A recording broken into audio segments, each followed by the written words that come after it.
Alright, lads and lasses, I am back. I am back because I'm alive. That's right. Dang, I missed you. I have to confess that I have missed you. I'm placing myself in a vulnerable position here, and I'm expressing my heart. I'm pouring out my heart and say, I have missed you, yes. I don't know why, but I did. But I am back. And we are back to do God's deeds, which is listen and appreciate more video game music. S tier tracks. Godlike tracks. The GOATs. Like this Stellar Blade track that we're listening that I didn't know of. And we got to know this track because someone nominated this song for the summer themed community tournament that we did a couple of weeks ago. Maybe like a month ago or something. So I hope you have been real good in my absence. But it wasn't like let me see if I can rephrase this. It wasn't like I completely forgot about the channel, okay? I did work on something that is going to be live today at 6 p.m. EST, okay? It's going to be... I'm returning finally to long-form content. After a long break, I'm finally doing long-form content again in the channel. And at 6 p.m. today, because this video was available for early access for my YouTube members and my Patreons 3 days before. But today is going to be available for everybody. It's going to be a new video for Subnautica 2 music. I'm reacting and breaking down 2 songs from Subnautica 2. So the video is going to be available for everybody later today. I'll be sharing the link if the stream ends close to the release of the video. Anyways, let me see here the chat. Hey Fandor, what's up? Hey Robert, how are you doing, mate? He's back from the void. I am still in the void, but I survived the void, which is different. I'm still in the void. I could say that, yes. I survived one of the void things. I nominated it. Okay, yeah, I forgot that you nominated Dlazerz, but yeah, it's one of the peak tracks that we had that day. He's not dead. I'm not dead. Yes, I'm not.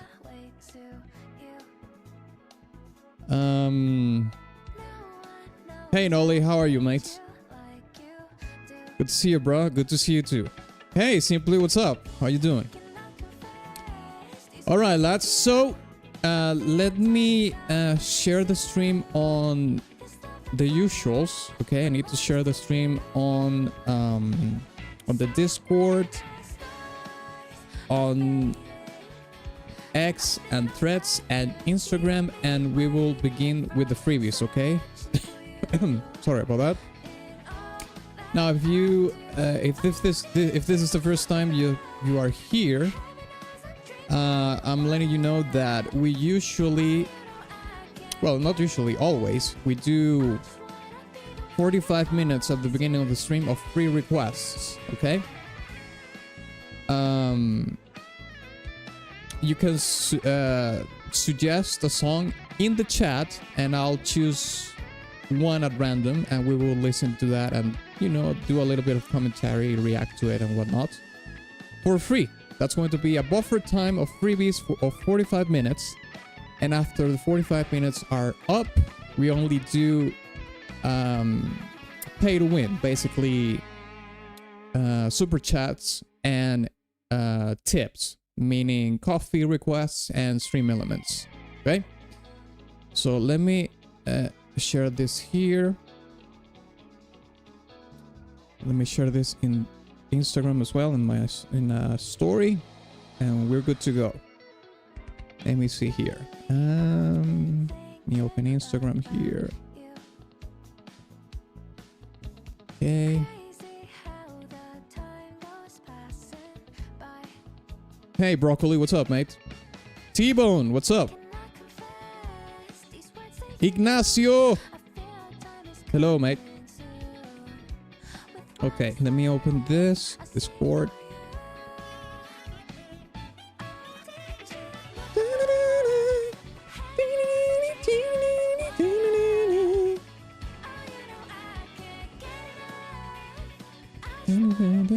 Okay, let me copy this.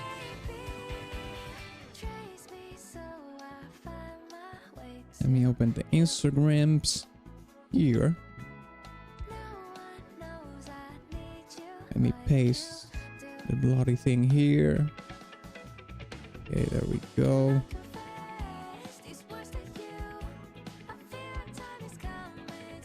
All right. Let me copy the link. Here we go. Link. Paste. YouTube.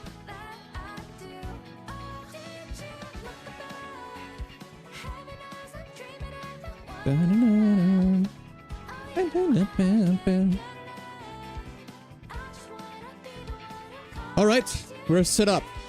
You can start typing your suggestions in the chat. I'll pick some of them at random. And I'll start the countdown as soon as we start with the first song, okay? Let me see. I'm running out of game OSTs to share. There's always one. You're just thinking in the short term. Think about the 80s, the 90s. Well, the 80s might be a little bit too far, you know, it's just 8-bit. But you know, there's some bangers in the NES era, in the Master System era and whatnot. But we have 4 decades of video game music, so I mean, I'm pretty sure you can find something out. You just have to dig a little bit further. Field of Memories. Okay, let's see what this is. Game music of all theme we want. All theme. I'm not sure what that means. I mean, you can request any video game song ever, as long as it is a video game song and it's no longer than 6 minutes. That's the only requirement.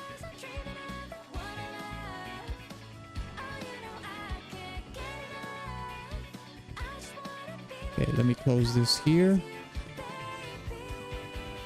Okay, let's look for Field of Memories. I'm not really sure what this is. Oh, shit. The camera derped. Okay, it's fine. The stream is not derping, it's just the camera. I'm going to reset the camera and then we will begin. God damn it. Dang!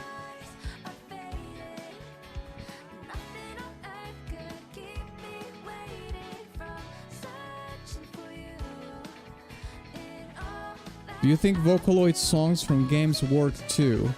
Well, Vocaloid tracks are cover tracks basically, aren't they? I mean, you can request cover tracks as well, yes.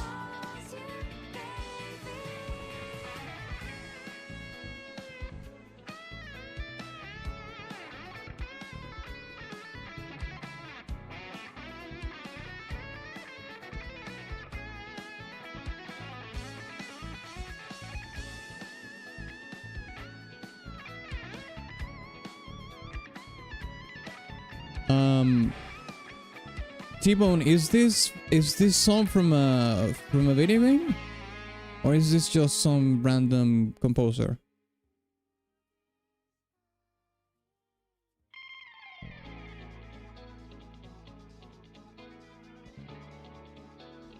Yes, that's true. Deadhead. Next week we're gonna have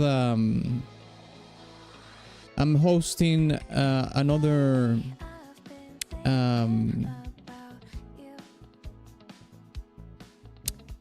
video game tournament. Is themed is Warfare theme. We only need 2 more people to nominate tracks.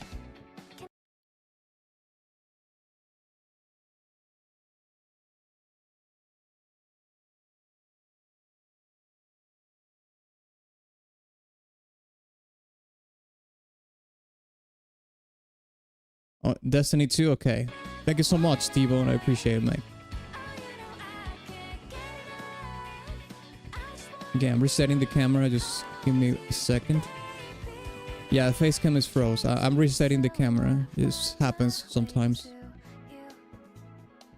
Like I was saying, next week, next Friday, we're going to have we are hosting another video game music tournament. It's Warfare themed. If you want to participate in it, there's only 2 more spots. Okay, so you just have to join my Discord. I'm gonna leave my Discord link in the chat.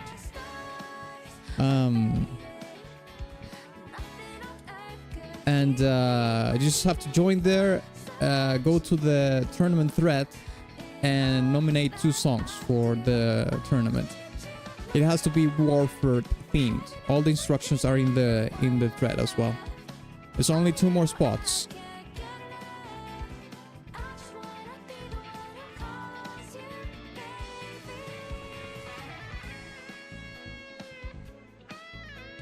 I mean, if we're going back to Flash games, the Memo Huntress rose in.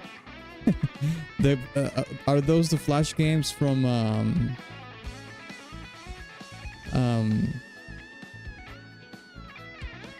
what was the name of that website? I forgot. Newgrounds, was it? I think it was Newgrounds.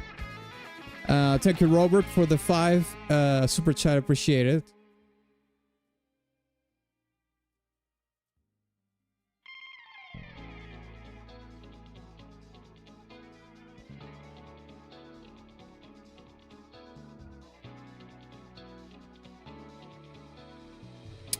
Okay, Fergaris, thank you for the super chat.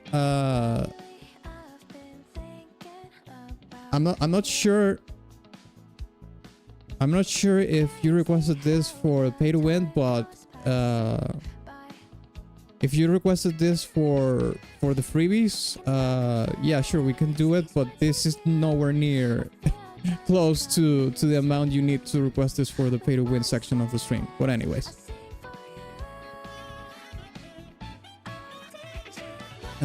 This is from the Newgrounds and Max Games as well as Game Freak. Okay.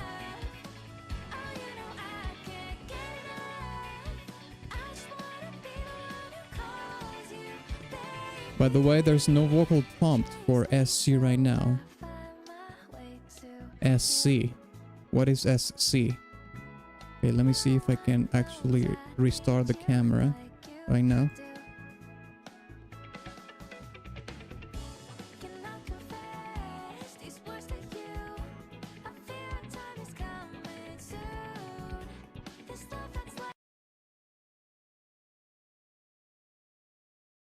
Okay, it's not restarting.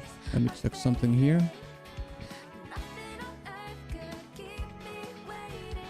Camera hot. El gato. Let me see.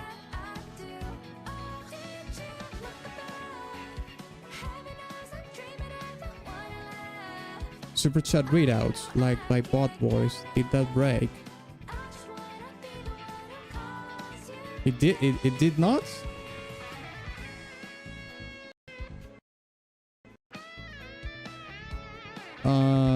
That's weird.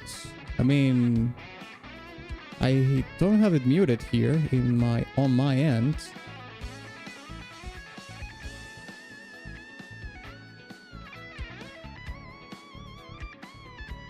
Okay, I think the camera just reset already. So let me see here.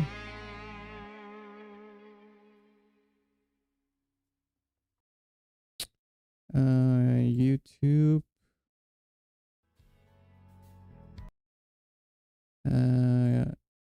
Wait. Okay, we're back. All right. That took a little bit of time, but I thought you never played Stick War. No, I don't remember doing that. No. Memo Huntress. Okay, yeah, I already read that.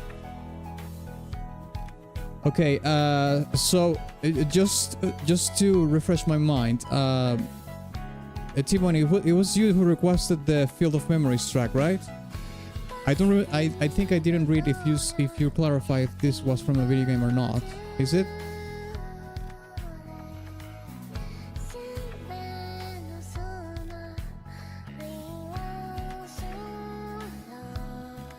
Yeah, let me pause this here.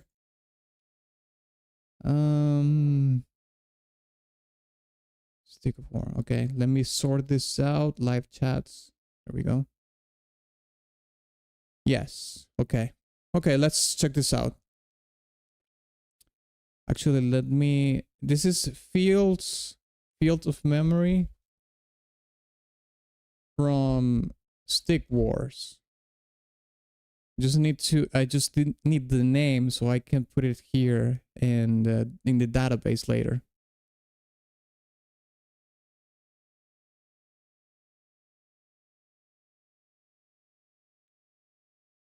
Yeah, don't worry. I know that it's free now, but I just wanted to give you a super stuff for your coming back. Sorry for my bad English. Oh no, it's I wasn't actually addressing your super chat, Robert. I was actually talking to Fergaris, who did a 7-cent super chat for a song that is nearly 6 minutes long. It wasn't about you. But I appreciate the super chat for the welcoming back, of course. Thank you. Thanks a lot. Atlas, it's fine that includes Atlas. I thought you said as long as it is a video game, it's fine that includes Flash games. Yes, I said that. I'm just asking what the video game is so I can index the song later in the database. That's all. Because you just gave me the title of the song. Anyways, we have wasted a lot of time already in between the camera and what is the thing or not. So let's just listen to the song. Let's start the countdown here, and let's start.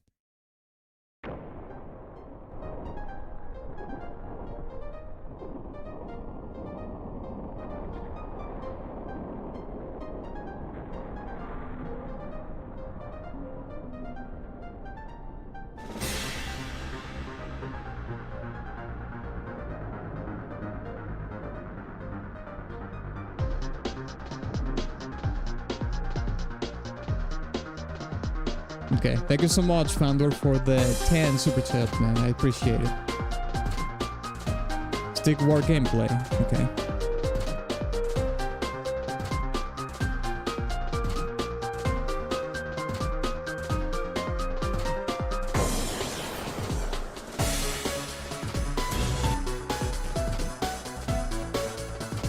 Oh, I never played this, no.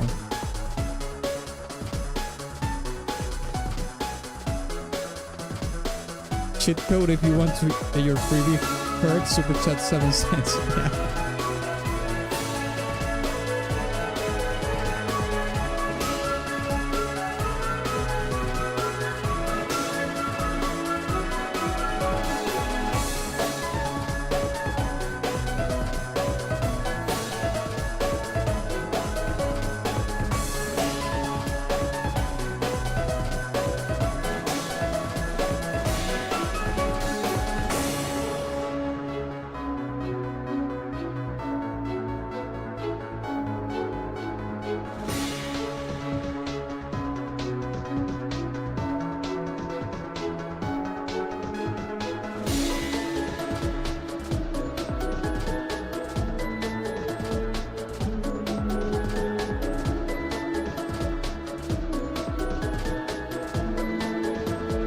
Just send 1 cent. Okay, no. This is not gonna happen. I'm not... you know what? I shouldn't even react to the Fergaros track just because he super chatted it. That's basically cheating.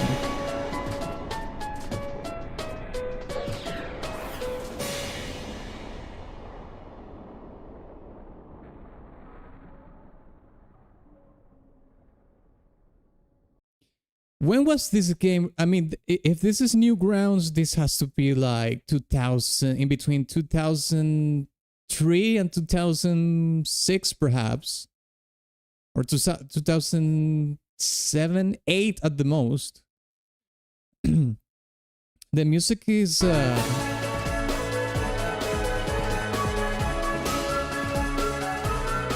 slightly Y2K. I mean, figures.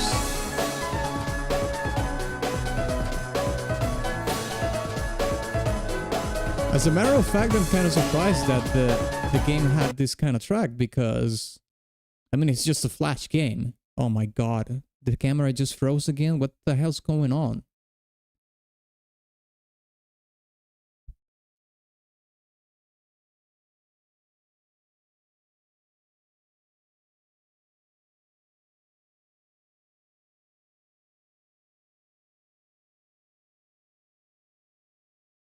Okay, give me 1 second.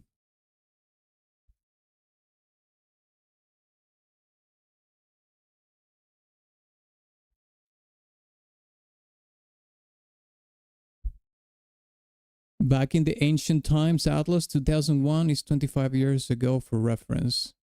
Newgrounds was around in 2001? That's actually insane. That's crazy.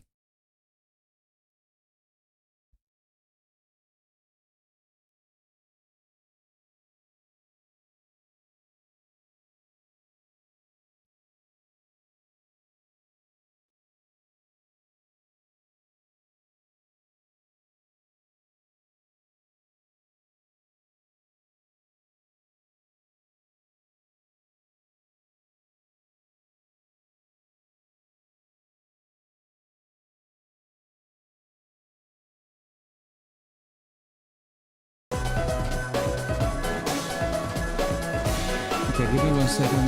Just checking the camera again.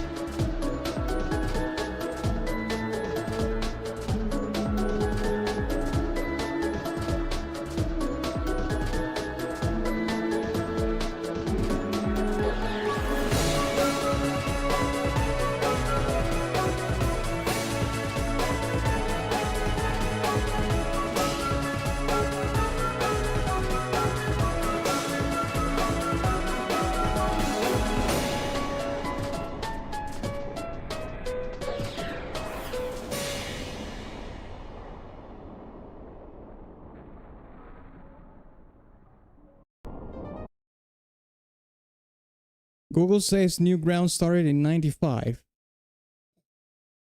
Mate, I never ever in my life actually played games. I mean, I shouldn't say that. I probably did play Newground games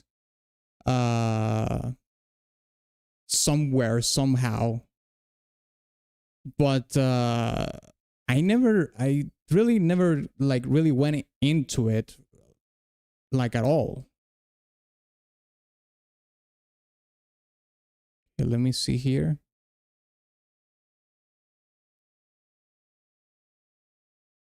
I mean, I know a lot of people did play a lot of games in that platform, especially when they were like in, I don't know, in like middle school, high school as well. But when I was in middle school and high school, I was not playing games on Newgrounds. You know what was the thing in the 2000s is that I remember in the 2000s I discovered you know, game emulation. I discovered SNES emulators, Sega Genesis emulators and whatnot. And instead of playing in Newgrounds, I just started playing all these games that I never played before from the Super Nintendo era and you know, the Sega Genesis and whatnot. That's what I actually did. But I do know that a lot of people that didn't have gaming PCs, or they had very crappy PCs, laptops and whatnot, instead of playing you know, more proper games, they played just in Newgrounds and whatnot.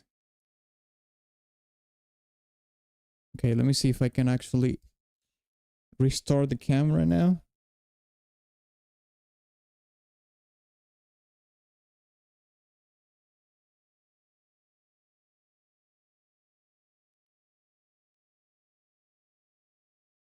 I got a new photo of you. Check Discord.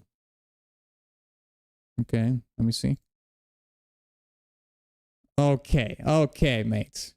Yeah. This is not the first time you have done that.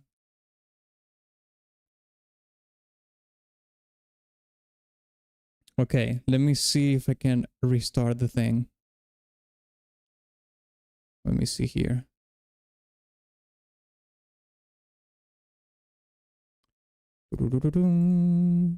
Okay, we're back. Oh my gosh.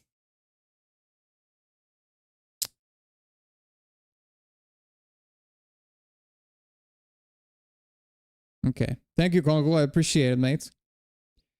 All right, we're back. The track was okay, but I can say that for sure the track was, you know, pretty well composed for a Flash game. These Flash games were pretty much just a work of passion of those early developers. I know that some developers that used to make Flash games in Newgrounds actually eventually became like, you know, pro devs and made good games as well. But anyways, what other track would you like me to do as a freebie? Let's keep the counter going now that I reset the camera. Sorry about that. Cyberpunk 2077, okay. Never Phantom Liberty, okay. Let's check that out.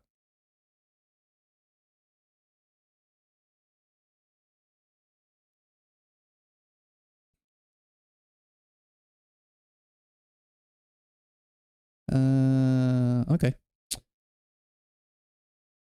Haven't we done this before? Let me just double check, because this sounds like we have done this one before. But just let me just double check. Never looking. Okay, we haven't done this one yet, so it's good.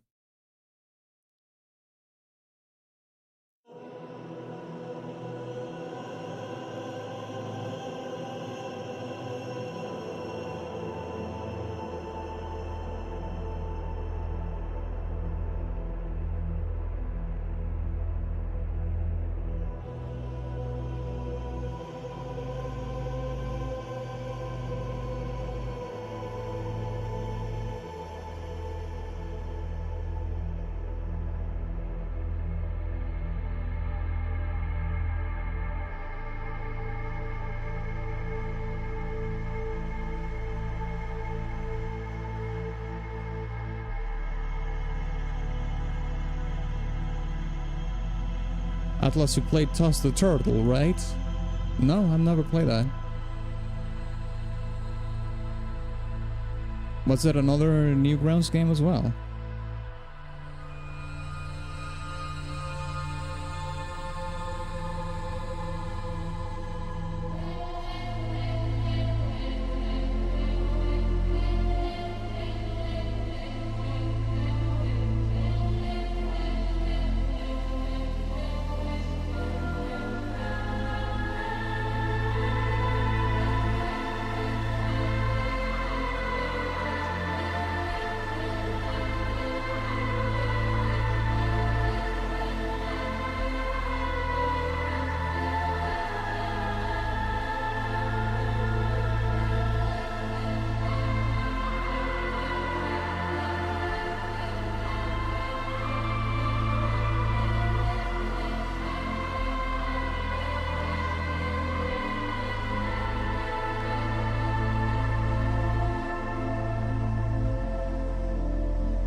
It's a very introspective track.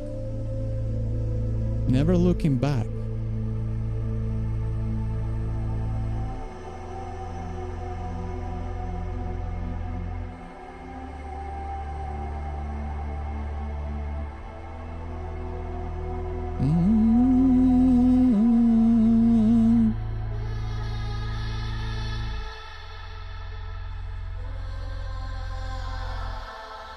You know what the vocals are telling me? They are like echoes of memories.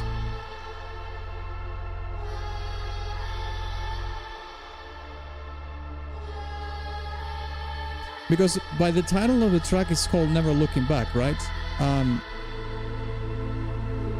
Just by the title and the composition of the music, you know, it's very atmospheric, ambient.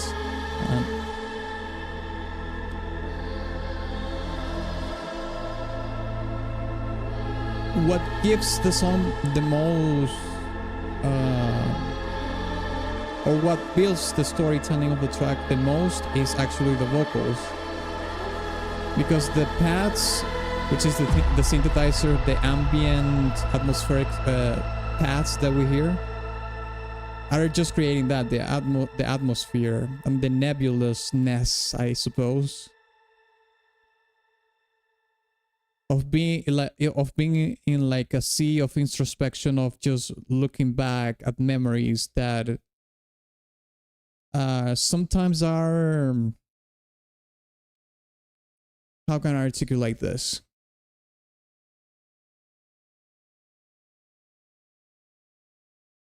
Like they're broken into pieces and you're trying to piece them together, you know what I mean? Or they're either broken into pieces and you're trying to put them together, or they are like echoes of memories that you don't really want to remember, and they are sort of ghostly memories that kind of torment you for some reason in the story, something like that.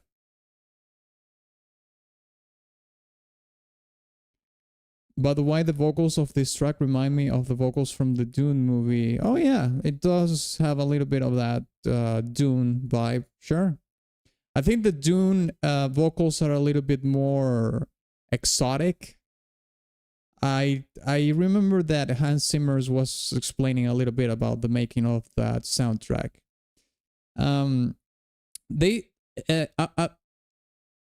He wanted to make the music sounds basically alien-like, of course, but there's going to be elements in the music, even though you want to make it sound like foreign, like, you know, out of this world or whatever, that are going to be similar to things that we already have on Earth, basically.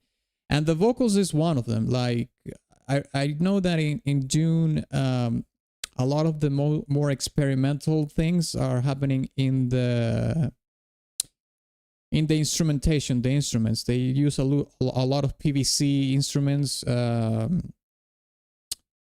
woodwinds and string. They do like hybrids of PVC on strings. You know, like they are like rudimentary crafted instruments. So they did really get a lot of that exotic sound in the instrumentation, but when it comes to the vocals, it stays a little bit more grounded to what we know already in different cultures, you know, especially in the Middle East. Some of the music that you hear in that and here as well, it sounds a little bit Middle Eastern, even though it's not really doing like Middle Eastern scales or whatever, but just the timbre and the sound characteristic of the voice is sounds exotic, but not so foreign that you couldn't say what it is. That's what I'm trying to say. Okay. Let me see here. Let me put this in the notepad so we know that that was requested as a freebie. Let me see what else we can do here. Memo Huntress. Okay, it's a short Flash BGM track. Okay, seems like you lads are in the Flash game era today. Might as well. Rose in. Here we go.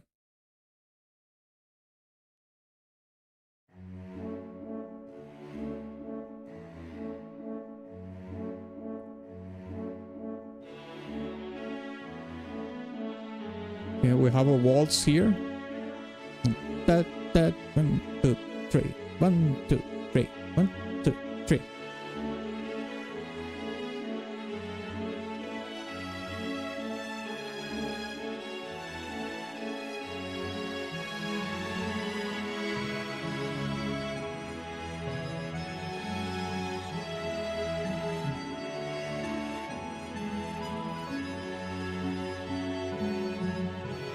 Is this a town theme or something?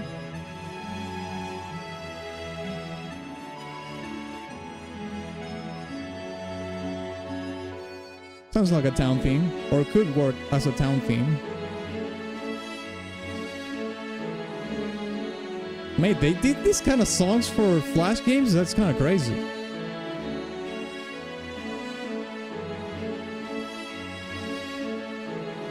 Dlazerz, have you heard the main theme for Deus Ex Human Revolution? Yes.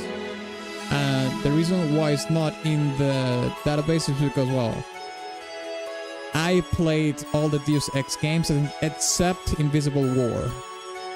I even played the shit game, the shit Deus Ex mobile game. It's called The Fall or something like that. Trash game. But I even played that. I didn't finish it, but I even played that.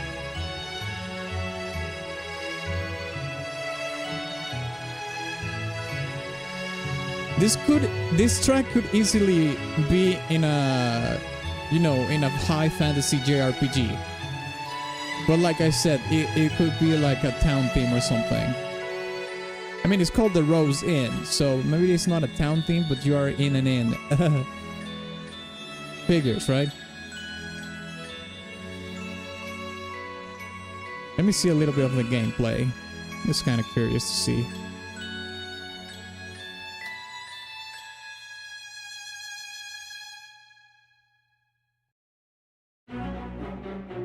Let's go back a little bit. Flash game.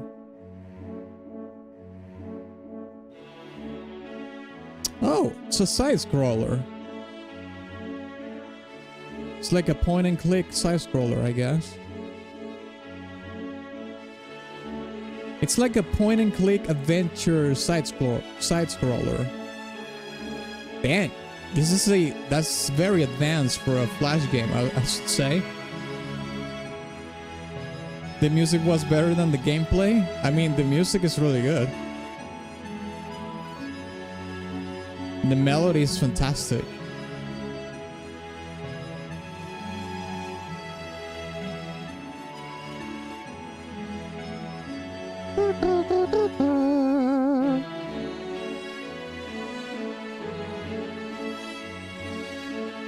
I mean, the art direction as well is, I mean, it's pretty good for a Flash game. Let's be honest. It does look a little bit jank, but I mean, let's be honest, it's just a Flash game. Yeah, I like this song. I'm not really sure if I like it enough to make it a playlist, but I like it. I'm surprisingly good for a Flash game. Okay, what else would you like me to do? Magnus Ringblom. Okay, let's see what this is.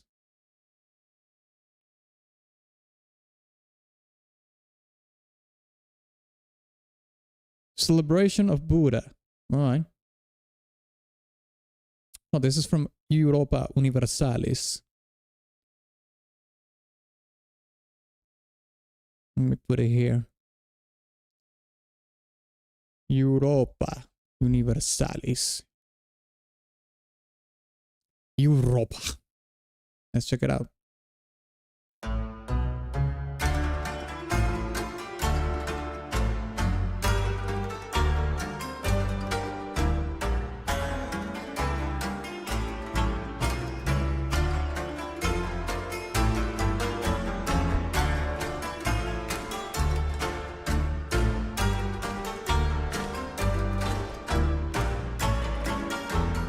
This sounds more Eastern European than anything else, than Far East.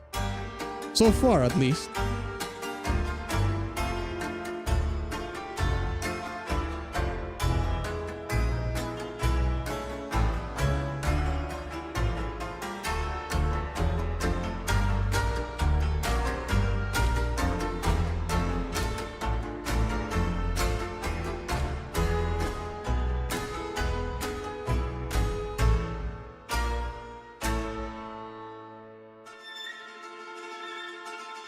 Buda means Budapest, Hungary.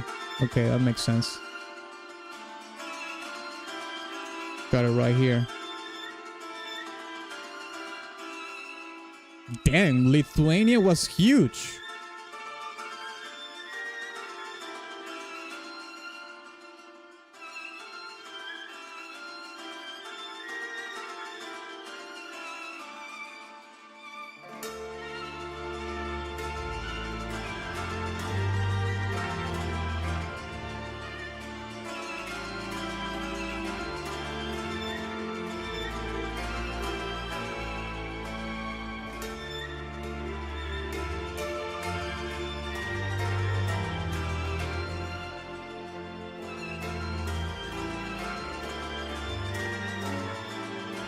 You know, the song is called Celebration of Buda or Budapest, but this particular part right here, this particular cue here, it doesn't speak about a celebration, it speaks about a struggle and pain. So it has a contrast here in between the celebration and, you know, like a darker side of the history of the city, perhaps. Because this here is like tragedy, pain, suffering. But as we are about to hear in a second, here it becomes about the celebration. But this celebration does come with a little, with a degree of pain as well. It's like a celebration in spite of adversity, I would say, something like that. In terms of the storytelling, of course.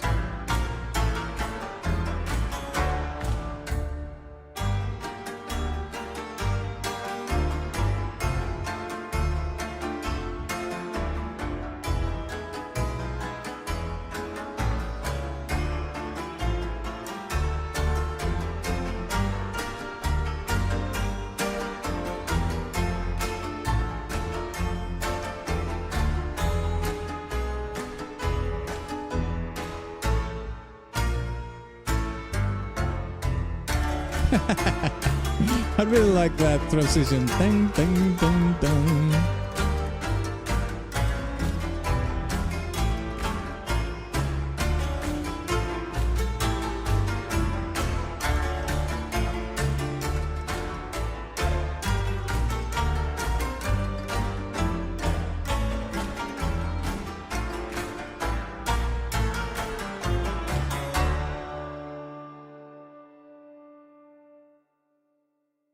Yeah, I was right.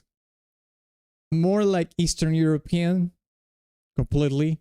Especially by the, I don't know if that's like a mandolin or something close to a mandolin. It doesn't sound like a mandolin too much, but maybe it is you know, like a folk instrument close to that family because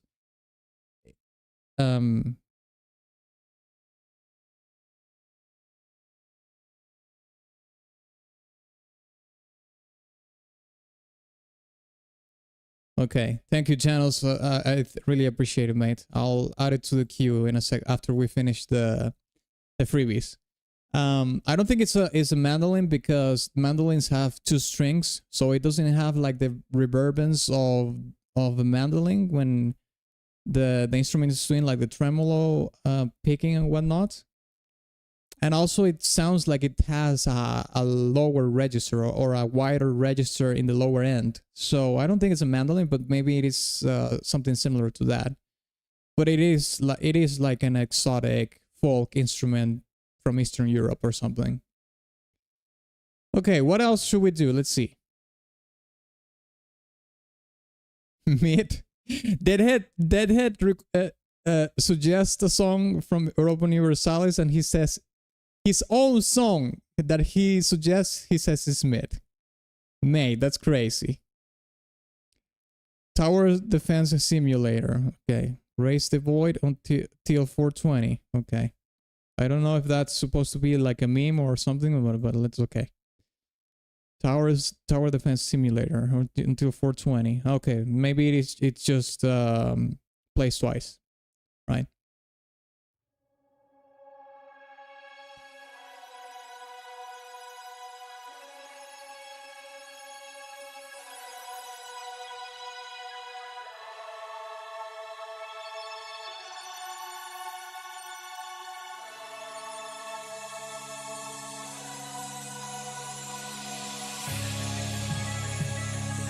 Oh, this is the Roblox game.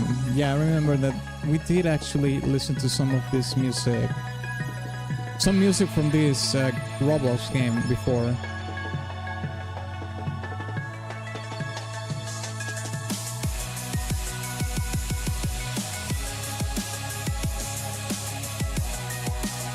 They're making remixes and everything about of the song. Look at that.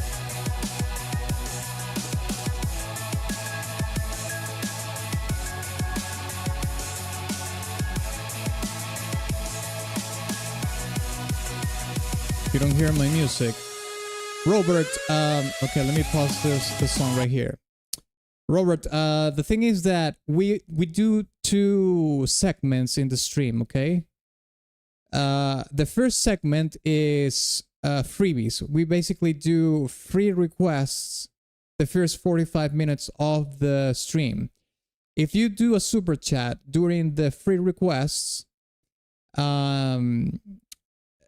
that's very much appreciated, but that goes to a queue that I'm going to be populating after we finish the freebies, because that's for the second segment of the stream where we do the pay to win, which is the longest part of the stream, where we listen to all the songs that we got requested from super chats and tips from Stream Elements and Coffee. Okay, so it's not like we're not going to listen to your song. It's just that I just take 45 minutes of a buffer time at the beginning of the stream for people that can't super chat or tip, but they want their song to be listened to on stream. Okay, after that we listen to the super chats and whatnot. Okay, just to clarify. Okay, let's keep listening.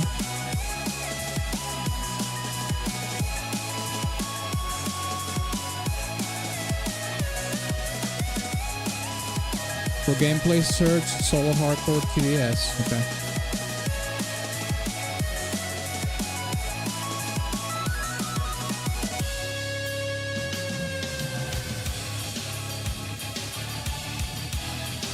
They have skins and everything. I can't believe how popular this potato game is, man. This is insane.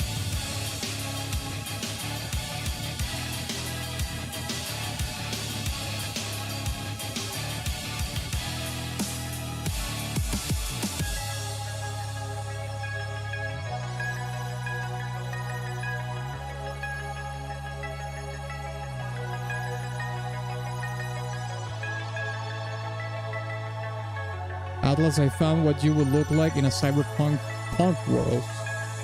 You're just doing more AI images on Discord, aren't you?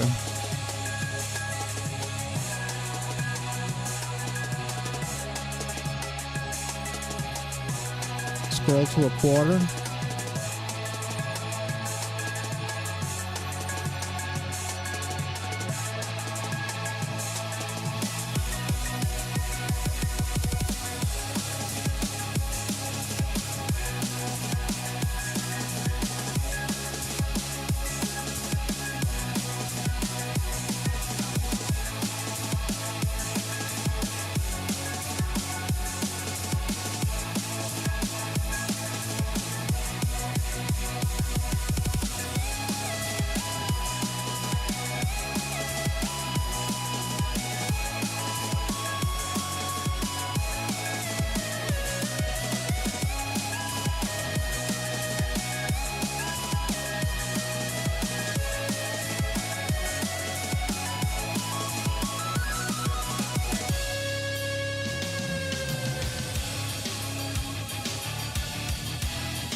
There's a juxtaposition here in terms of the mixing because, you know, the electronic cue of the song has a more modern mix, but when we listen to the distorted guitar, you know, to the metal part or the rock part, it sounds metal, not rock.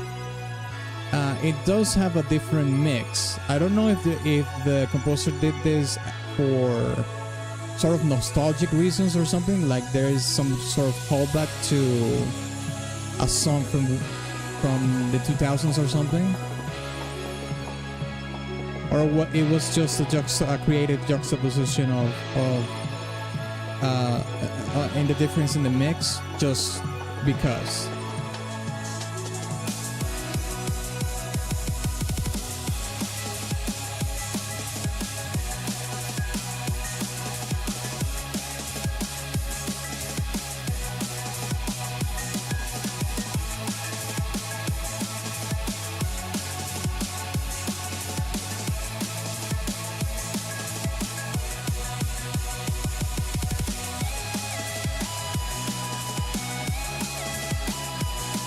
Okay, thank you so much, Paragon. I appreciate it, mate. It doesn't say the amount that you did, but I'll check in the coffee. I'm guessing that you want me to just split the amount in between all the tracks, of course, like it is often the case.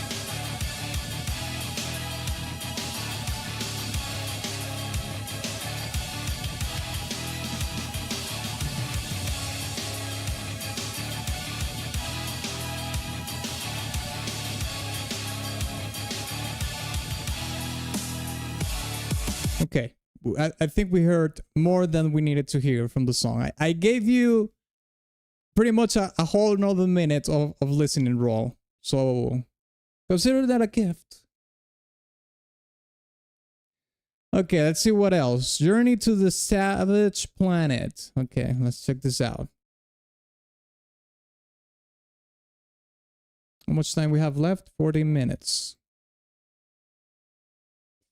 40 more minutes for freebies, so type in the chat the songs that you want me to react to, because we are closing towards the end of the freebies. Then we're going to do the super chats and the coffees and the stream elements, and that's going to be the end of the freebies for today.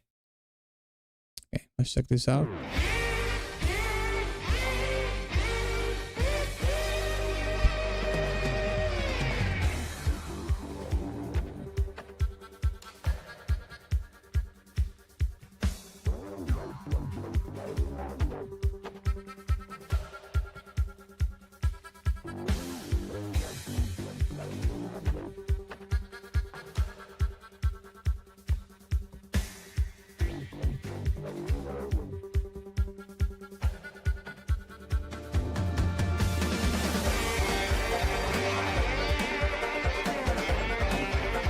Whoa!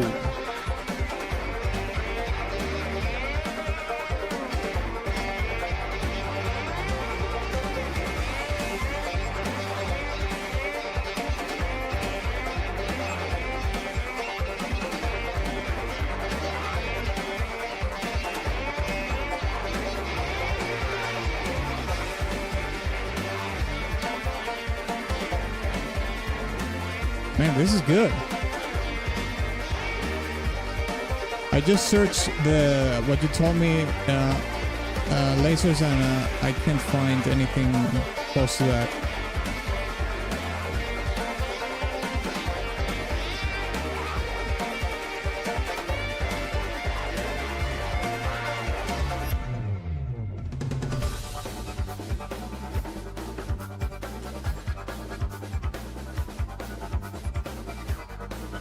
Okay, thank you, Deadhead, for the 2 super chat. I appreciate it.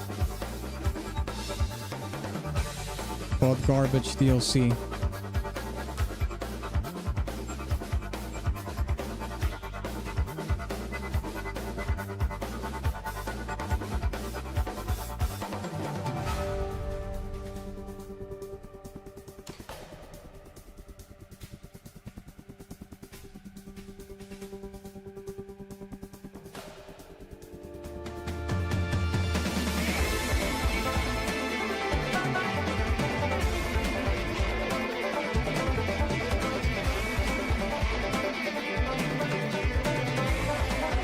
mean, the song does have a lot of the intensity that it requires if this is like a final boss or something.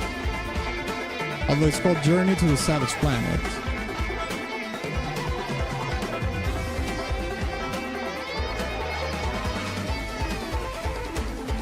I know I just requested Destiny 1, but can you do another as a freebie? The list Destiny 2 Renegades. If not, it's okay. Yes, we can do it. I'm not really sure if we have done that song before, but we can, yes. Can we do react to Saint Seiya Soldier's Soul? Okay, I'll do the Destiny one and the Saint Seiya one after this one. And I think we'll pretty much cover the remaining time that we have for the freebies.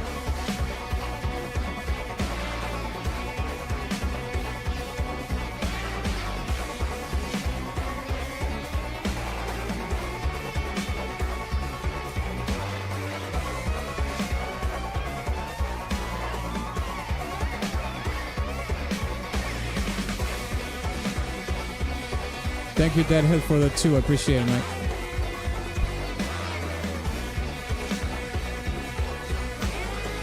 Dun, dun, dun. I really like these accents here because it does increase the sort of the threat level and the stakes of the song as well.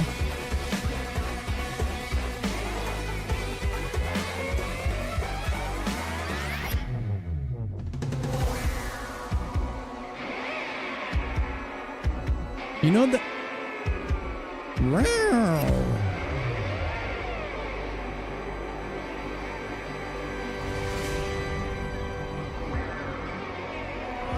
I think it's an electric guitar, but it does sound like a drill, doesn't it? Like when you're igniting the power of a drill.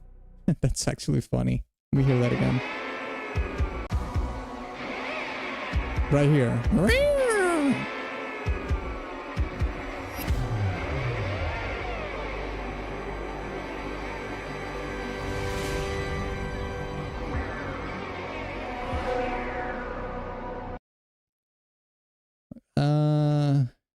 Some spurs change for surviving the apocalypse. No request. Okay, thank you, Paragon, for the 5, mate. I appreciate it. Listen, you know this part right here that I did say it sounds like a power drill, you know?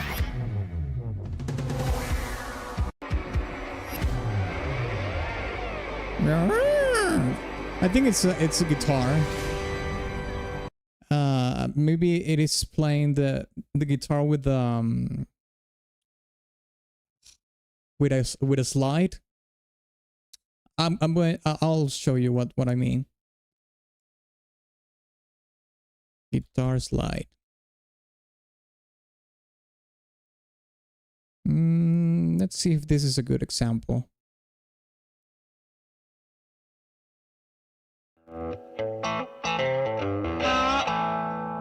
You see this piece right here? This metal piece right here? You can hear that that slide or that glissando in the strings. That's basically sort of the guitar effect that you hear in the music. But I would like to hear something a little bit more that shows a little bit more the effect instead of just playing notes. Maybe this one is a better example. Let's see this one as well. Like that's like a normal slide, but if you use this tool right here, you can hear that the sound is more it's a smoother sound. Let's see if we can hear something better here.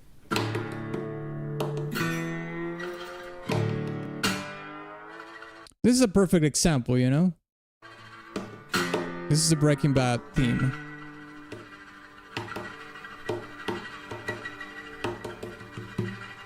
I hope I don't get clapped because of copyright, because this lad played a cover of the thing. But when you hear that effect in the music,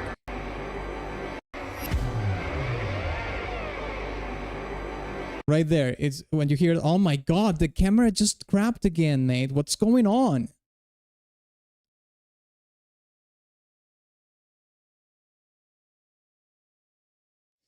Anyways, like I was saying, when you hear this effect right here, it's basically when you take that tool and you slide it up the fretboard in the guitar. But I think it's pretty much, it could be actually layered with a guitar drill. And there was this guitar player called Paul Gilbert that did that effect with an actual drill.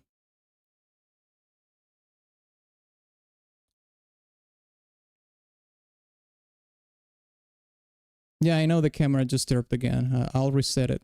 Give me 1 second. Thank you for the super chat that I appreciate it. Let me see if I can find the example here.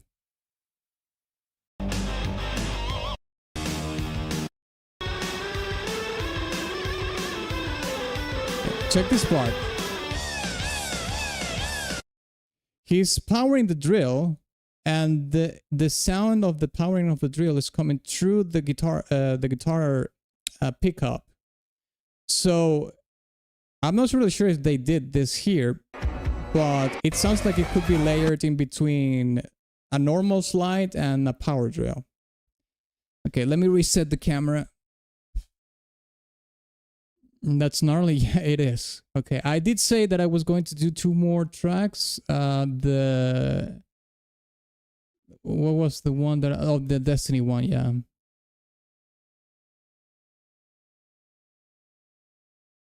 The list Destiny 2 Renegades. Okay, let's do that one. Okay, let me see what's going on with the camera again. My god.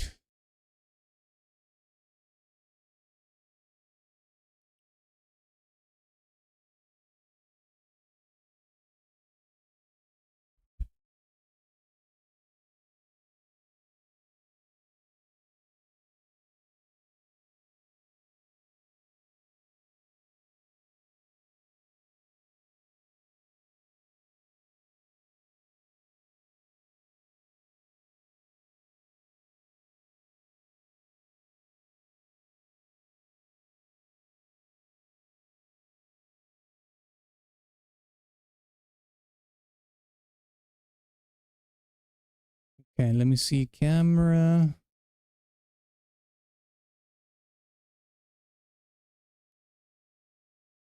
Okay, let me see what we have here.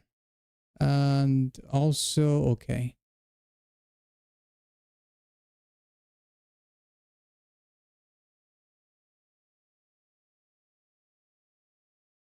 Let me see here. What's going on? It's not activating the camera here. For some weird reason. Okay, there we go. All right, sorry about that. Let me see here. Okay, let's do the Destiny one. Let me see how much time. Okay, we will do the Destiny track and the Saint Seiya track, and that's going to be it for the previous today. Okay, I apologize for the camera issues, but we will do as we go. At least I'm able to fix the camera faster now than before. Okay, let's check the Destiny track. As a matter of fact, I played a little bit of Destiny, Destiny 2 like a week ago, because they were doing this huge sale of the game for $25 on Steam, and I basically bought it.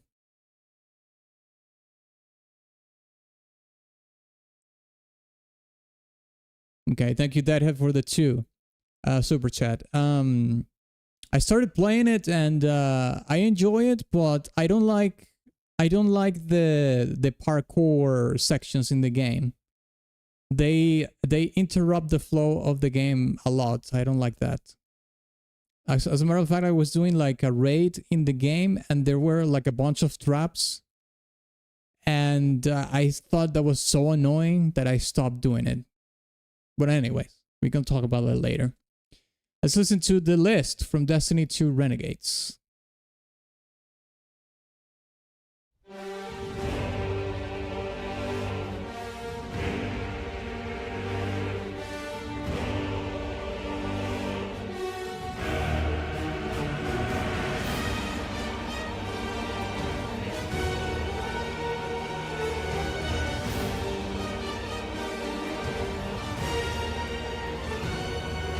Thank you, Dlazerz, for the 10. I appreciate it, mate.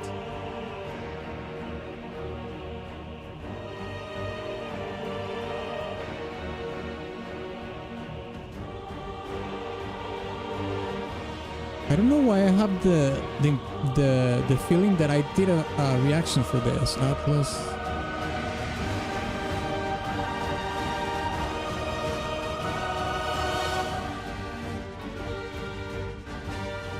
Okay, thank you, Dlazerz, for the 10. I appreciate it, mate. Thank you so much.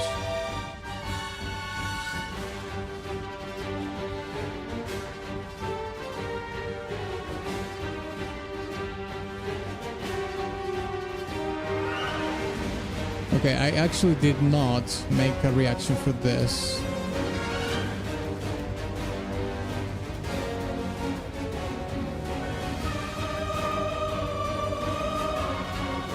Is this a raid theme by any chance? I hope you keep at it, but I can't understand your complaint. Yeah, I stopped playing that raid and I just did like a campaign mission, you know, like a story mission.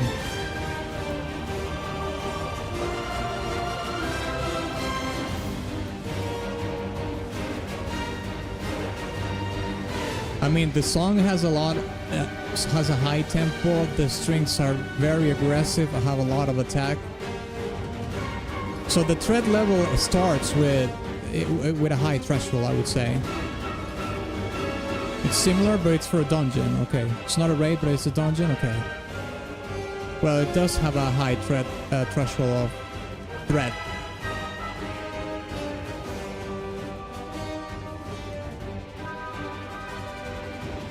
And it's right here, it's going in between like sort of the discovery and the adventure of the dungeon and the challenge and the threat of the dungeon itself as well. It's going in between those two things. Because right now it's about the adventure and whatnot.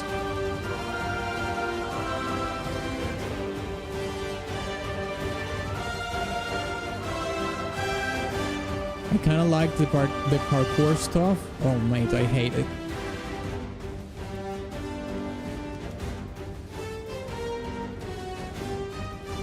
And here, when we hear the horn, is when it gets a little bit more into that territory of the threat and the challenge of the dungeon. It's not so much anymore about the adventure. Now it's about the adventure, so you can hear it that it's interchanging in between these two storytellings.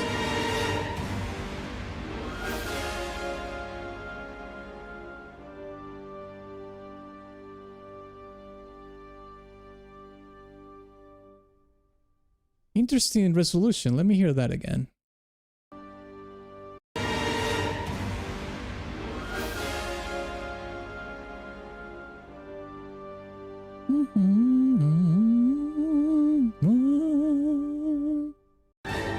Let me hear that again.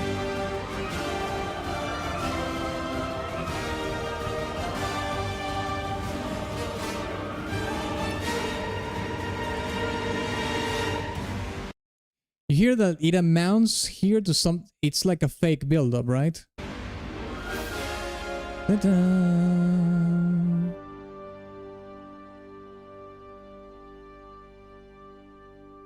It does have a resolution, but it's like mix in between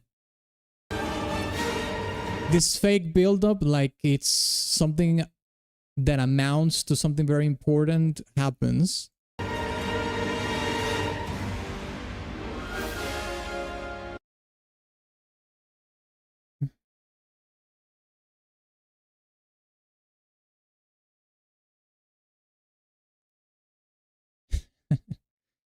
Okay, for Conkel. Damn, Conkel, you're getting songs dedicated to you now. You're you're having a legendary status in the chat already at this point when you're getting songs dedicated to you. Look at that. Anyways, like I was saying, it does have this fake build-up, but at the same time, it resolves with this more victorious resolution here. Dun, dun, dun. So it does resolve like in a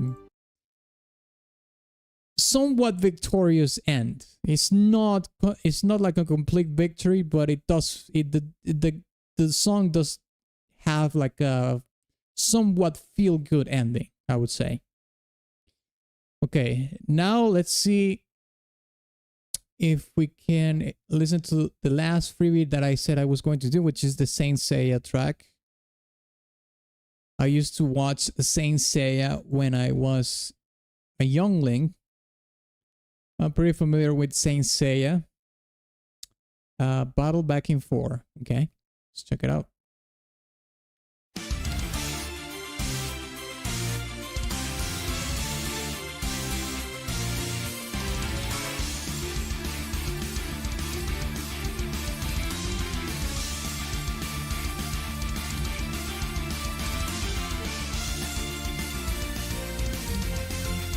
Child abuse. Dang. Persona doesn't screw around, doesn't it? I mean, wasn't Persona 1 the Persona that had that crazy hip hop track? I think it was.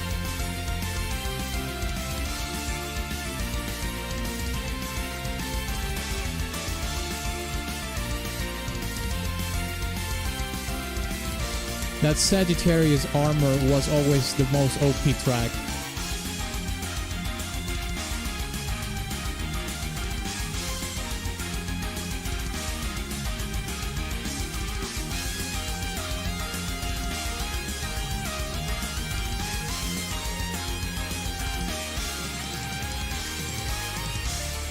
Okay, thank you so much, Ablard. I will add them to the queue after we finish this track. I appreciate it. Yeah, I forgot to type information point request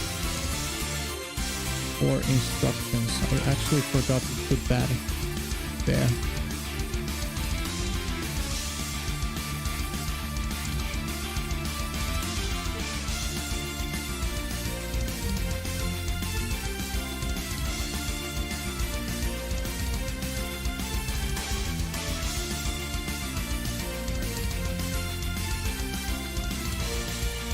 Sorry I can say much. I'm at work, but I very much appreciate your analysis. It's alright, mate. Some people that watch the stream on Fridays are at work, so they just are lurk for the most part, so that's completely fine. Is the queue bogged? I don't see anything. I haven't added anything yet because I'm just finishing the freebies. And if I add the request while I'm doing the freebies, then the timer runs up and, you know, people complain that, well, you're adding things while the time runs up. So I usually do that after we finish the freebies. I add all the requests after we finish the freebies. That's why it's empty.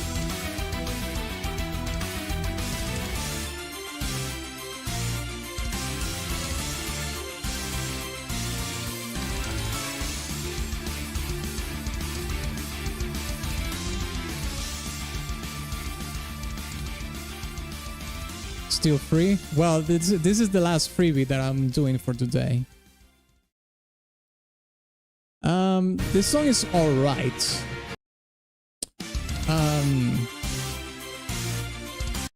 I suppose that I like the song more than I should. Is just for nostalgia reasons, because this is an anime that I used to watch when I was a kid.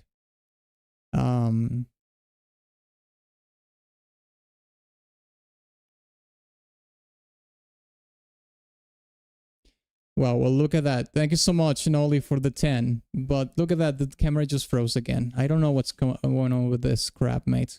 Let me just... I think I'm just going to unplug it on a different USB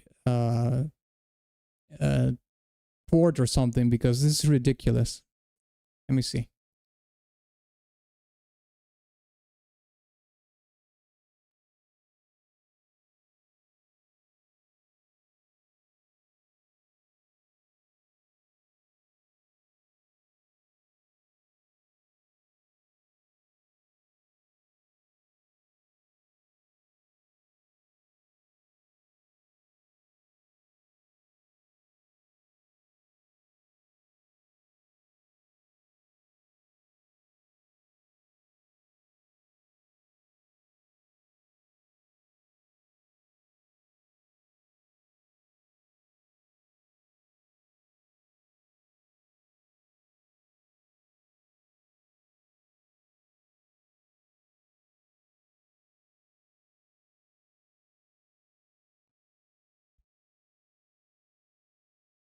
Okay, let's see what happens now. Let me see here.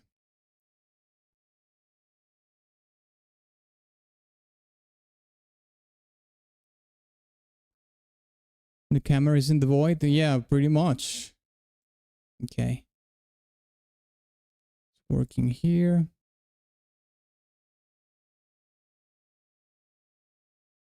Come on, field. Work.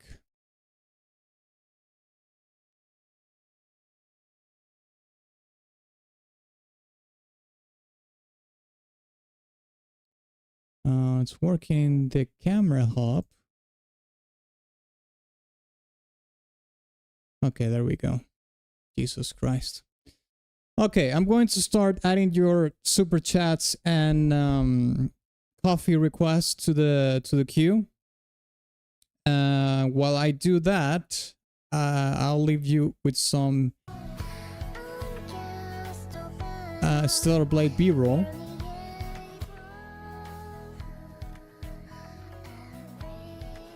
Let's put it around here. Let's close this. All this stuff.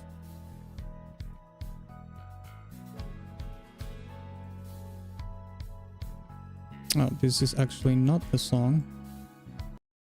Right here. Okay, I'll start adding your requests to the queue. Let me take this here.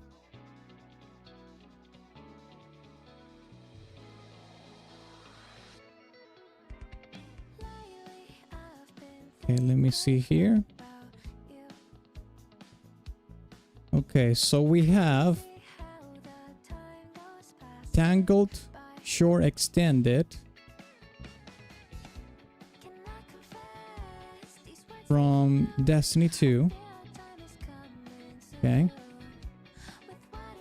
Is this your new favorite song? Well, I like it a lot, yeah.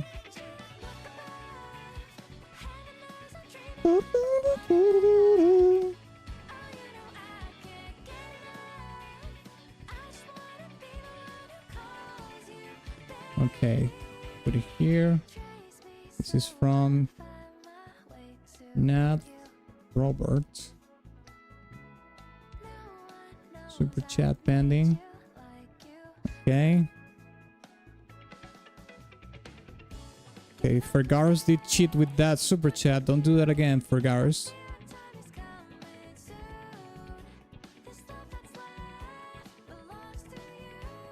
Okay, thank you, Nolly.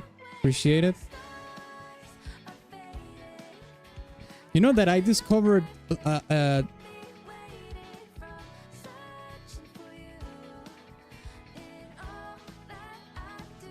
okay, thank you, Dlazerz, for the 10. I appreciate it, from Killing Floor. I'll add it to the queue in a second.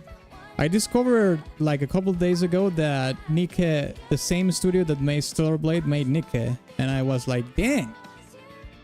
Okay, it makes sense because, I mean, they did the collab, right? But I didn't know that.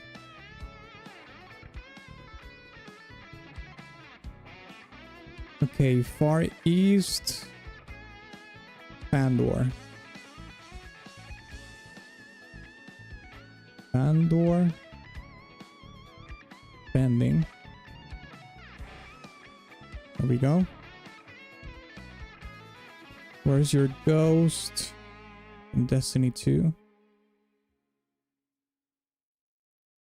Alright. This is from Janos.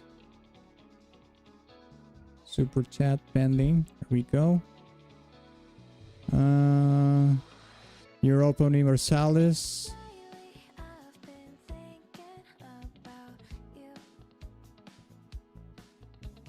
This is Deadhead.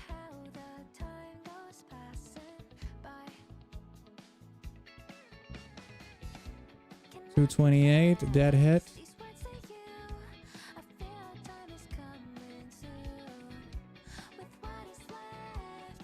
Okay, thank you so much, mate. Appreciate it. I'll add it to the queue in a second. Da da da da. Da da da da da. 228, Deadhead. Super chat pending. Okay. Europa Universalis. Knights of Swords. I think Deadhead is going to end up requesting the entire soundtrack of Europa Universalis. True. In these request streams, eventually.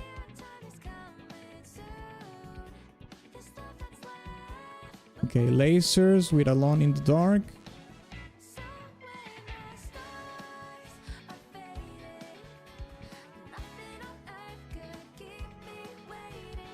Another Alone in the Dark track from Lasers. This is an end for a prelude.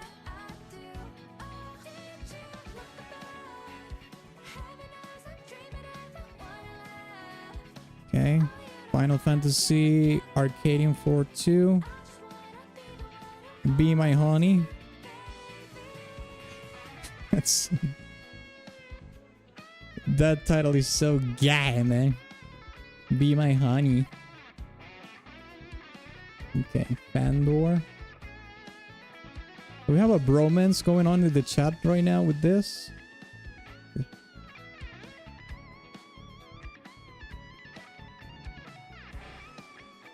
Okay, thank you, Conkel. I appreciate it.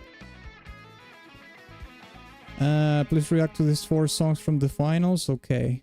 4 songs in between 20. It's like $5 each. $5 each.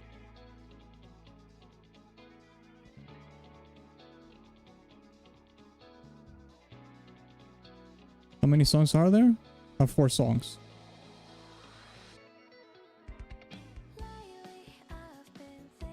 Okay, let me put this here. Abdel.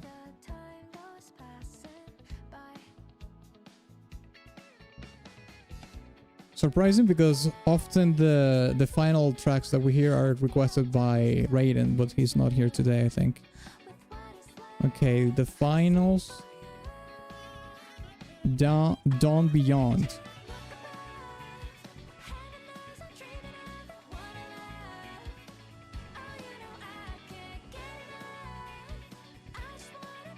Oof. That Steve Aoki track might be a licensed track. Noli, are you sure that is not a licensed track? Because if it is, you might have to change it, or we can do it, but it's gonna be deleted from the VOD. Or it's gonna be silenced, not deleted. Okay. The finals. Punching out. The finals. Galaxy Master.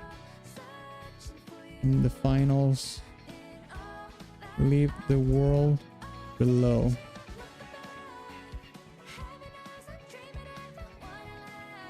Abdel.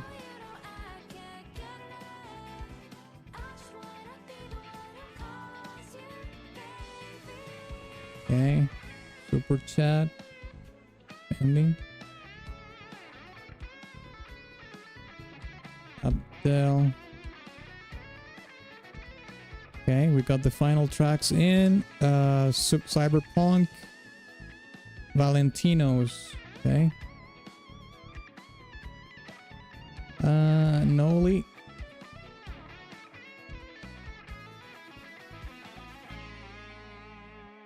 Okay. The Nika one.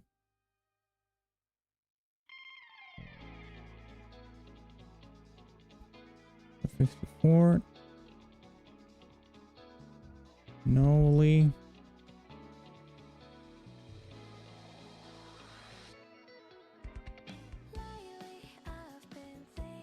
Nika.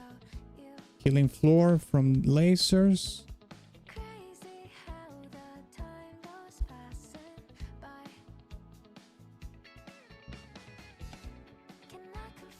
Steve Aoki. Okay.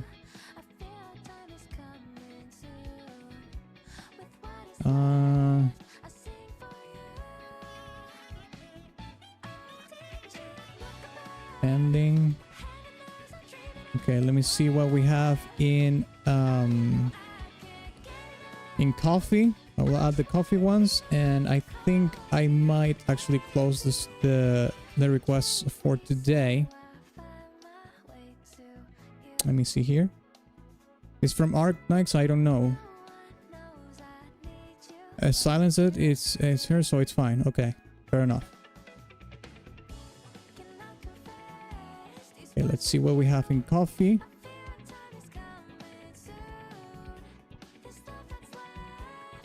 Imagine collabing with yourself. I mean, it does make sense, right? It removes all the hurdles of licensing. You know, oh, you want this, I want this, blah blah blah.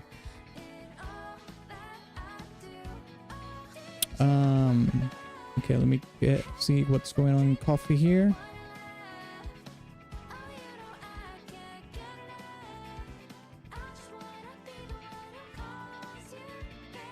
Okay. Let me see what we got here. We got the Paragon tracks as well.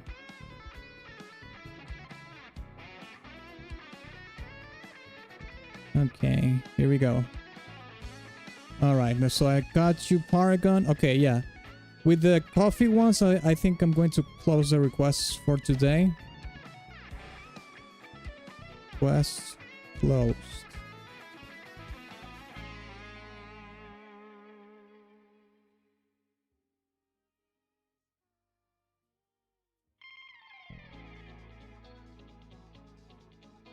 Okay, I'll add that. It's fine, Noli. I'll add that that request. That's the last request I'll add to the queue for today. Okay. Anything requested after now, after this moment, we will do in another stream. Okay. So it's okay. Okay, let me see the Paragon ones. These are 1, 2,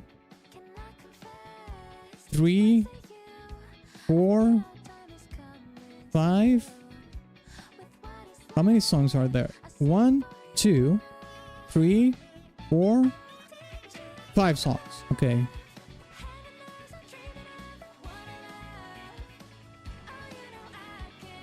Okay, let me see here.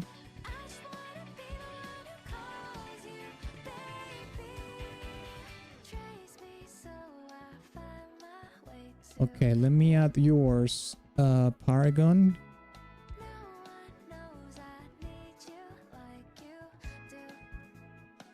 Paragon. Although you did add some spare change for surviving the apocalypse. No request. Oh, you mean the earthquakes? Okay. Yeah, I get it. I thought you were talking about a song called Surviving the Apocalypse. Thanks, mate. I appreciate it.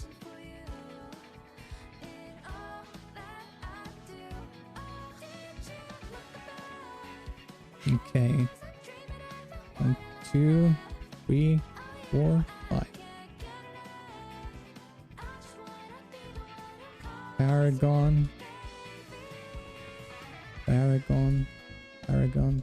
Paragon. Oh, I forgot to mention, lads, that tomorrow we are also having another stream. We're going to be doing another part of the tier list that we began like a couple weeks ago for the Fate Samurai Remnant OST, okay? We're going to continue the tier list tomorrow at 1 p.m. EST. I forgot to mention that, but I'm just, you know, making a reminder today. And I'll also remind people in the Discord and whatnot, but that's going to be tomorrow at 1 p.m. EST, okay? We will continue doing the tier list for Fate Samurai Remnant, that we still have some pending tracks to do. Okay, Superchat. Sorry, this is coffee.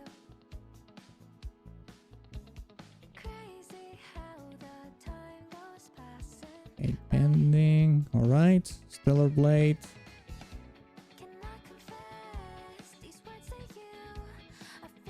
Demo crawler. Okay.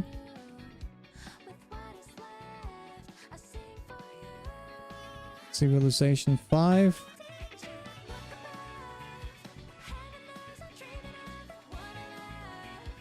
Monster Hunter.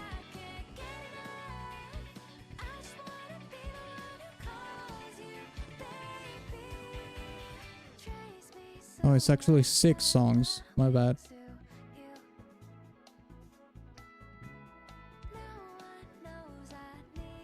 Stream Monster Hunter Rise tracks. Yeah. In that case, the amount is different.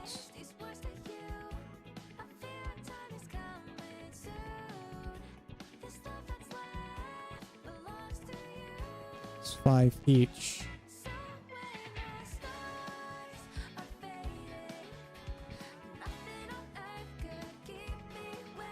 Okay, Paragon. Coffee pending. Okay, got you, Paragon. Now let's see what are the other ones. Persona 1, okay, from Conkel.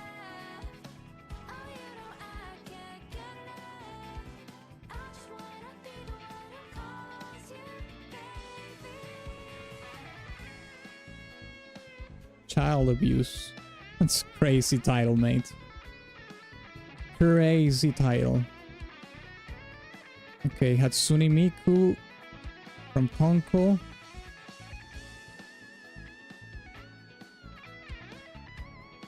Is that from a Hatsune Miku video game? Didn't know she had video games. $8.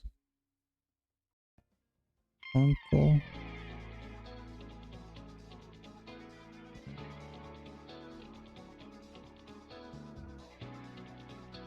Okay, I think we're up. And we're... Oh, I forgot the last one, the Honkai track from Nolly. He requested at the last minute. Forgot about that.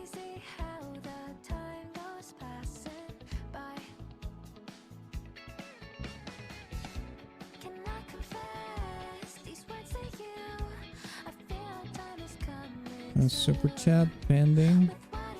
Conkel Wildlife. Okay, there we go. Wildfire, sorry.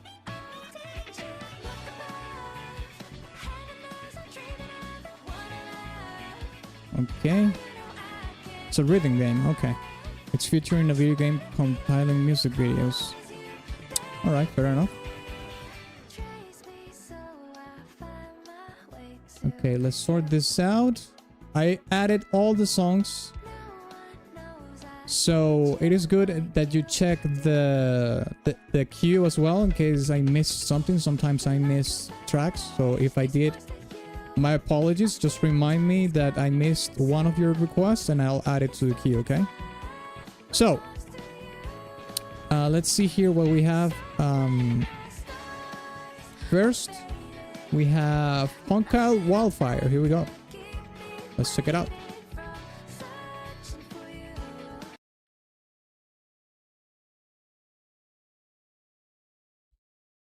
Conkel Wildfire. Here we go. Wildfire.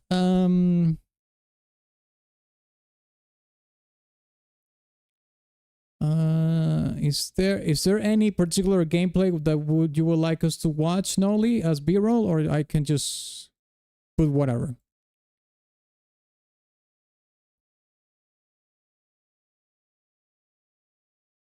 Of Snow and Amber.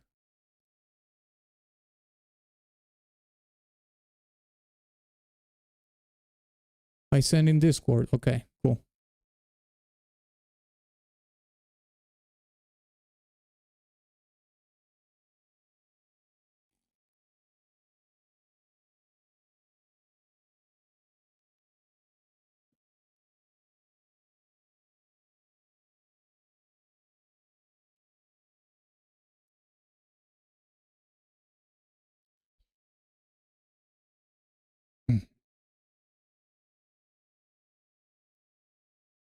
Okay, here we go.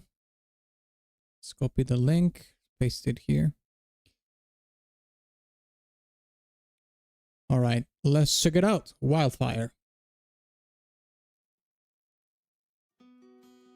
Let me max the volume here from the beginning. Wrapped in biting wind, hearts will never bleed, frozen and vanished out of greed. In their restless dreams, they try so hard to breathe.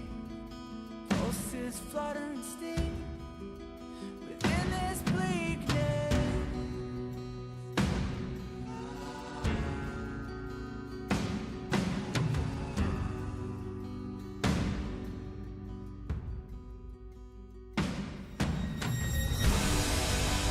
Pain will come with the blade. Pain will wake up the despondent crowd in this dormant world somehow. Unsheath the sword not to kill. Unsheath the sword to rend. Wow, the character design is pretty cool. Above the ground, wake up, it's time to gather now. The only warmth remains in hands clasped so tight. The only fire exists in brave hearts. Seasons that refuse to change over the years will find their way back on track.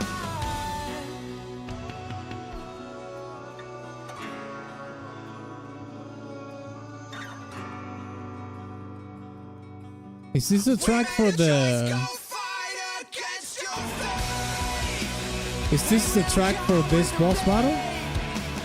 Pain will wake up the despondent crowd in this dormant world somehow. Yeah. Unsheath the sword not to I can hear the struggle and the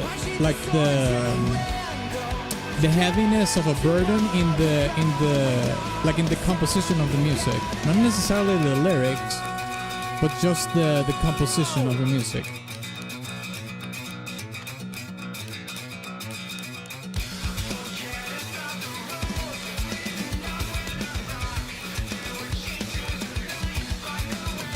You know what I find cool about Eastern games is that, you know, this is pretty much like, you could say this is a single. I mean, let's take the idea that this is a video game track, right? This could be like a single of, you know, like any rock band that you could hear nowadays. But the cool thing that Eastern composers and, you know, Eastern developers do is that they take chances. From a Western perspective, they take chances, but this is pretty much something they do on the regular, you know? This is normal for them. But from a Western perspective, this is not something that you would hear often. like a song that it sounds like a single with lyrics and whatnot, as a song for a boss encounter or something like that, you know. It would be very far in between that you would hear something like that in a Western market, or a Western approach, I should say. The song is not peak or mid. I would say it's in between.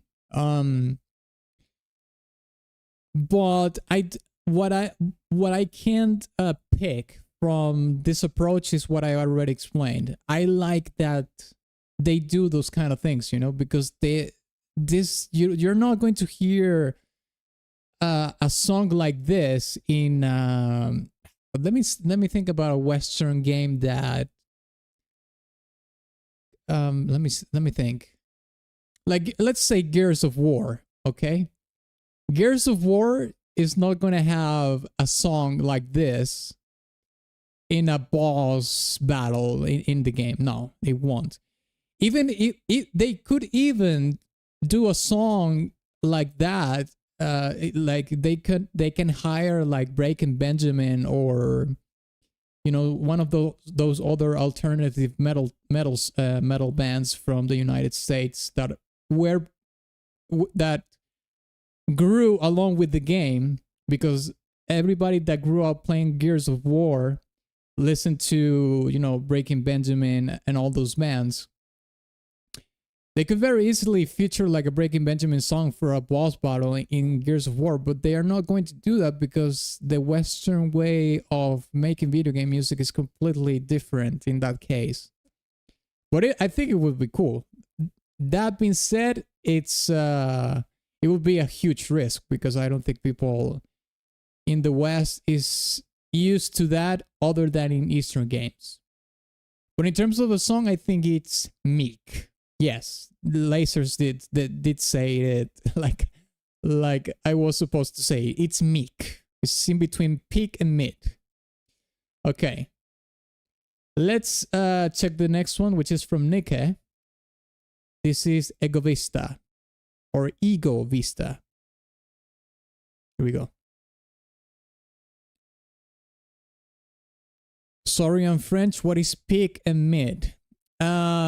Well, it's like a slang in which peak means that the song is really, really good, and mid means that the song is okay to I didn't like it. In between okay to I don't like the song. But it's basically like a slang. So when we say the song is peak, it means the song is incredible. It's really good. We really like it. When we say the song is mid, we didn't really like the song, or we thought the song was okay. And when we say meek, which is a mix in between mid and peak, it means that we like the song, but we don't like it to the point where we would say it's an S tier track or something. Pretty much. Okay. Let's listen to at last Ego Vista. Here we go.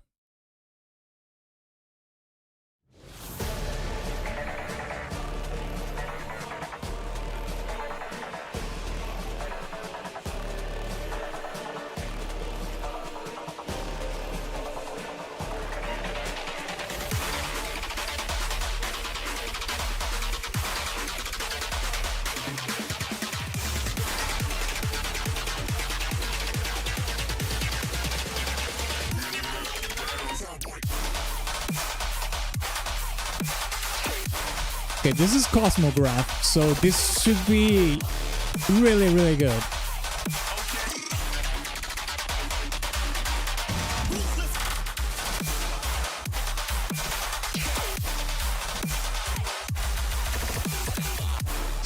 Okay, the song is using very heavy glitch elements so far. Deadhead is already saying it's a mid track. I'm going to listen to the whole track and see. I'm not going to judge the song just yet.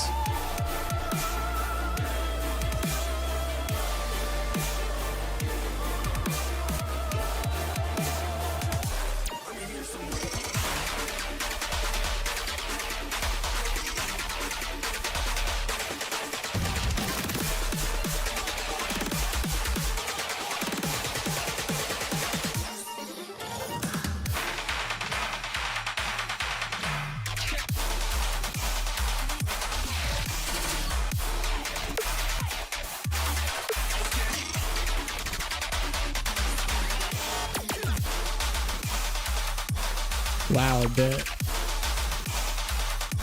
this triplet arrangements in between the glitch elements was pretty cool. It does add up. It doesn't reach the the rhythmic.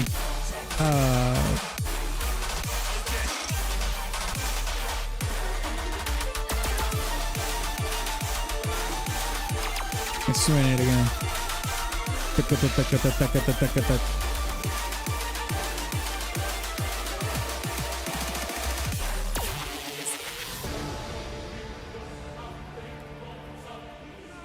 I'm trying to think about the term. There's a specific term that I want to use to describe it.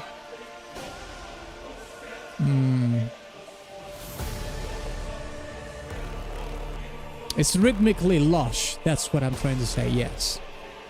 And when it adds those triplets arrangements in the otherwise glitch elements in the song, it's actually really good. I wouldn't say this is one of my favorite tracks from Cosmograph. No. This is more of a personal taste than anything else. I don't like songs that have way too much glitch elements personally. For listening experience, isolated from the game. This probably works better when you're playing in the game, but the song as it is, isolated from anything else without the context or anything, I don't like that too much because it's too heavy on the glitch elements. Probably works better for storytelling purposes inside the game. But I don't think this is mid as well. I don't think this is mid. So I would say it's meek because it's not peak either. So yeah, let's put it in meek. Okay, let's check the next one, which is from Arc Knights. Let's check this out.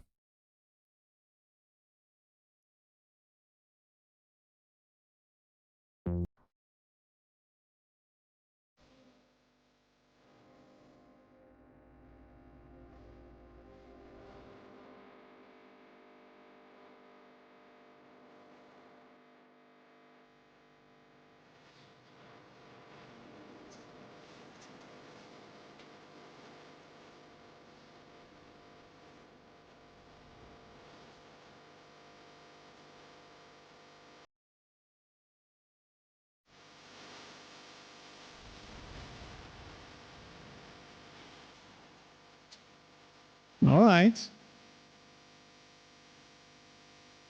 Come on.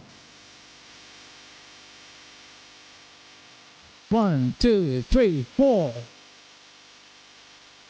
Woo, yeah.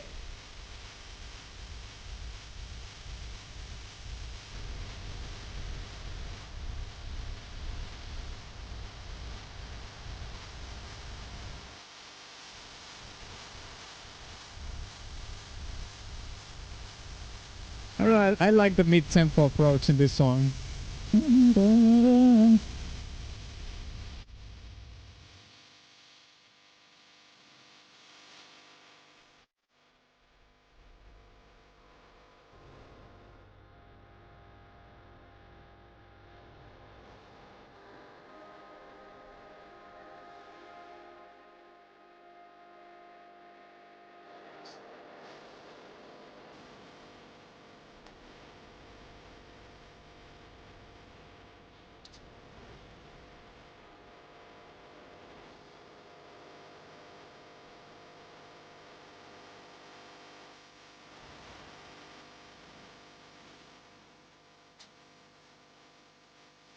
Spilling again.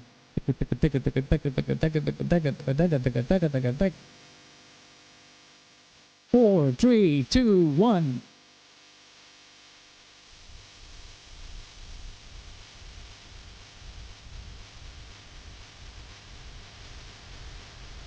This is good. This is good.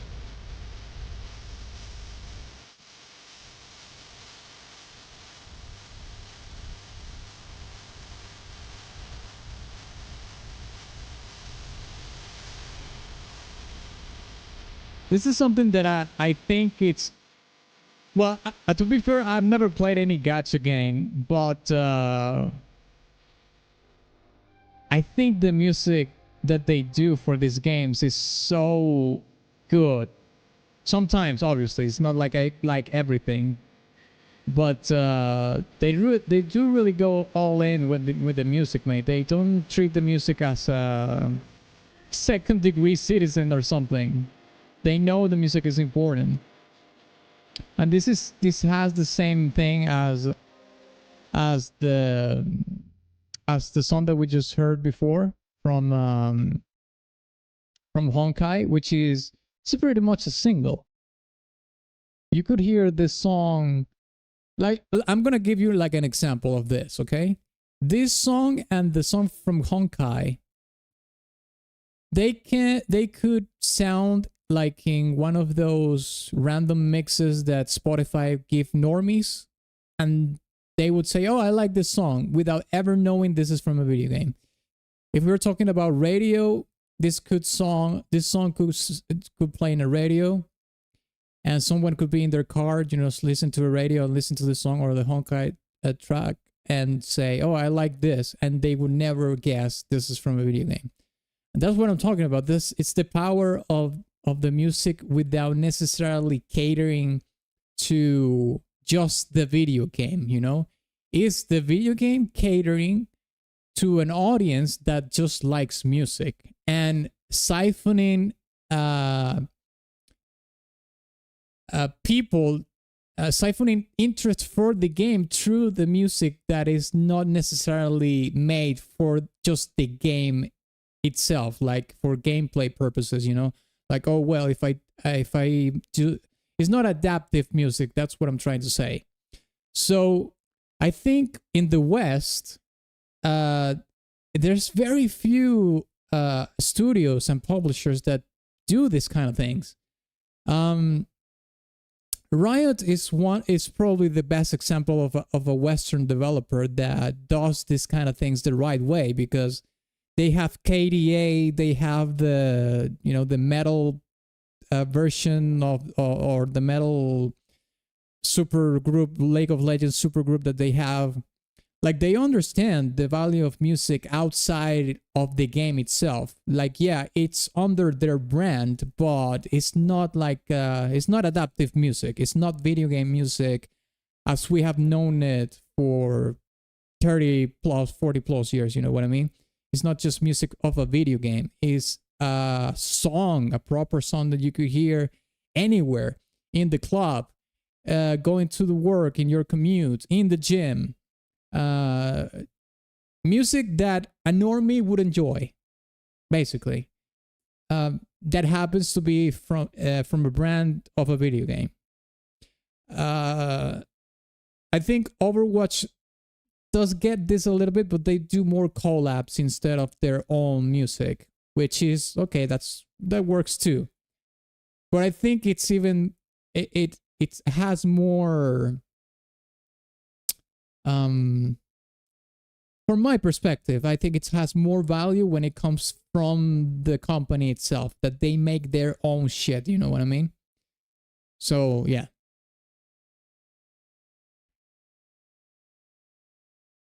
My stream can start now, I'm here. Okay. Eldrick, you're a little bit too late. So in case you wanted to request something for the freebies or the pay to win, we actually did finish the freebies and we closed the request, the pay to win request for today. Yes, but I still don't like Western mainstream much. Yeah, I can understand that. I mean, I am the opposite. I like more Western music than Eastern music.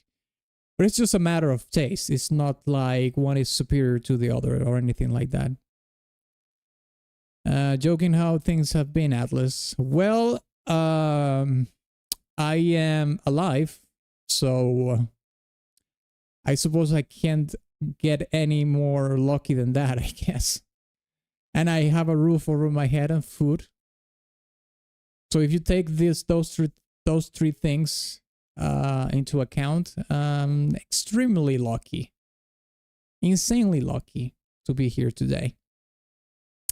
But I'm going to leave it at that because today is not about that. Today is about you and the songs that you want me to listen to. So, let's see what's next. Gameplay for the next track here. Okay. What's the next track? Is it yours? Okay, it's actually yours. Yes. Okay, let me see. Let me see. Okay, this is the gameplay. Beatmania. All right, here we go. Let's check it out.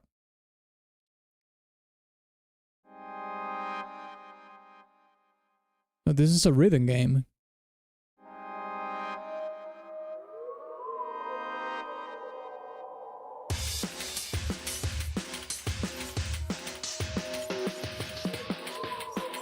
Yeah, it's been a hectic week for me, but I imagine it was far more for you. Luckier otherwise. Yeah, mate. Yeah.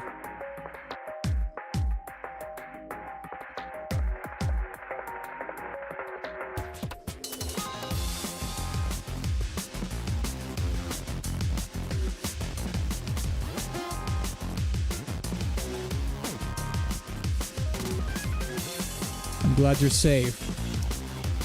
Yes, I am glad too, Dlazerz. Yes. I am extremely lucky. So lucky, mate. What happened 2 weeks ago it really put a lot of things in perspective for me, you know. So I'm in a very extremely privileged position right now, and I'm very thankful for that. You have no idea.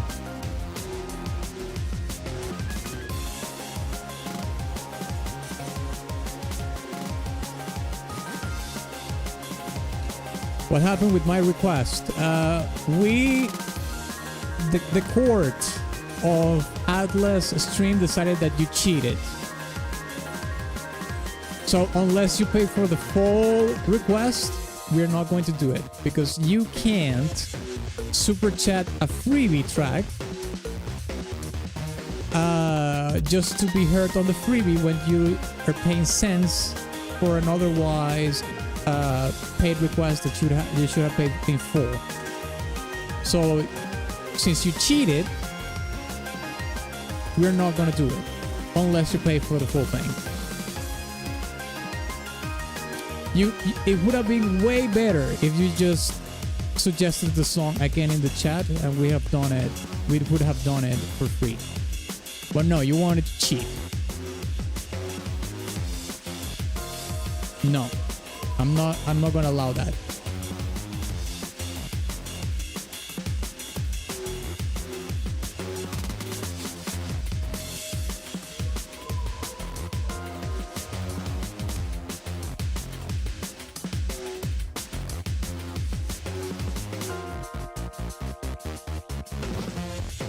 That was actually sick. Down.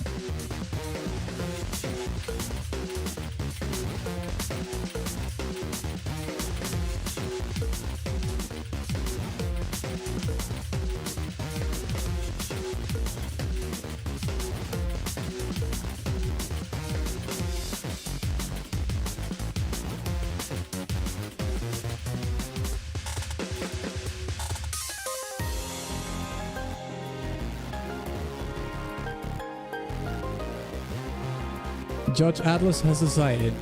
I mean, come on, lads. Am I crazy here? Am I crazy here saying that's cheating? It's like you're cheating in two fronts.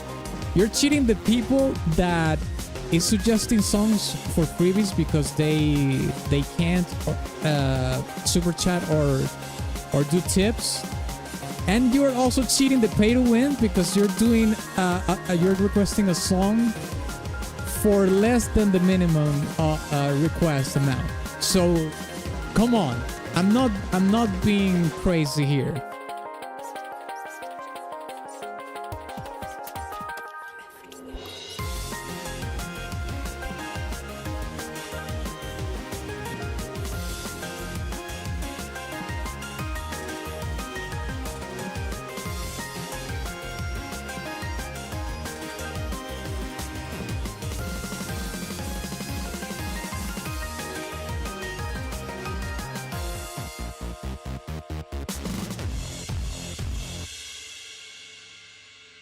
I like that ending.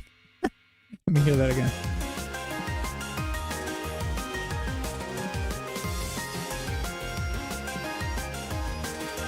The thing is that I'm actually going to ask this to you first, and then I'm going to elaborate on that. Do you... That resolution was pretty cool. Do you think that songs like this that are made for rhythm games actually have storytelling in them? Or they're just done for the purposes of just creating something groovy, something that you can, you know, bob your head and whatnot? Let me know in the chat if you think they have storytelling or they're just songs to, you know, just enjoy while you play the rhythm game. Because depending on what you say, I will elaborate on that. So let me know in the chat, what do you think? Conkel said the track's good. Try to finesse the system, yeah. Yeah, not finessing here. On top of that, he did it in front of everybody. Everybody was able to see what he was doing. So, man, if you're trying to do something is coming like that, like at least do it like in the shadows or something, not in front of everybody. A good amount do. You say a good amount of tracks actually have storytelling. All right. Well, this song is called Far East Nightbird. I think... Okay, let me see what Founder says. It captures me if beat, harmonies, melodies are interesting. In this case, I like the switching between the melodic part and the syncopated, I suppose that you're trying to say syncopated. Bass part, okay. Okay, so you're basically saying that you like the song basically more for the composition than what if the song has a storytelling, you just like the song more for, you know, the groove and everything like that, and the musical elements, the rhythm and whatnot. Okay. I personally think that if you're making a song for a rhythm game, it really depends on the rhythm game, of course. If it is a rhythm game like this, I think you don't really need to elaborate a storytelling. It's just more about, you know, the groove and making the person being in a pocket of, you know, bopping their head and enjoying the music. It's more about the enjoyment of the music itself than actually creating a storytelling. But I do believe that if it doesn't have a deeper storytelling, it can have like a theme. I mean, I'm gonna give you an example. In the game, like I think it's Dance of the Cryptomancer or whatever it's called, the name of that game. I think in that kind of rhythm game, you can have a deeper storytelling in the music, even though it is a rhythm game. But in this kind of rhythm games, it's different. There is another rhythm game that is a Zelda game as well. And you know, Zelda has a very rich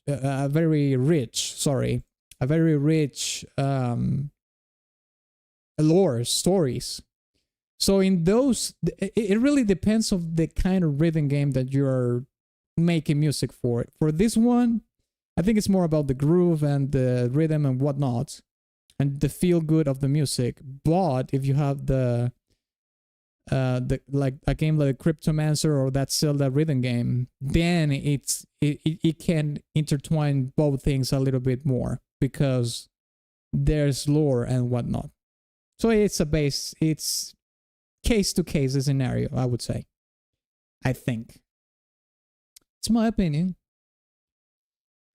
All right, thank you, Fandor, for that track. Let's listen to Valentino's combat theme now.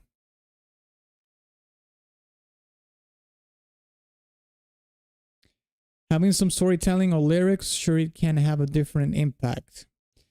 It can, but also you have to take into account the priority that people take when it comes to music. You know, some people don't really care about the storytelling of the music. They just like music because of the feeling of the music. They make them feel energized or hyped, or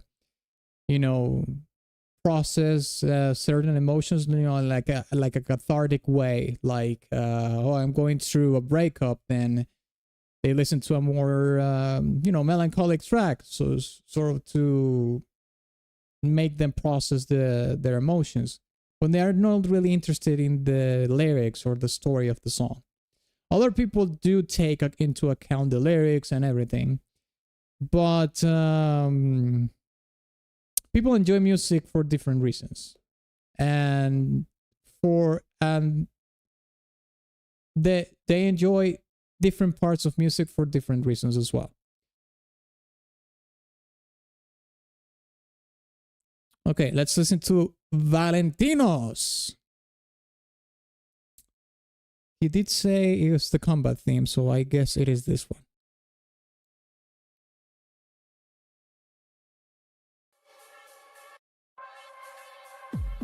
I think maybe rhythm games have emotional storytelling. It doesn't have a narrative, but emotions are transcendent.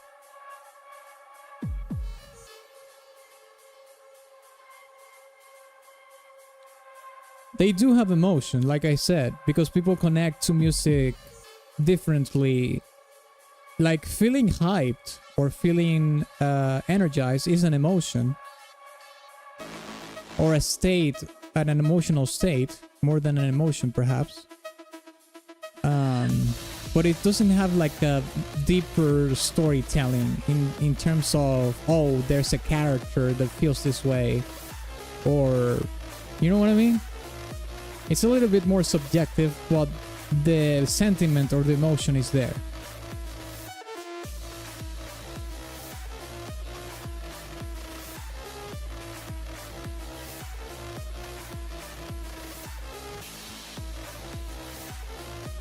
This song is weird.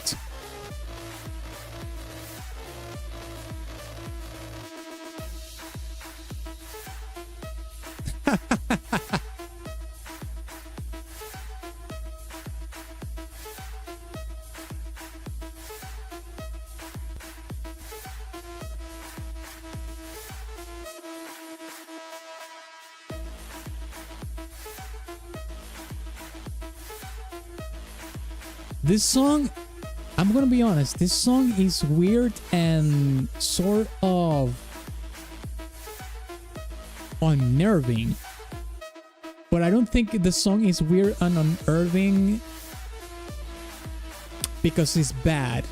I think the song is trying to, it's not even trying, it's actually achieving to be that on purpose. Like it was composed for that reason alone. To be sort of weird and sometimes obnoxious.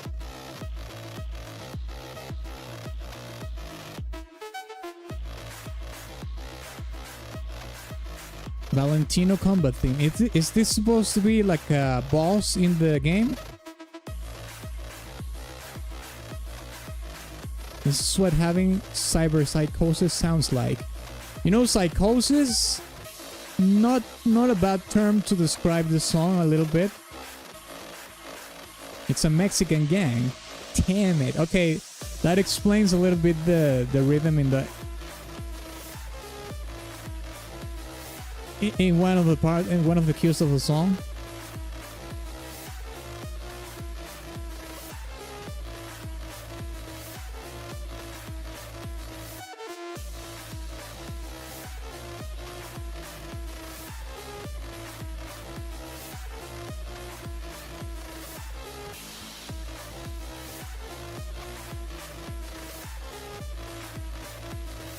You know, the thing is that this particular cue is the only thing that kind of approximates myself in the make-believe that this is related to a Mexican gang, because the rest is too weird and I'm not gonna say avant-garde, but weird and unnerving for me to say that this is related to a Mexican gang. because I mean, if you listen to Mexican music, like from rancheras to narcocorridos, you know, there's a wide spectrum in that. From rancheras to narcocorridos. I'm not really sure if I listen to Mexican music here, unless they are bringing some of that lowrider culture from the LA, which I'm not really that familiar with. In which case that could be the case, but yeah. It's cyberpunk, so it's a Mexican mecha gang. No, I get that it's from cyberpunk.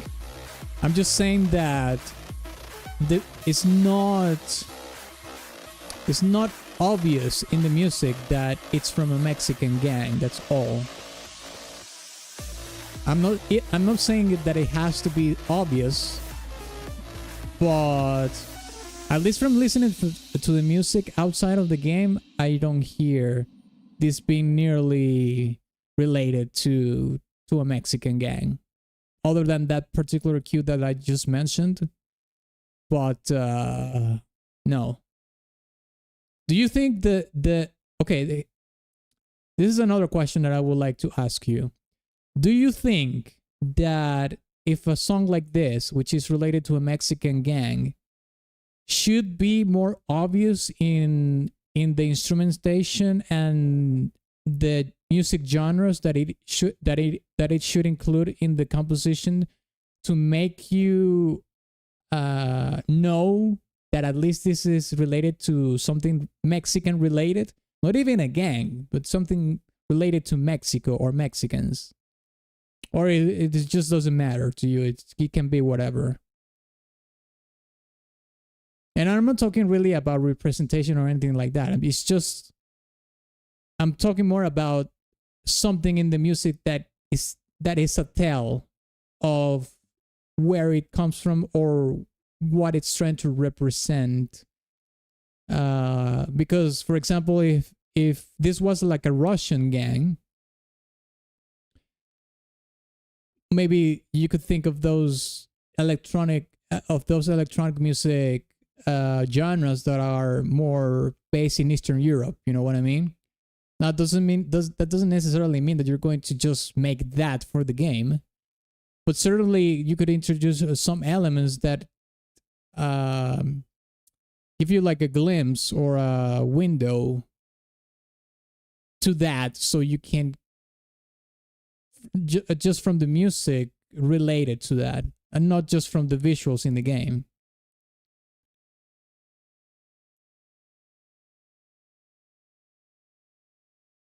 Let's put in Mexican Latino singing. Good enough. Okay, I guess. Maybe I'm thinking about this too hardly, I guess. I'm just hitting myself with a rock. Gameplay video for the next track. Search for 59th Street Taxi Chase. Okay.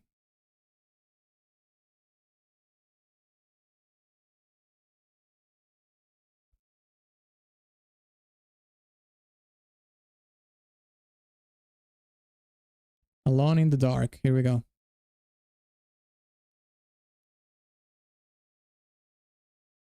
Who am I? I guess this is the final version, I guess. Okay.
These choirs are fired.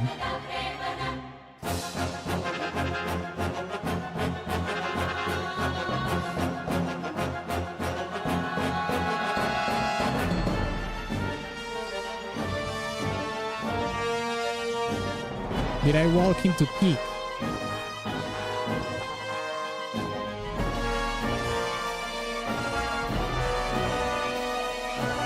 So you hear how the tension increases in this part?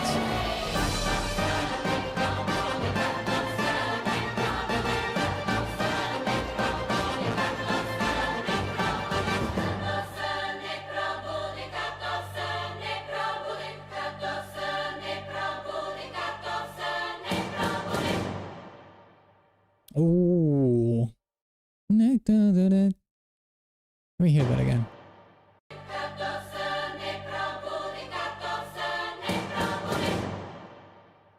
It does have a resolution, yeah.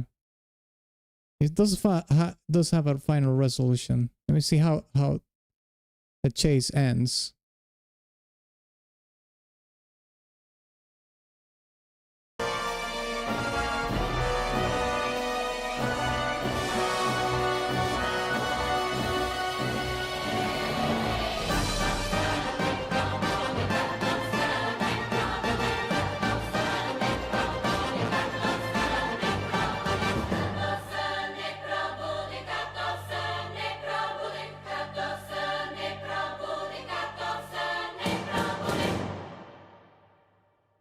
Damn, right on cue.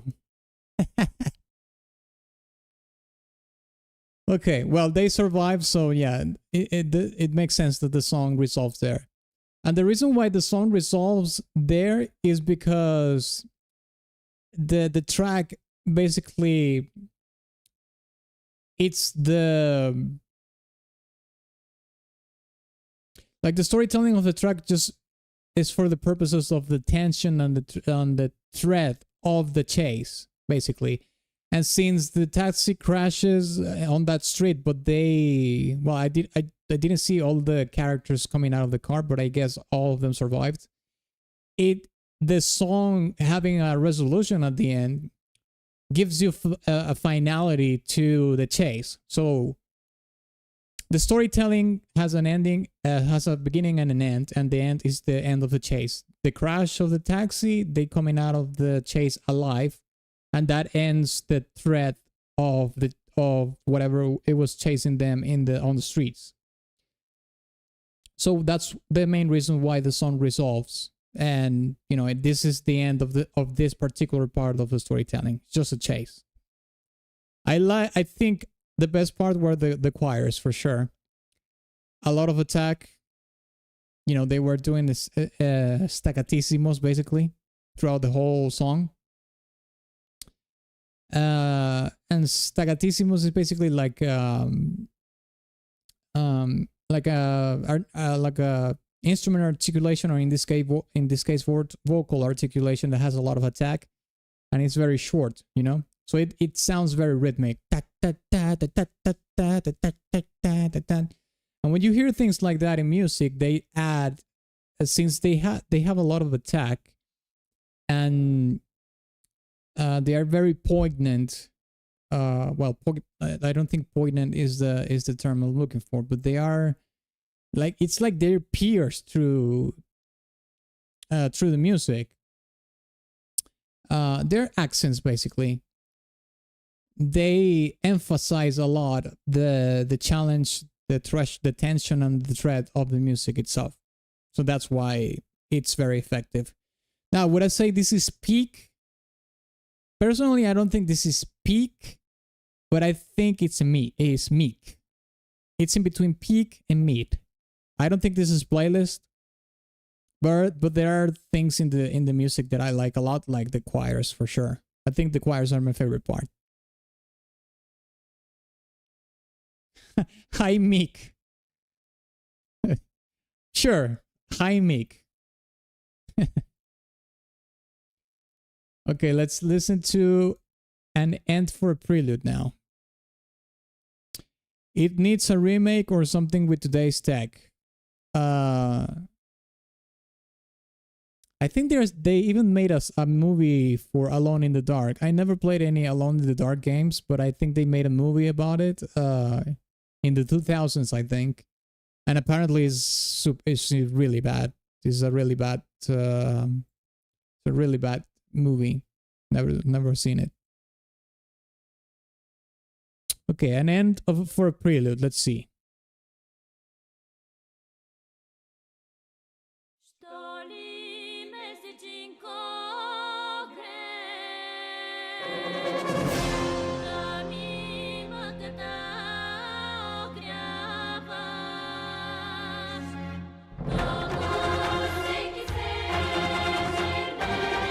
I like the Eastern European choirs. By the way, I forgot to mention that the choirs in the previous track in Who Am I does have a little bit of that Eastern European flair, but since it is the execution is very much done in staccato, it's not appreciated that much. But here it's completely it's way more evident.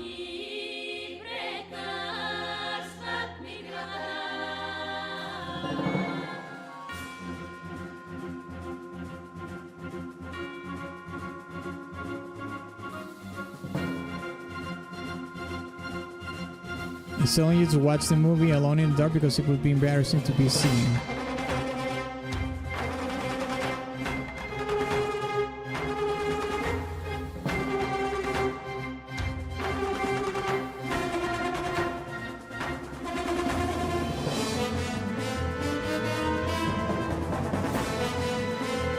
Wait, but isn't this Alone in the Dark supposed to be like a remake? There's an Alone in the Dark that is the OG one, which was one of the first 3D games made for console or something. I can't remember well. Let me see.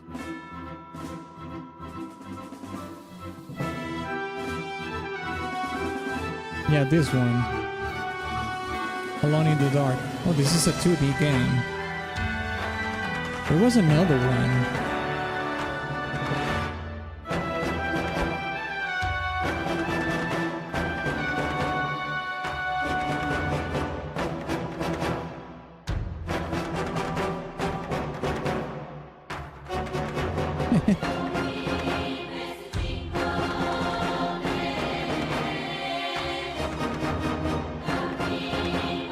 I think it was this one.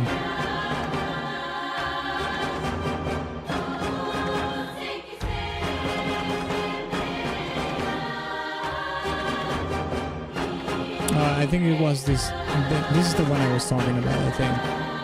Alone in the Dark 3. Oh, this part is sick. I like that ostinato in the strings. But the first Alone in the Dark game, lads, is from 1992. This is the one that we are listening to right now. But the first game is from 1992.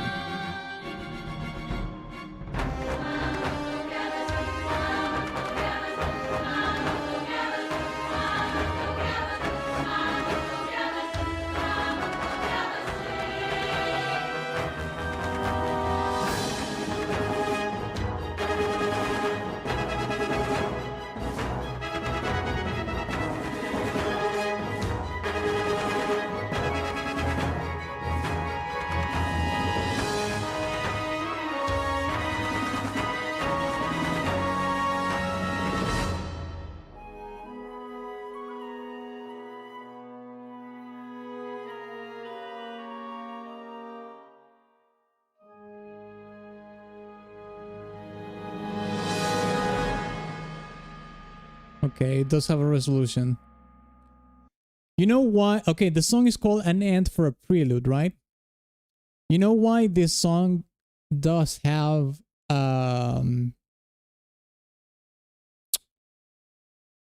like a finality thread of storytelling throughout the song? The one thing that's giving me that vibe the most is the Marshall percussion.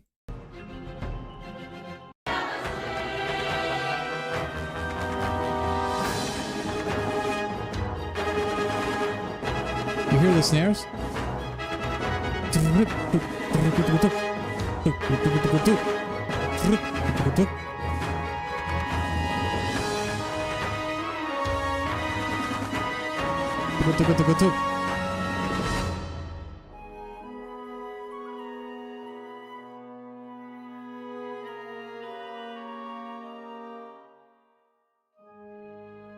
And it's very interesting that it ends with the woodwind section, and then the whole orchestra comes in to give you the absolute resolve of the entire track.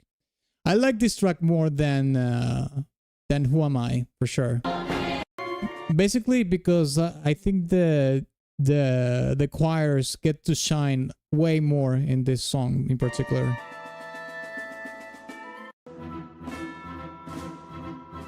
It's not going to be playlist either, but I like this song more than the other one. And Paragon is saying Bulgarian. Okay, now it's made. What is wrong with the Bulgarians, mate? I think it's pretty good. As a matter of fact, I think the choirs are my favorite part. It's the same. It was the same thing about the previous track. The choirs is the thing that sells the song the most. Okay, let's listen to Killing Floor now.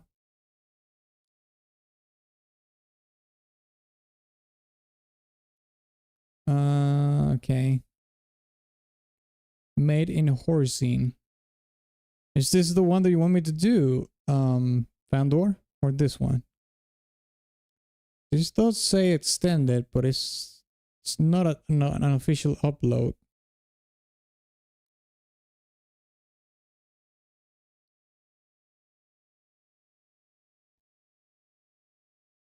Oh, it's you, Dlazerz? Oh, sorry. The Fandor track is below you, and I got confused. Yes, it does say here that it's you. It's just that Fandor is below you, and I mixed it up. Sorry about that. Yes, okay, let's check it out.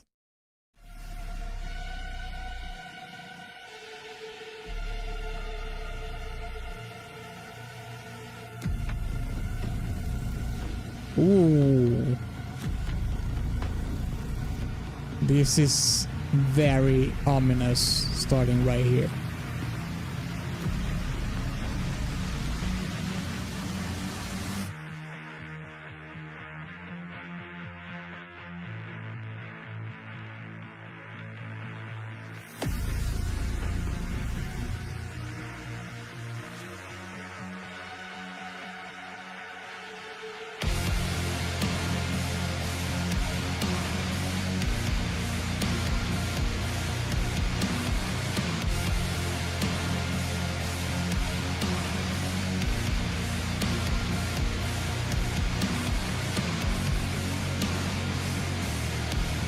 That sounds mean.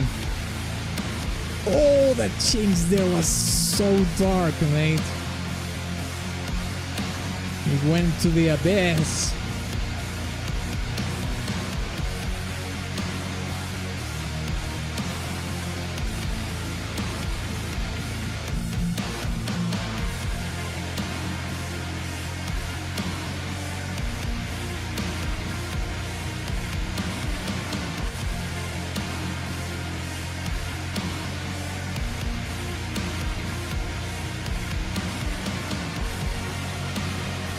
What a change, is all dark. Yeah, this is doom and gloom for sure.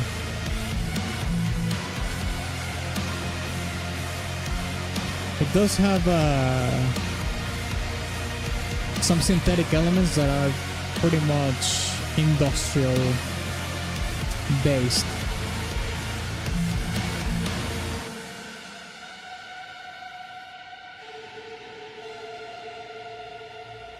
It's mixing like industrial with horror synth, I would say.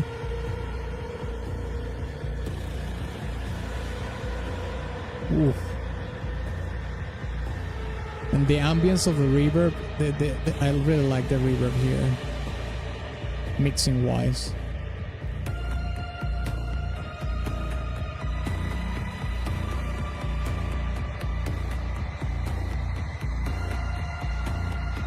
You lads are saying it's mid. I don't think it's mid, but it's not peak. So far, it's not peak. But I don't think it's mid. You can hear that it does have a little bit of the influence from Doom 2016. Especially here with the synthetics. Kind of crazy how much influence the 2016 Doom soundtrack has had for, well, 10 years already. I mean, no wonder that it deserves it.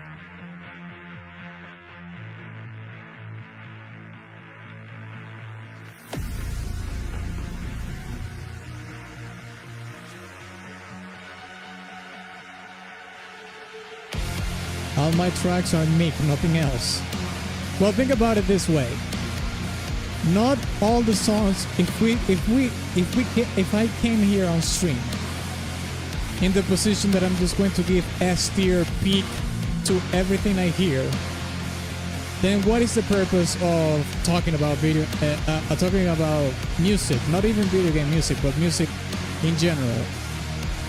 Like if you talk to someone that thinks every single song they hear is S tier track,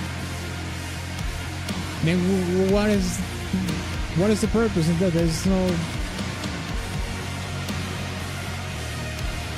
no purpose in that, and there's absolutely nobody in the planet that thinks everything is S tier, and if there is, they're lying. Okay. Also, I've been listening to music and all kinds of genres for a long time. For it's hard for me to say something is S tier because I've heard so much music and so much stuff that it's hard for me to get impressed or surprised by something, because more probably than not, I've heard something like that before. So I'm not gonna give, in my good conscience, I'm never going to give everything an S tier or just glaze a song just because. I have to be truthful. But think of also, you should think about it this way. At least it's not mid. Because if I say your song is mid, then it's the worst that could happen. If I say it's mic, it's not that bad. It means that I like it, but I don't like it enough to be in a playlist or something like that. You see? So, we have to keep it real, lads. We have to keep it brutal. That's why we do the tournaments. That's why we do the tier lists. To really know if people are true to themselves. We are free thinkers here. We don't glaze just because we have to glaze. No. We glaze if the song pertains to glazing. We cum if the cum is evoked. You understand? Like, how can you cum if you're not even hard?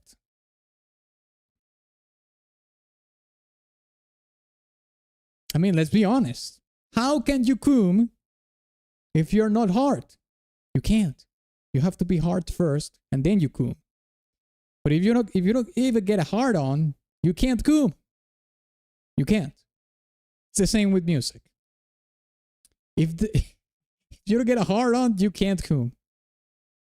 And if you don't cum, it doesn't make the playlist.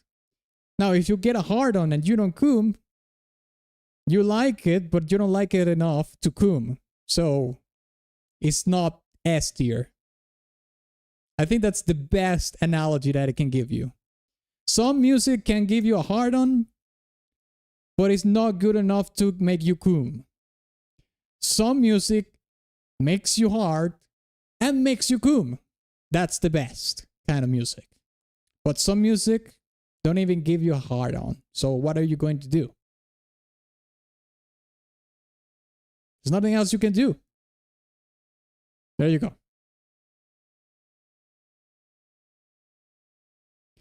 All right. Let's listen to the next song, which is the Final Fantasy XIV. This is the track that Fandor is dedicating to Conkel. This is the bromance that we have in the chat right now.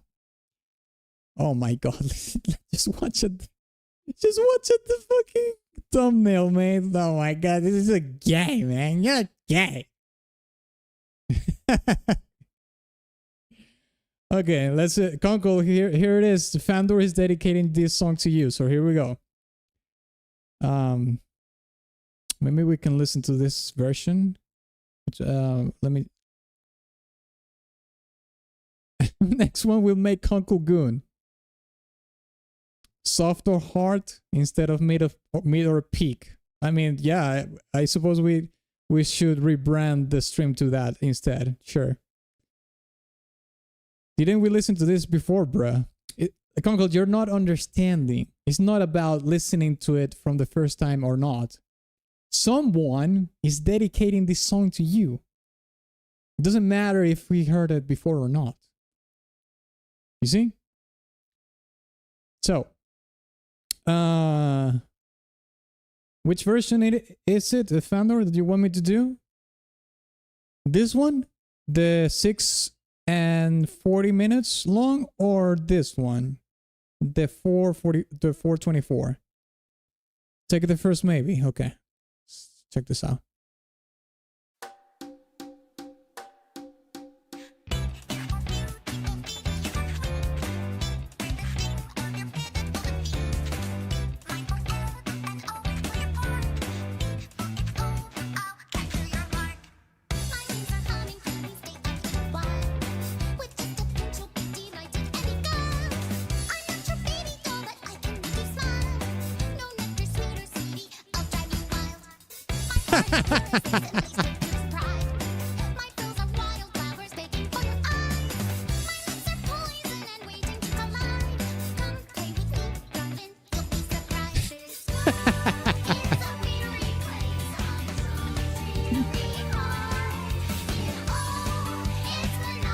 My balls are retracting. Dang.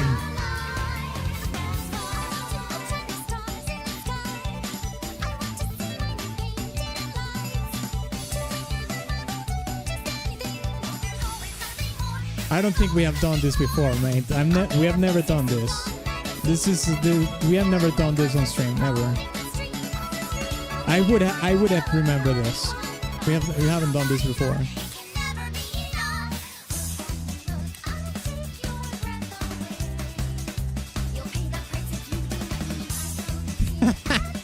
You will pay the price if you deny me.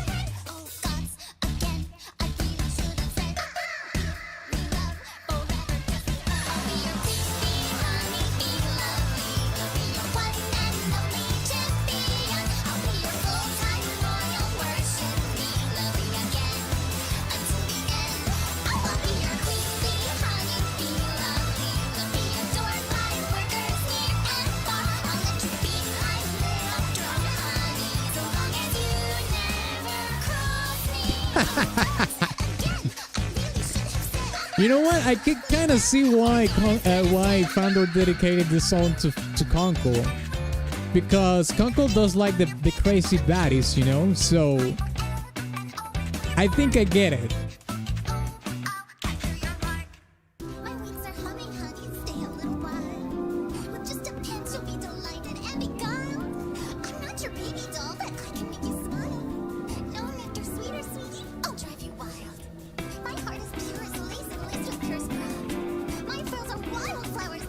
Kawaii? Yeah, it is kawaii.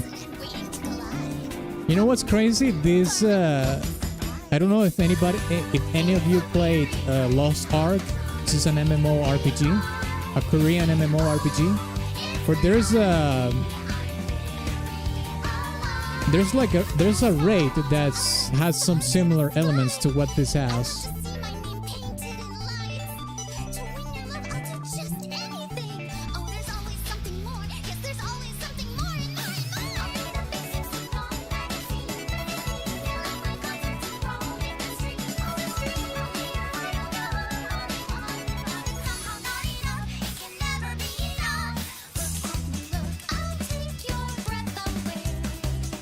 Did Soken make this track? I mean, he does everything in Final Fantasy XIV, so that will be my guess.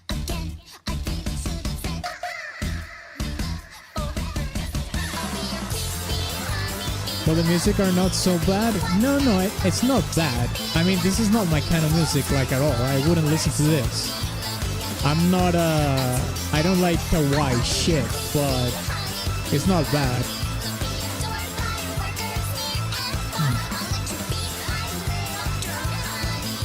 The most kawaii thing I'm willing to go is Baby Metal. That's it. It is Soken, okay.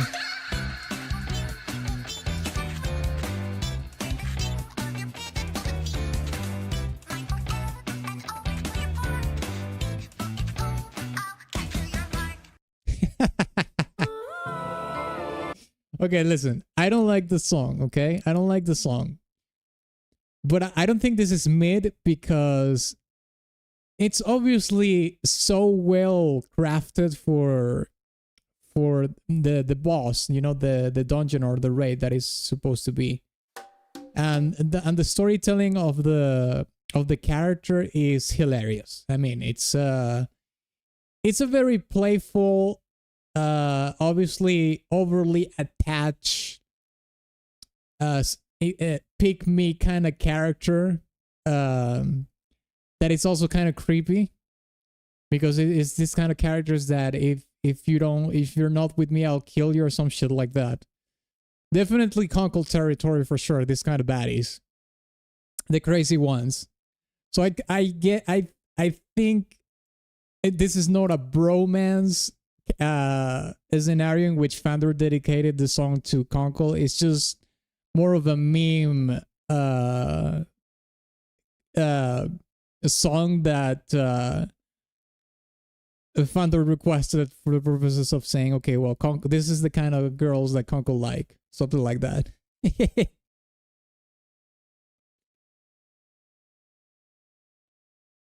This was a moment, yes, it was. So you just beat the shit out of her while she pretends to love you. I'm not really sure if she's about that, but she's definitely almost obsession level. If any of you lads watch that that movie, it's a horror film. It's a very popular horror film right now. If any of you watch Obsession, it is something like Obsession, but not to the point of being a horror movie. But yeah, something like that. Well, good luck with that. With that bee, Conkel. You have the honey. She's looking for your honey, mate. You better give it to her. You better give it the honey, man.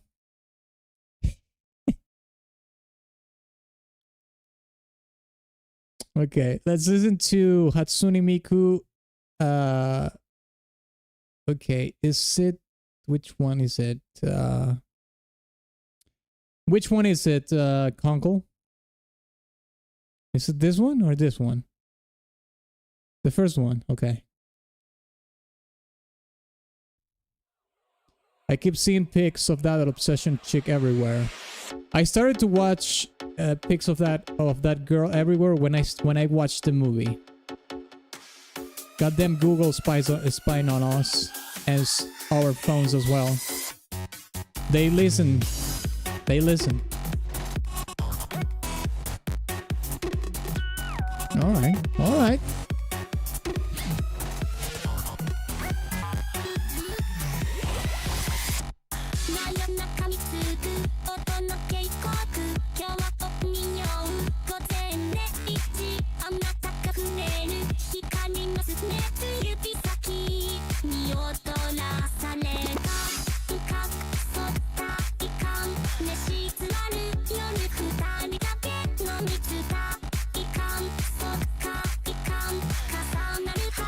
I like the synthetic production that the vocals have.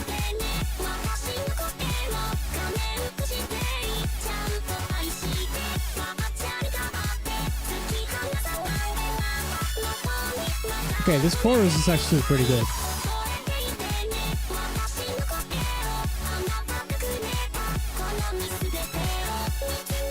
The vocal melody is pretty good. I have to admit that. This is kawaii shit as well, but I mean the chorus is good and the vocal melody actually pretty good.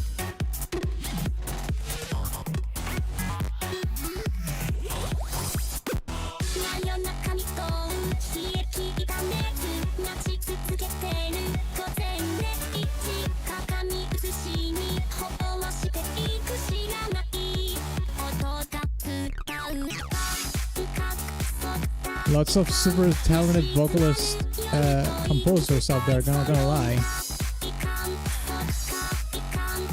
Vocaloid, you mean? I thought Hatsune Miku was a real singer, not a Vocaloid artist.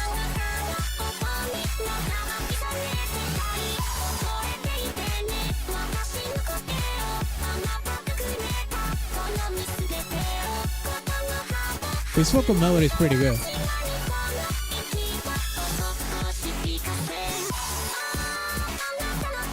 Soft.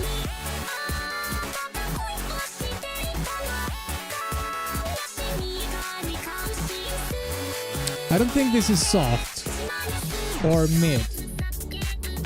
It's not peak. I'm not gonna say it's peak. I'm not going to betray myself and this is saying this is peak after I just said I don't like kawaii shit, but it does have some really good banging things.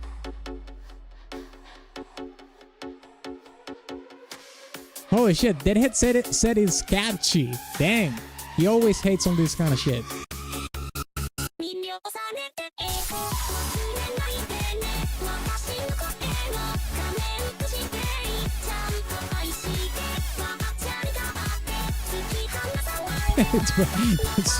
It's your step. Jeez, I don't think it's that bad, Paragon. No.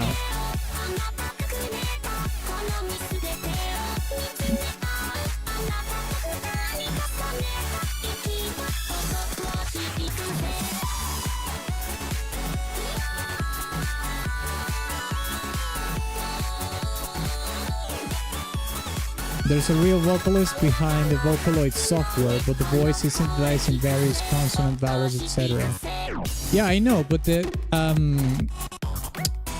mean, you can achieve the synthesized effect without the voice being a Vocaloid, a Vocaloid preset or a Vocaloid, virtual instrument.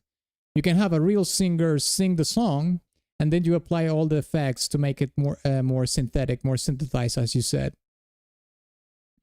Well, like I said, I like the vocal. The chorus is the best part of the song. It does have some glitch elements, but I like the glitch elements more in this song. Like, for example, on the previous track, I think it was the Nika track that was like overloaded with the glitch elements. But the thing is that song was the theme. It was more thematically composed based on the glitches, which make it's understandable. Here is more balanced, and definitely even though I don't like the song I don't think it's peak or anything, because like I said, I'm not a kawaii kind of person that likes kawaii shit. But I can recognize that it does have really good hooks. The chorus is pretty good. And the vocal melody in the chorus is pretty peak. I have to admit. Not gonna be on my playlist, but he has some really good stuff for sure.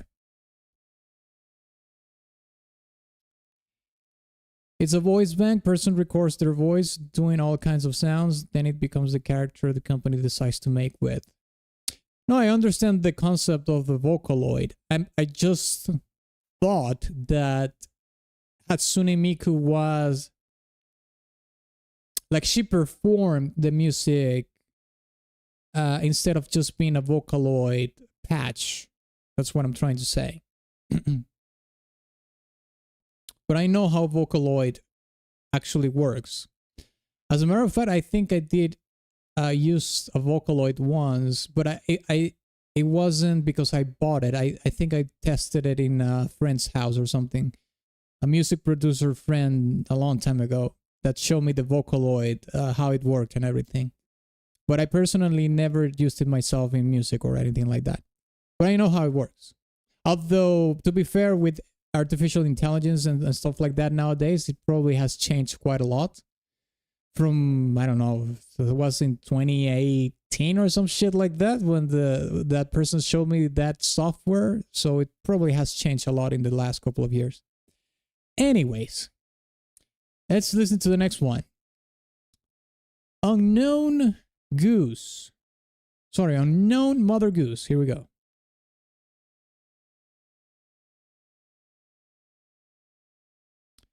Kawaii. Stress the I. Kawaii. Okay. Unknown Mother Goose. Here we go. Oh, this is with Hatsune Miku as well. Here we go. Just listen to it from the beginning.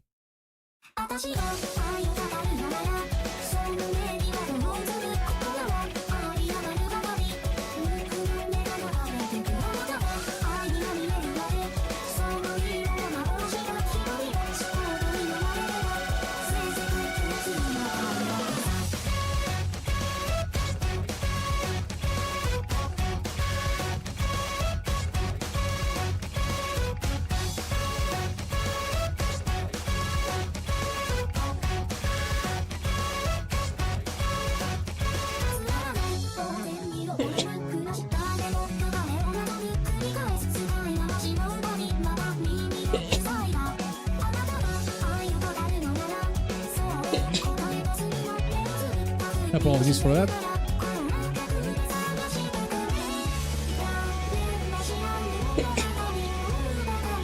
The transition was sick.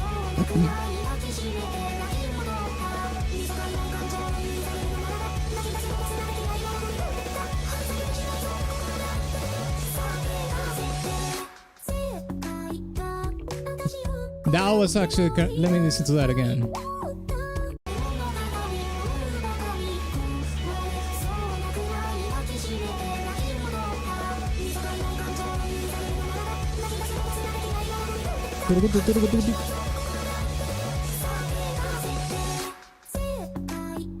That crescendo with the vocal line, that was sick. And listen to the juxtaposition. They did that crescendo like a fake build-up just to drop you here, which is the more acuter part of the song.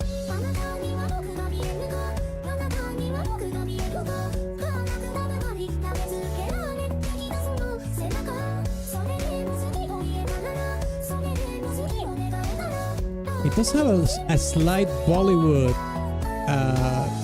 thing going on in the vocal line in this part.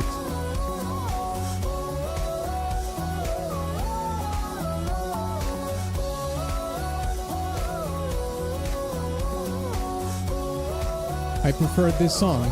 Really?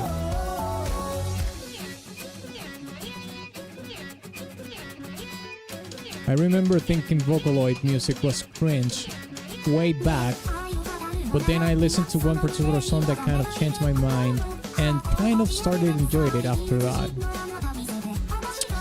So it was more of an acquired taste for you. Yeah, that has happened for me. I think everybody has gone through something like that. 70% peak, 30% mid, but you have to finish listening to the song to say, mate. I prefer the vocals themselves.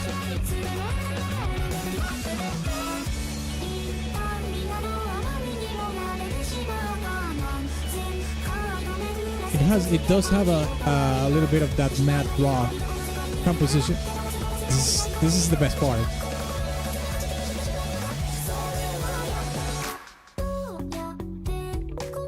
And the juxtaposition in between that fake build-up and the cuter part.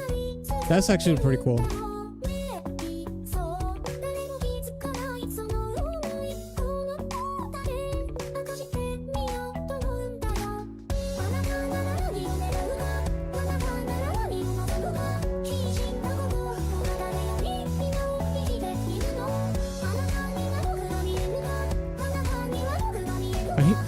Here is where it has that slight Bollywood vocal influence there.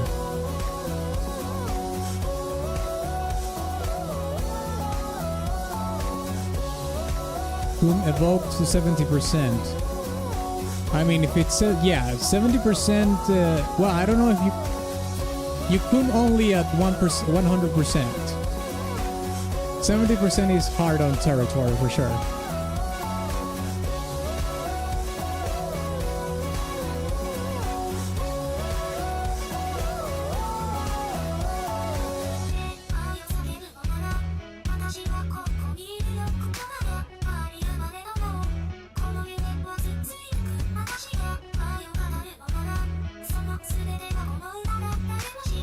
I changed to 100%. Okay, then you couldn't. That's the resolution? That piano right there? Let me hear that again.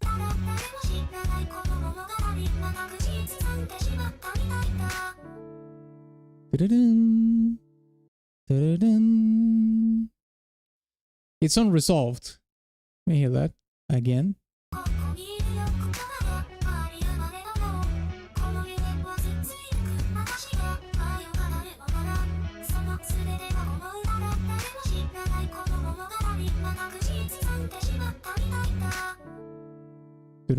Yeah, it's unresolved.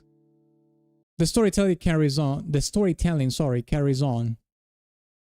Not entirely sure what happens next, but not peak. Not peak for me. I'm not coming to this track, but I have to say that this particular part, that crescendo, is actually fantastic. It's probably the best part of the song.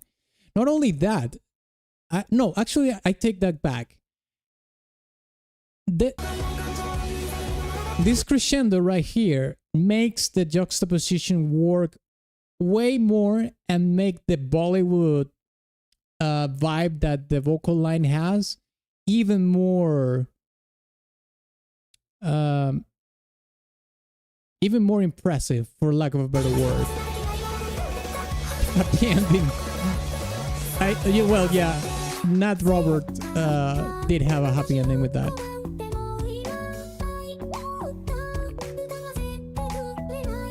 Yeah, there's like a Bollywood vibe in the vocal line here.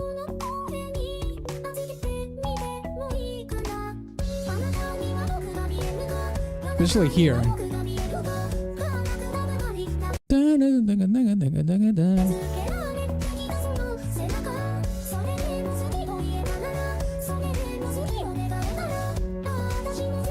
I think it's meek. I don't think this is peak, but there are things that are really cool about this song, mate. The crescendo, the juxtaposition, like I said, or the contrast. And probably my favorite part of the song is that Bollywood Indian vibe that there is in the rhythm and the vocal line of this particular cue. It's probably my favorite part of it. But it's not obvious. It's like it's a little bit hidden in the music, but I can hear it at least. Probably my favorite part, yeah. Also, I think certain Vocaloids are more tolerable for a gateway. Megurine Luca was a lot more ideal for that because she's not squeaky. Or you're saying the tone of the voice, okay? Also, just on another note, I didn't think Vocaloid music would be okay to suggest, but I may have some ideas I'll consider recommending. Yeah, fair enough. The only requirement is that it has to be related to a video game. If it is a Vocaloid cover of a video game song, that is allowed.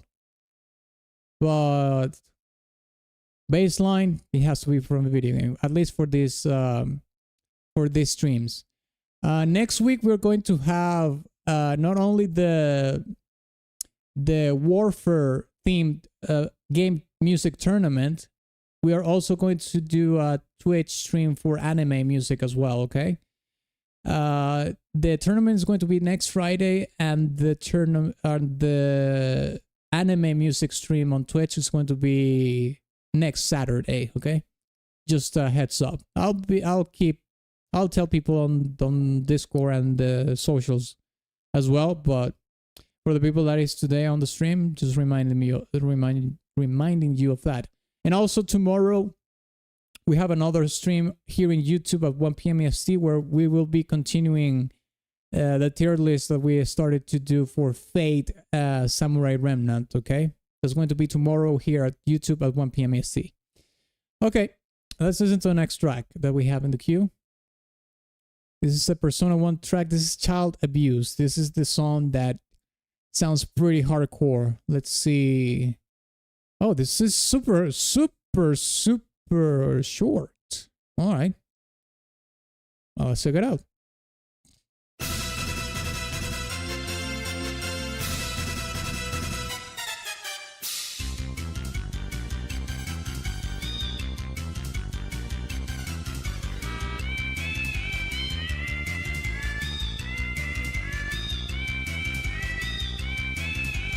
What is going on?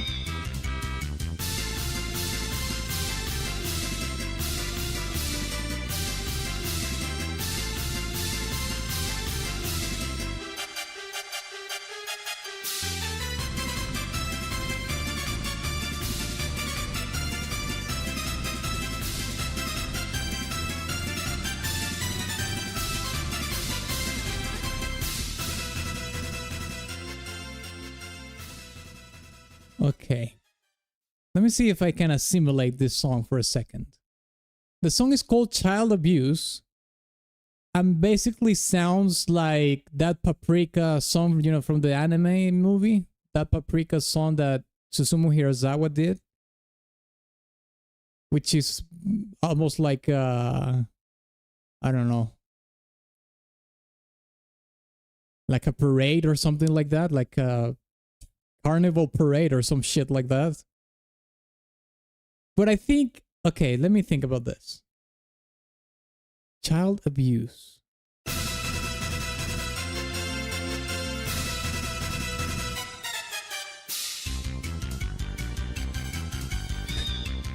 I just can't take this seriously, mate. Especially with the music concrete elements that it has, with the car horn and stuff like that. Jeez.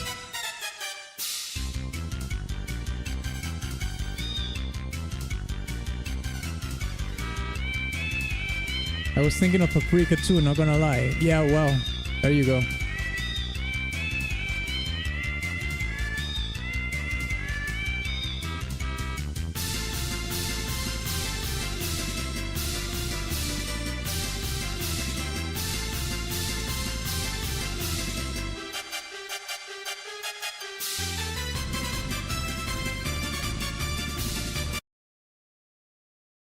Okay, I'm going to put my tinfoil hat here. I'm going to put my tinfoil hat here and say something that it's so out of the blue that it's probably not going to be the case, but it's the only thing that I can think of. Maybe the song is so obnoxiously opposite to what we think or what comes to mind when we are talking about child abuse, that is like because Persona is about internal struggle, and it is a very introspective game, so it has to do a lot with the mind. So the only thing that I can think of is that the song is some sort of defense mechanism that a person recreates in their mind to sort of block the trauma of being a victim of child abuse. So you have to create, so this is like a soundscape of the mental blockade or the mental defense or the defense mechanism that you have to build up to sort of obliterate in sound the echoes of the trauma of being a victim of child abuse. That's the only thing that makes me understand the song based on the composition. Other than that, you be my guess. Let me know if you have another theory. But that's the thing that I can kind of understand from this. Be it as it may. Thank you for making me laugh. The other thing it reminds me of is Danganronpa. But I suppose it depends on the song. But the first thing that came to mind was the Paprika track, yeah. Like an iconic, distorted, happy, energetic tone to mock the suffering of others. I mean, it could be a mock as well, but that I don't know how cruel a persona goes in their storytelling. That would be a pretty cruel way of mockery. That's a good point as well. It could be mockery as well. The mockery of being abused as a child. That would be so dark. I don't know if Persona games have those kind of subjects in their storytelling. But if they do, dang, that's pretty hardcore. Kudos to them for touching those kind of things. Nevertheless, I would say that's not an easy thing to touch in not to touch, not pun intended, in a video game. Okay, the next one is Tangled from Destiny. This is from Destiny 2. Tangled Shore, Tree of Probabilities, and the Rifleman. Here we go.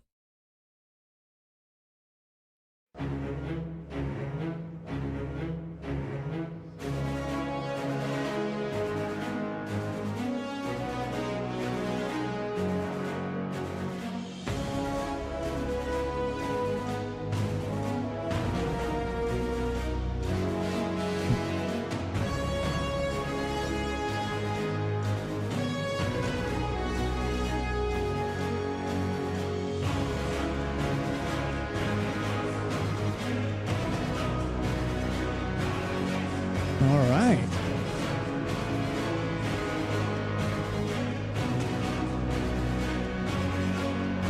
All right.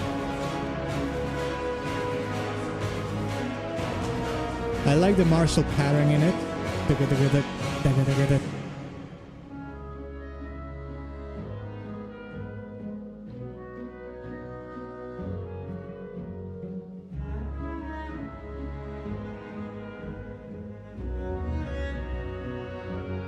I like the solo string.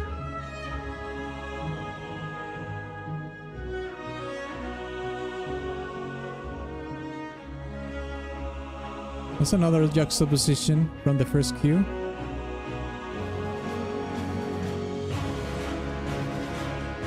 Oh yeah.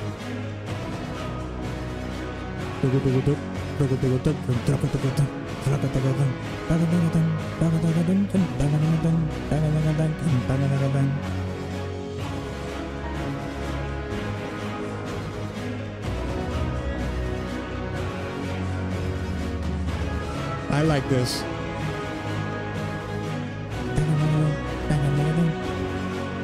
You know, I'm going to pause this song a little bit right here because I just want to say something before I forget. This song does a really cool thing, which is it mixes, you know, I'm going to say epic, but I'm going to put that on quotes. The epicness of the composition of the song with an intimacy level that in essence should be very contrasting and not going together, but the composer or composers are doing such a good job of mixing that with, because the intimacy comes from the solo string instrument, like I think it's a viola, or I don't think it's a violin because I think it's the notes are playing in a lower register, but the solo string instrument, be it a viola or a violin or a cello played in the really high register, it might be, I don't know. It's giving you that intimacy. So the song feels really personal, but at the same time, when we hear the cue coming in with the Marshall percussion and the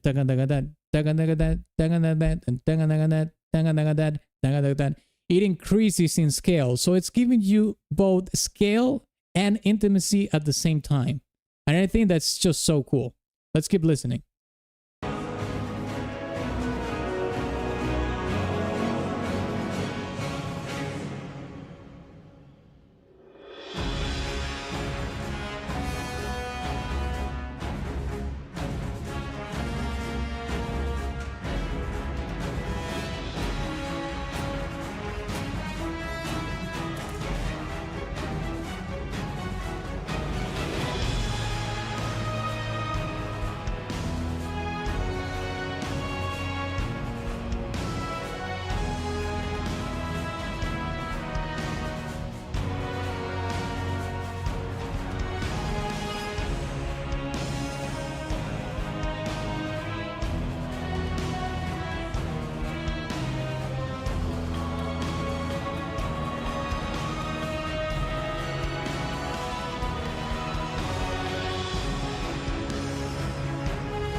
Robert, is this song 3 tracks put together?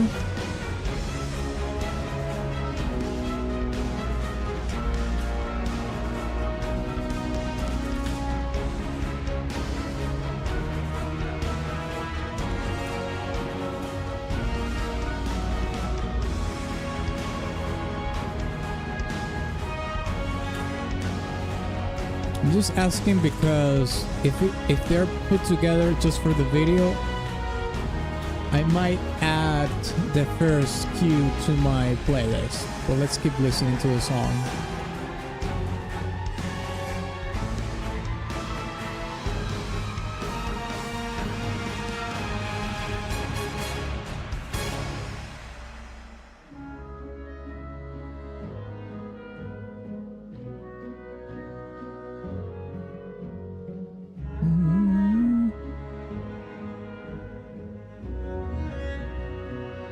I think this is cello. And now it's a viola, perhaps.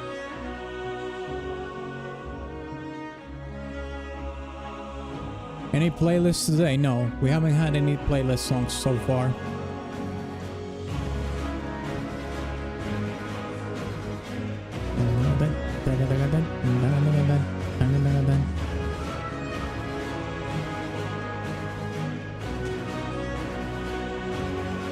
Such a good way to combine 3 different tracks. The thing is that there's one of the tracks that I like for playlist, for potential playlist. I'm not really sure if it's Stankel Schwartz or the other one.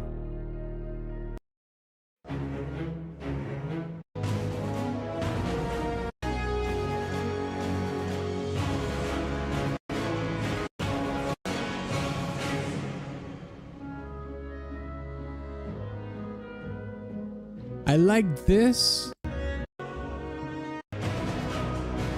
Like, I like this cue. When it becomes really intimate. This is peak.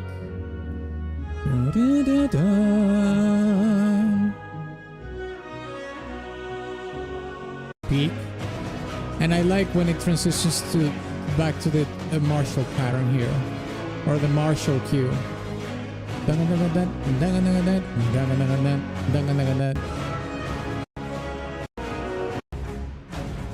If you tell me what cue that is, what it's called, I'll add it to my playlist. If not, I won't. That's just the way it is. Okay, let's listen to the next song, which is we got some Paragon Core. We're getting into Paragon Core.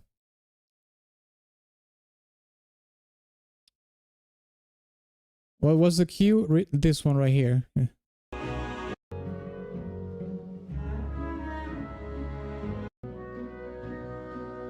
When the song starts here, very intimate, with the solo instruments and the woodwinds.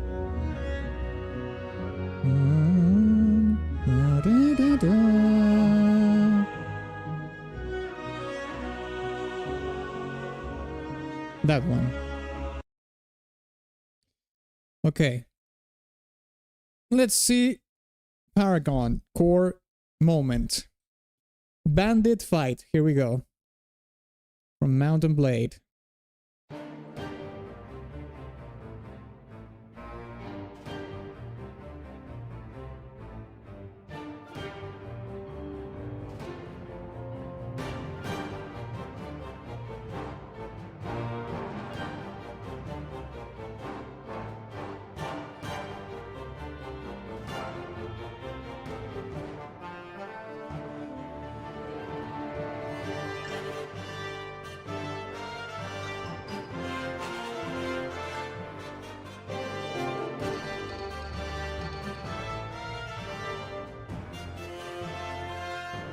All right.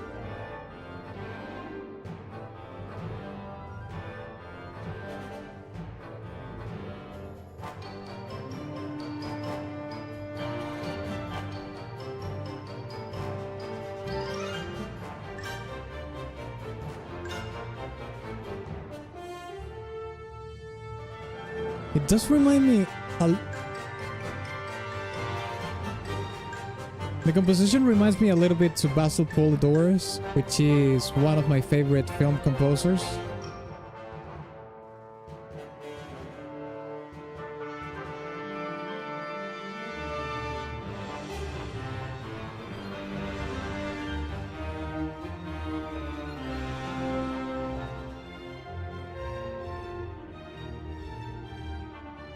He made the...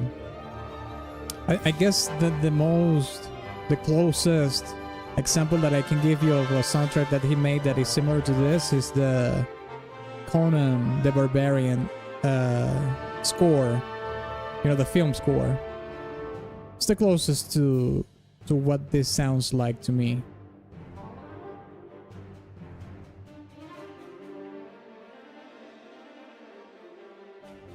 Trio of Probabilities is the original track that came out a bit before the Tangled Shore and the Rifleman.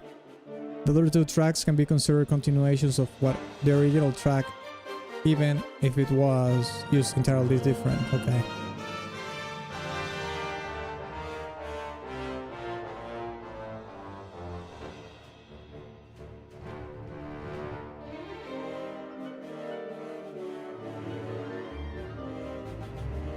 Oh, I love those woodwind runs, mate.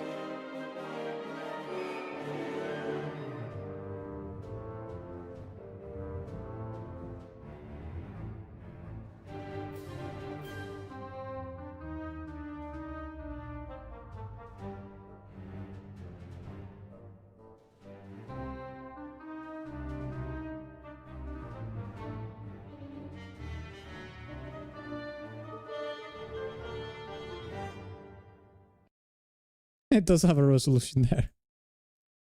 Damn. I mean, I'm not good. I don't think I can play this on my playlist, but it's a good song, mate. I like it because, like I said, it does have a slight influence from Basil Polidorus in the composition. So I would say it's meek, you know, in between peak and mid. But it's not good enough for me to play on a playlist, unfortunately. But I like the direction. If more Mountain Blade warband tracks have this direction influenced by Basil Polidorus, I'm all in, because I would like to hear more from that for sure. Okay, let's listen to a Stellar Blade Demo Crawler Arrange. Well, we have listened to Demo Crawler before, but this is perhaps a different version that we have never heard before. We did react to this on stream. I think it was Eldrick who requested this on stream. But we have not done the arranged version, so let's check it out.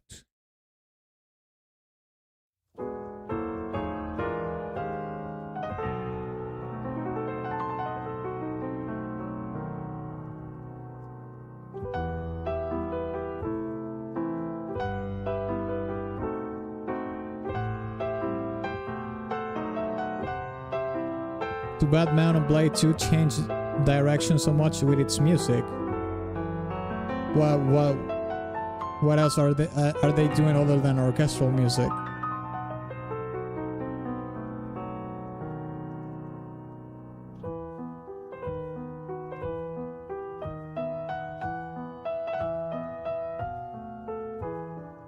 One, two, three, 1, 2, 3, 1, 2, 3, 1, 2, 3, 1, 2, 3.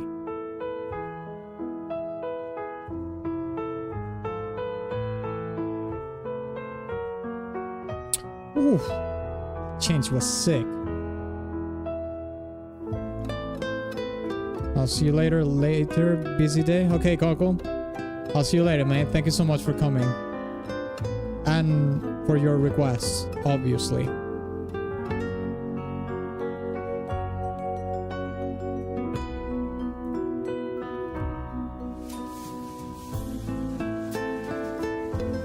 Ooh. I mean, adding that percussion with the I don't remember what it's called, but it's like a brush that you play the snares. The snare in the drum kit. That gives it a super jazzy vibe.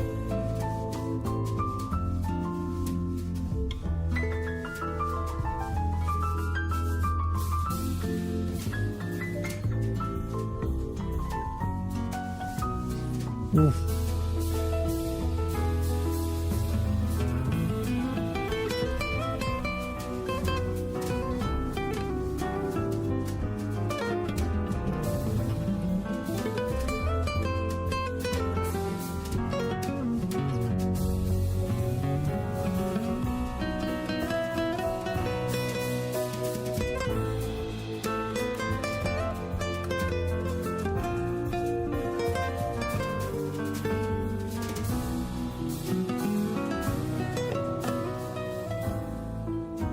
That cue comes from Free Probabilities and the snare march sounds comes from the... Oh shit, so it's splitting between two tracks? Oh no, that's not gonna be playlist then.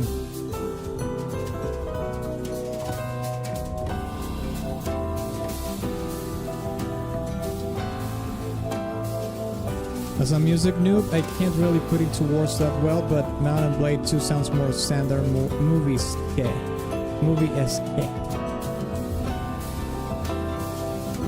I'm gonna have to do an A-B comparison to understand.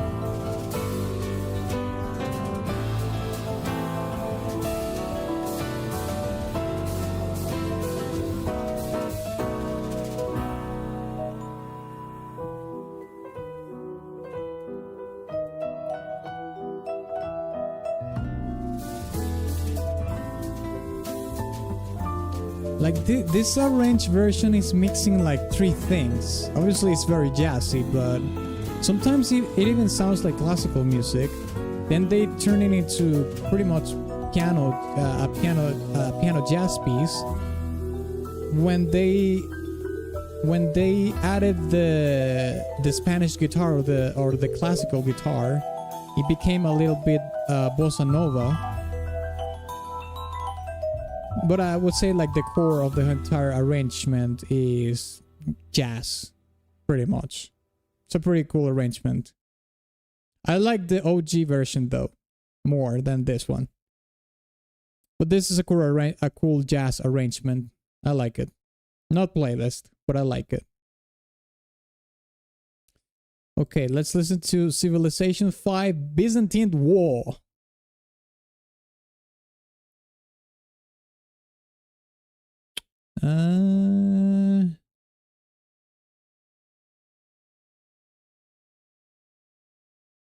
I'm not really sure if there's a track called Byzantine War. Are you sure it's called Byzantine War, Paragon? Because I can't find it. The only one that I see is Byzantine Theme Phos Hilaron War. Is it this one? Let me know in the chat.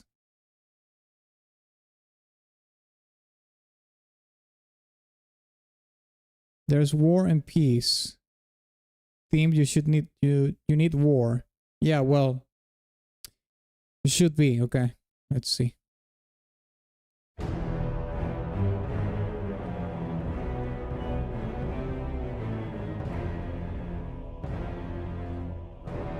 Yes, okay, great.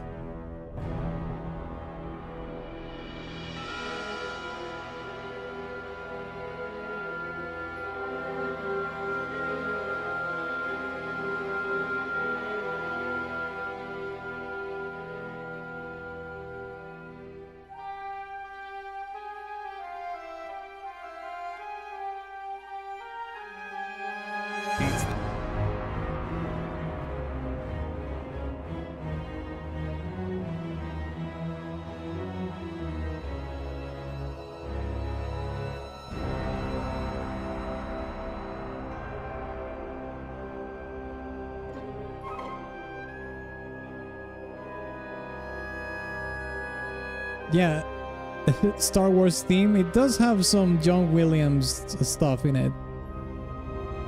I can agree with that, yeah.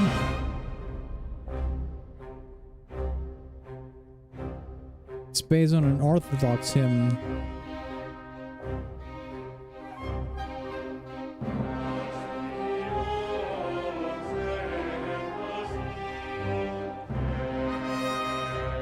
Okay, I can listen to the liturgical.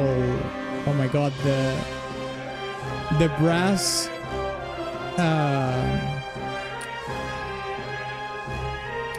beautification elements or decoration elements were straight up from John Williams.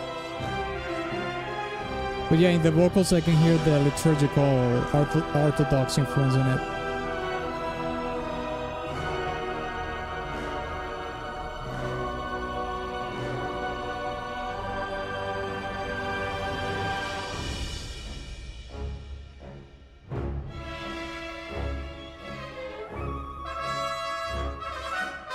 Oh my god, that's straight up from Star Wars. That's straight up from The Phantom Menace, by the way.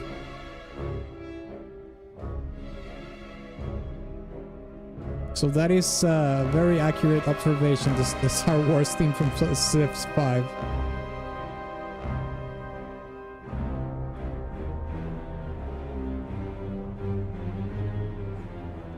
F in chat for the Byzantine Empire.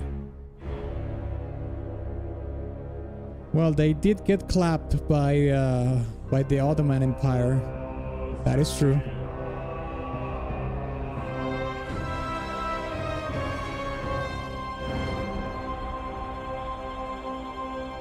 You know what's interesting as well? Is that the song actually mixes... Oh my god, the camera just derped again. It lasted a long time, didn't it? Without derping, but it just derped again. But I'm going to reset the camera while I just talk about this. I think in the music we also have a slight influence from Middle Eastern music, especially in this part, if you really listen to it closely. So it's mixing, and it makes sense because it basically, the Byzantine Empire was like the doorway in between the Middle East and Europe, and it still is to this day, obviously, in Turkey. But at the time, the Byzantine Empire had lands in what it is today, Turkey. So it did have significant influence from the Arab world, you know what I mean, from the Middle East. So it makes sense that in the music, in this song in particular, they are mixing like the Orthodox liturgical influence, like Deadhead said, with this mildly Middle Eastern vibe at the beginning of the song. Let me reset the camera again.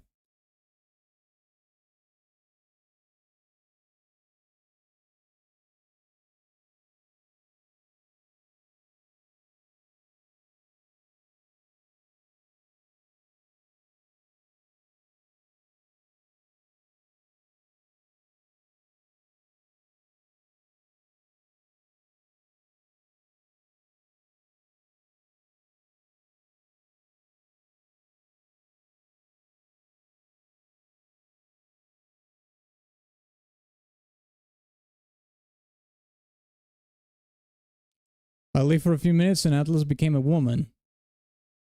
Well, if I became a woman, I should be bald still.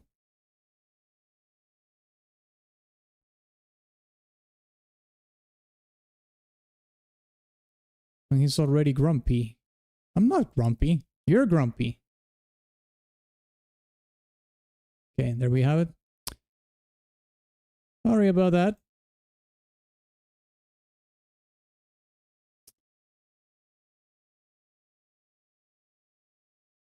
Okay. Detransitioned. Well, that was fast. I don't think I would look this hot if I was a trans woman. There's no way. Okay. Let's listen to the next track. Monster Hunter Rise. Here we go.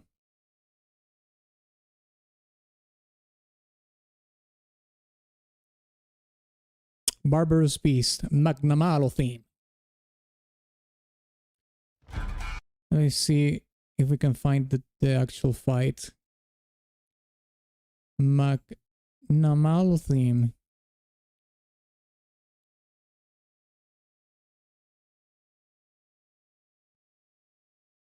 Magnamalo boss fight. Okay, there we go. Crowdfund Atlas Trans Journey. Hell no! No! Get a master rank fight. Okay. Master rank. Master rank 3. Master rank. This is it. This one? Can I use this one? Master rank 100. Sunbreak. Scorned Mac. Well, this is Scorned Magnamalo, not the normal one. I suppose we can use this one. This is Hatred Master rank 3. That's a variant, but it probably has the same theme in game. Okay, well, let's watch the variant then.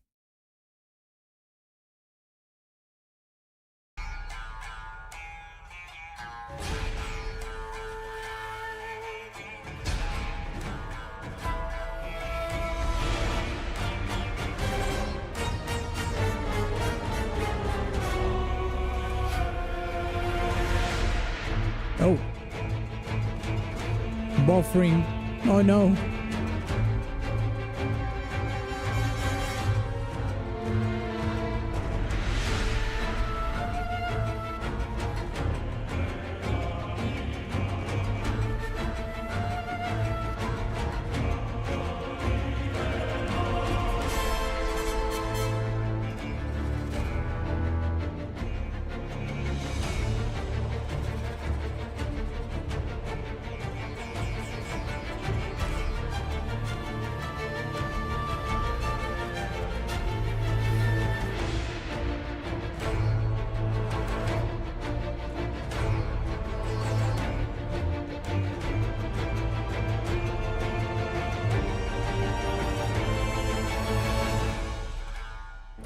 Damn, right on cue, right there.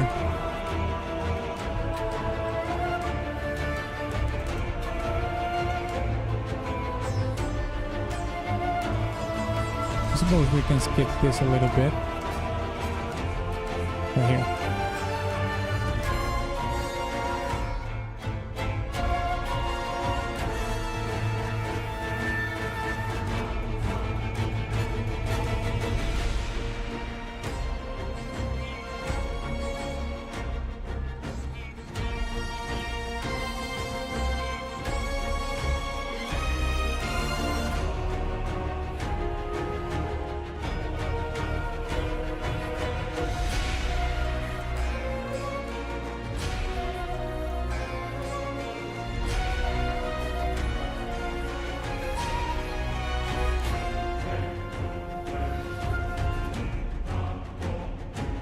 Oh shit. I'm gonna have to lower the resolution here.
Kind of a lame ass fight. I mean, from the looks of it, it doesn't look that particularly difficult.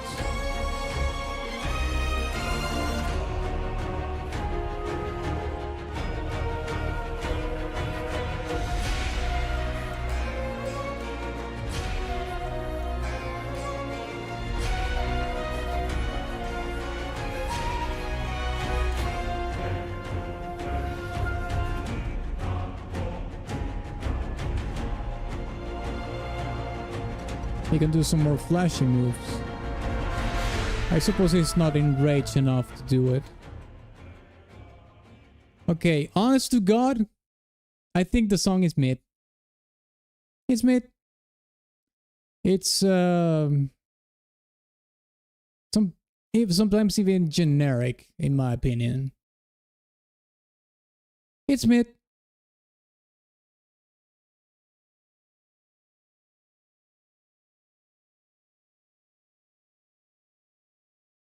Let's see if we have better luck with the next one. You requested the Stage of the Strong arena theme. Okay, I like the Strongs. The Strongs I like. Okay, here we go. Stage of the Strong. Here we go. Is this a particular fight, or is it just a battle theme, a regular battle theme?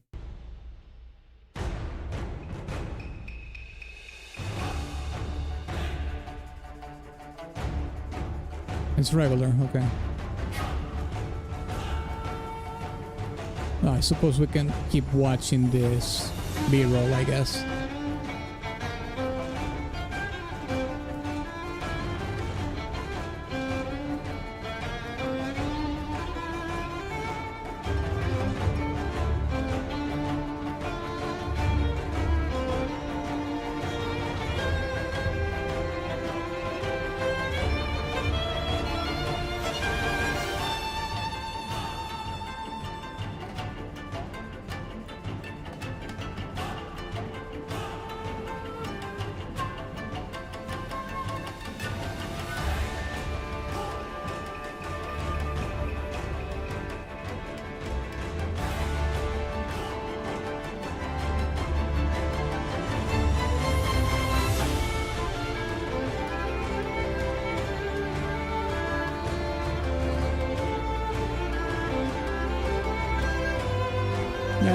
It has the same premise of the previous song, in which we have the solo string instruments doing the melody, or the melody phrase. I've explained this hundreds of times. Eastern composers love to do that.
The song reminds me a little bit of Fate and Samurai Remnant, I'm not gonna lie.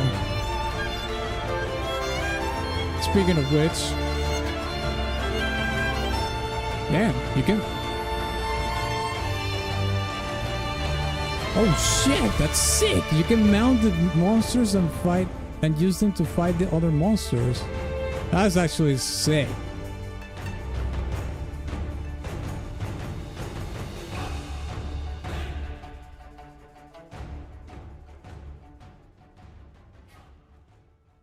Mid. It's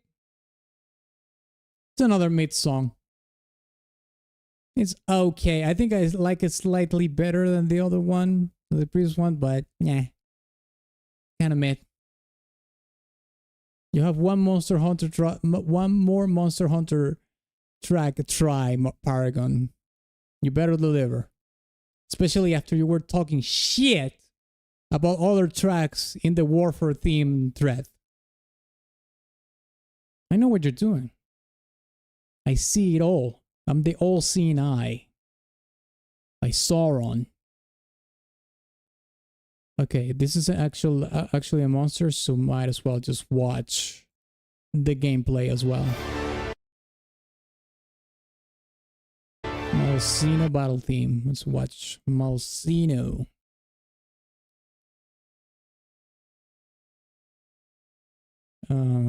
Master rank. Primordial Malsino Longsword Solo. Okay, Master rank Malsino Hunt. Here we go. Here we go.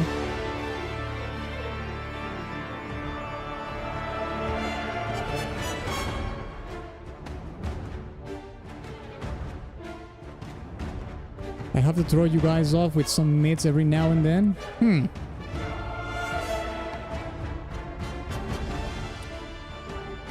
Why I find that difficult to believe.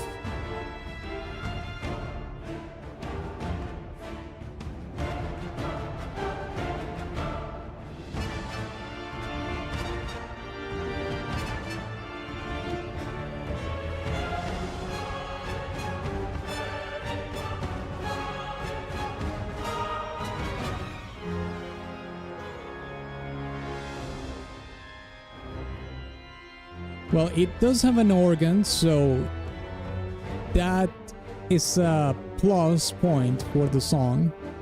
I am biased towards songs that have organ.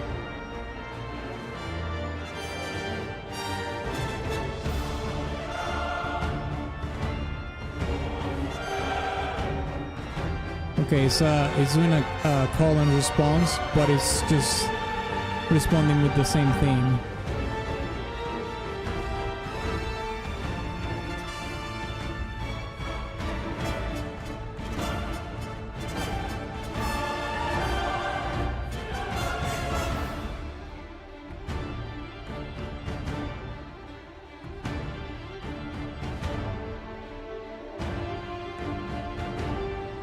Next time, maybe I request a peak Monster Hunter track, the one you only think it's not peak if you're gay.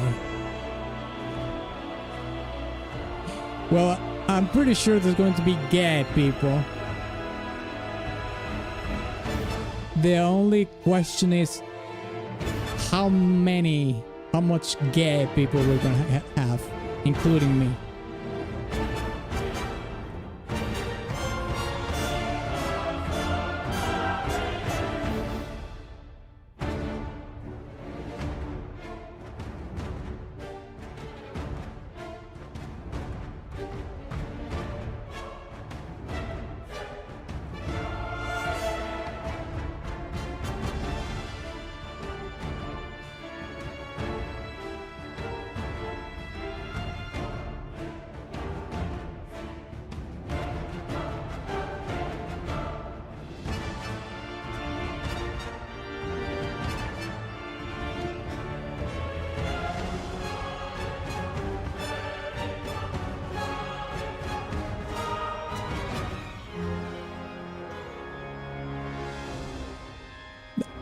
The organ arrangement is great.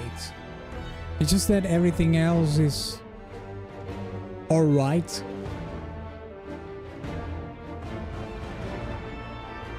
But I'm biased towards the organ, so makes sense.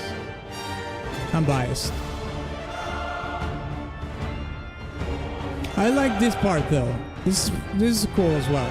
I like the call and response here with the main theme. Dun, dun, dun. Dun, dun, dun.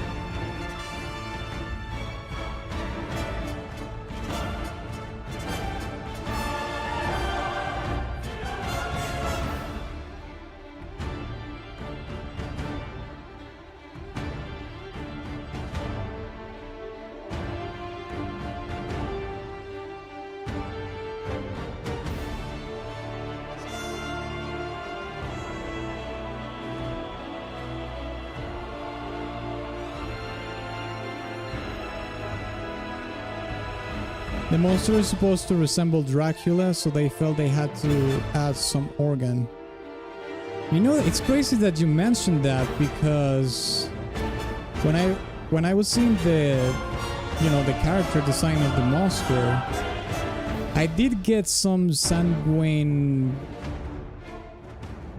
vibe into it. Like, yeah, Dracula is a good example of that. Makes sense, the organ, yeah, sure. But I was literally thinking of that. Like, it sounds like the colors and everything, and the way the wings are designed as well. Does remind me of vampire design or something. I mean, I don't know anything about the game, but they did. I mean, that speaks to the level of character.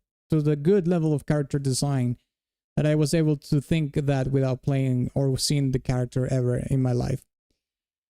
This particular song is slightly better than the other two because of the organ arrangement, but I think it's still mid. It's not, the organ is not going to save it. No. Oh no, it's not. I have to be truthful to myself. And even though the organ, I am biased towards the organ, it won't be enough. Oh no.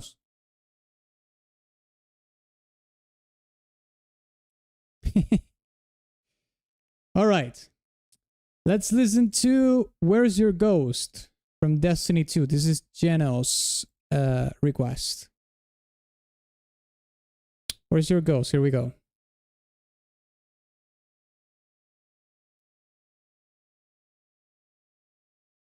Oh, sorry, this one. Whoops. This one.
I love this song.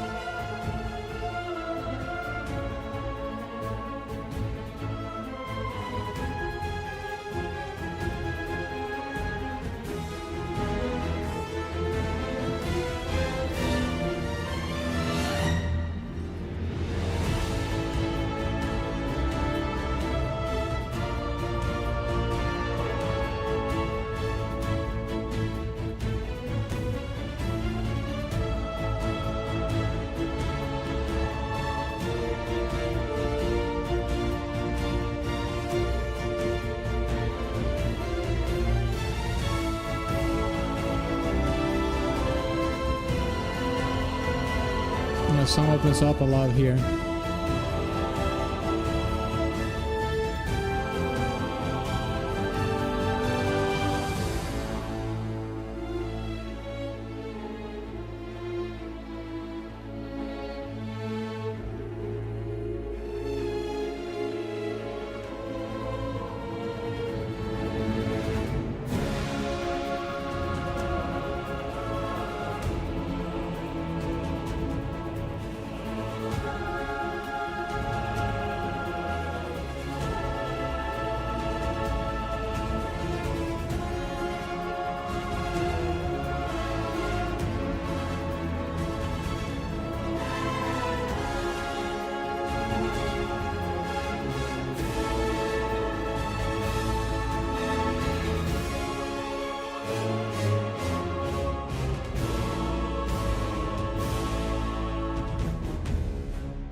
I like the arrangement in the brass here.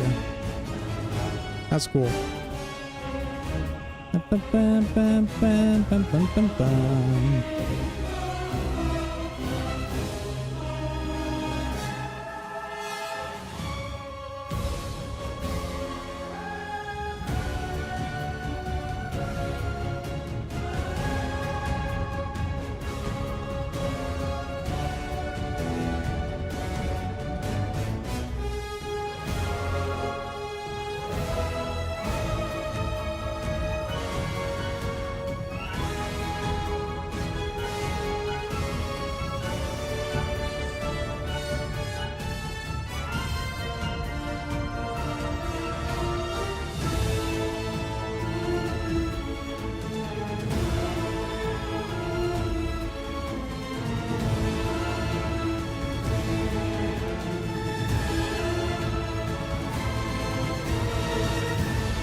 Right on cue with the cinematic.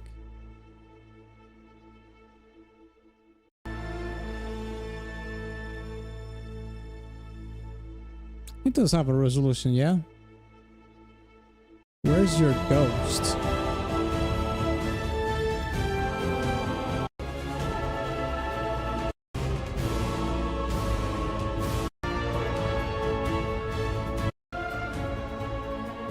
I think the track, I'll say it straight up, is not a song that I like that much, to be honest.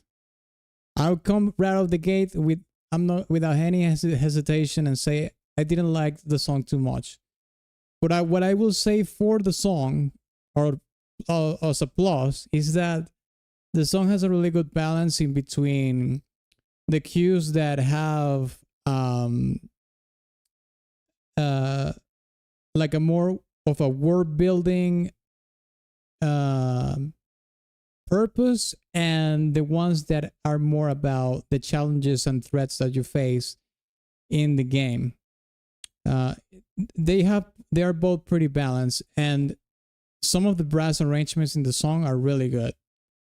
But the song as a whole, I wouldn't say it's something that I like too much. I would say it's a mid track for me.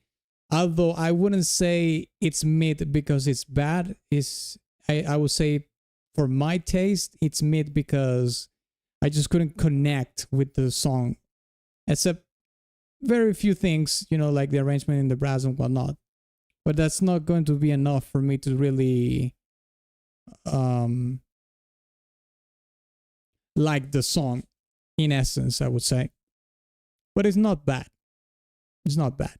It's just more of a taste thing than anything else.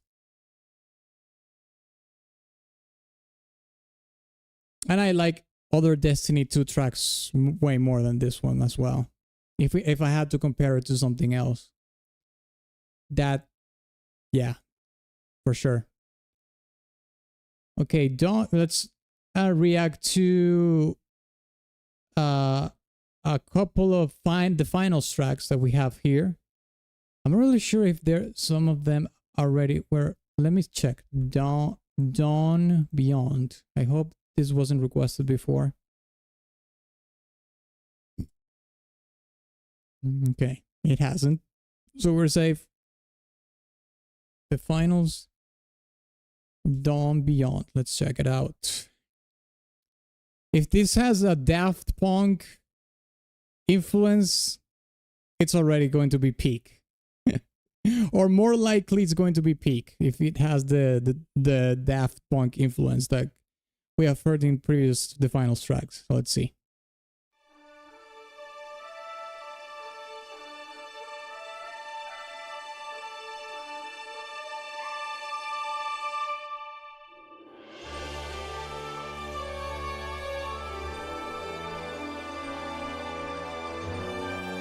Okay, seems like these are orchestral tracks, not electronic tracks.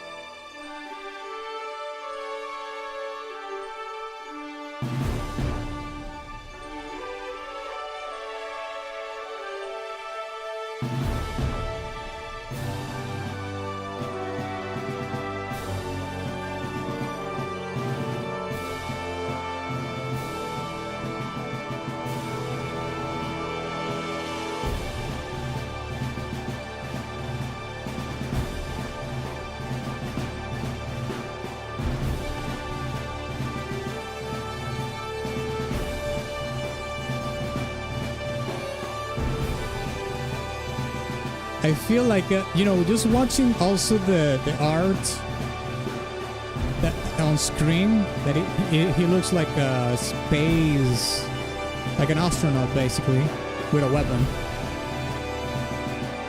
It does sound like very patriotic, like you're going to, let's say for example that we're going to Mars, right? And it's the United States that makes the first voyage to Mars. It feels like that, like it's very patriotic. Storytelling wise, of course, it's like a very patriotic, discovering new horizons kind of track.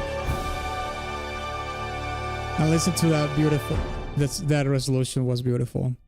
Yeah, like, I mean, the Dawn Beyond, right? So we're talking about, I think it just reaching new horizons. And I think pretty much the example that I just gave you about, you know, like, let's say our first trip to Mars, the United States makes the first trip to Mars.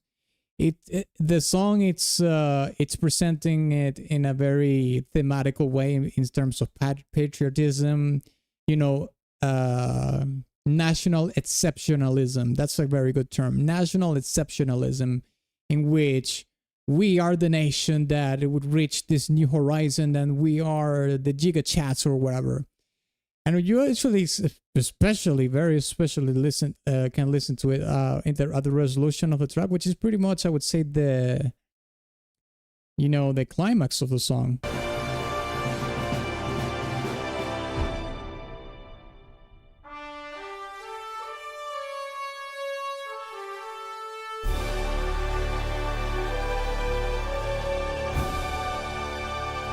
To the new horizons and beyond.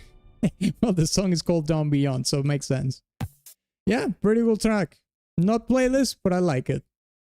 That's totally fair, man. Don't worry. I just wanted to hear your analysis, and I totally agree with the brass part, especially towards the end with the brass really shine.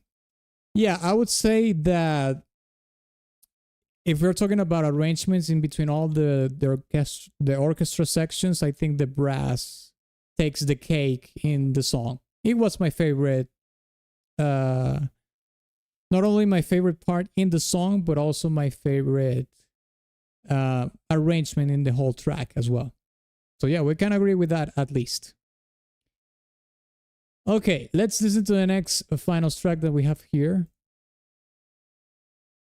I really like that explanation that I gave. National exceptionalism.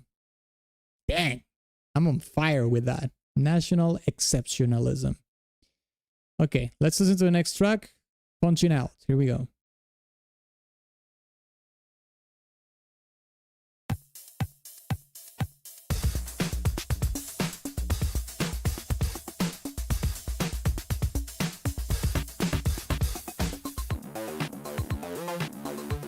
Okay, this is an electronic track.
That was the resolution. Let me listen to that again. Oops, sorry.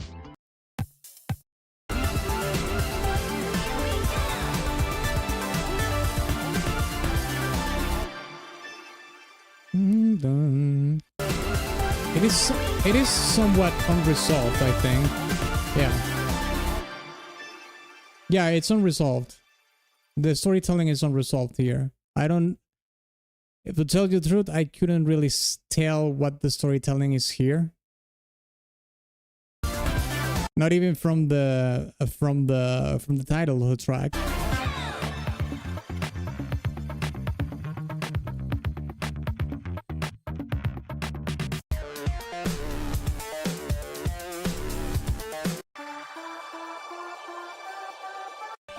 Yeah, personally, this song is hard to read for myself, at least. But I mean, in terms of the composition and the mixing of the track, I mean, the mixing is great. I like the synthetic elements in it. The composition is good, but this is not a track that I feel like I connected with whatsoever. So it's not that the song is bad. It's just that I couldn't connect with the song. I connected way more with the previous track. Taste-wise, I think Dawn Beyond did way more than this song did. I suppose it's because, well, the main reason is because I can't really read the storytelling and punching out. I mean, I have to choose my battles. It's not often that I hear songs where I can't really tell what's going on, but this is one of them. And surprisingly enough, this is not even a track that is, like weird and avant-garde and too nebulous or anything. It's like a regular electronic track. But for some reason, I find it empty in the storytelling. However, it could be the case that it doesn't really have a story to tell, and it's just a song, to groove and to enjoy yourself while you're playing the game, which is something that I was explaining, like an hour or 2 hours ago when we were listening to that request from the rhythm game. Some songs are not really about storytelling. Some songs are just about having a good time and enjoying yourself. Maybe this is one of them, and that's why I don't see like deeper storytelling in it. But maybe I am wrong, because I have been wrong before. Who knows? Okay, let's listen to the next one, which is Galaxy Master. Here we go.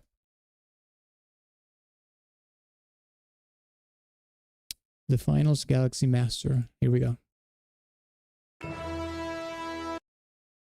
Actually, before I listen to the song, I'm going to take a bathroom break. All right? So I'll be right back. Sorry about that.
All right, I'm back. Let's do this. Let's check Galaxy Masters. Here we go.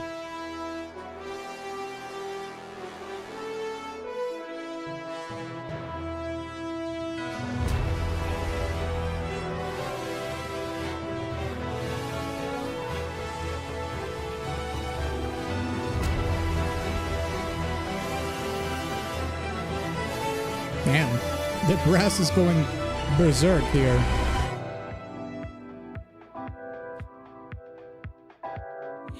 Are you going to curveball me into Daft Punk after that? That's crazy.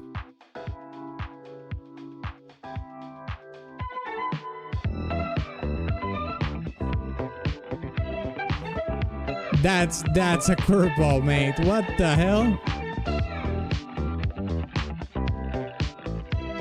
We went from that insane orchestral introduction into Daft Punk.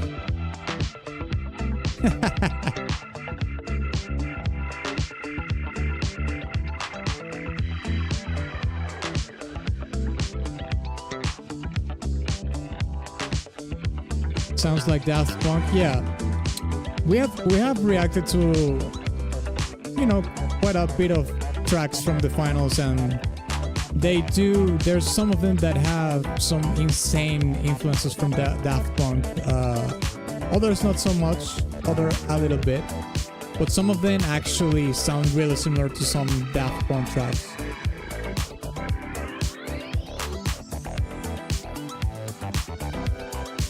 Just wanted to say you can sing around the world to this. Around the Yeah, with a slightly slower tempo, yeah.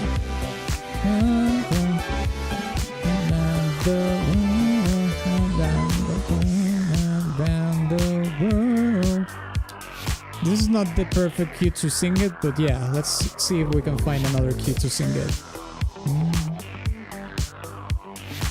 Yeah, it's a little bit slower, yeah.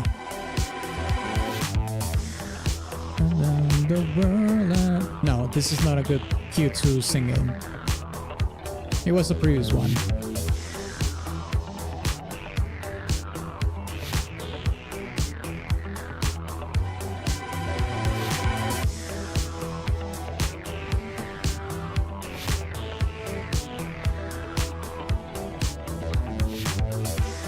Oh my god, that was so Daft Punk, it's insane. And by the way, I'm not complaining. I think this is awesome.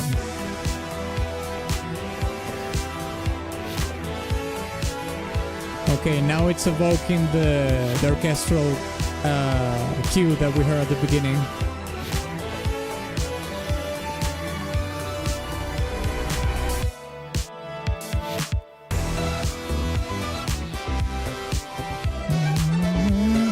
Around the world, around the world, around the world, around the world. You can sing it here, but you have to sing it on a slower tempo, of course. Or you have to adjust the vocal line to the tempo of the track. But yeah. I mean, I suppose you could do that for any Daft Punk track, to be fair.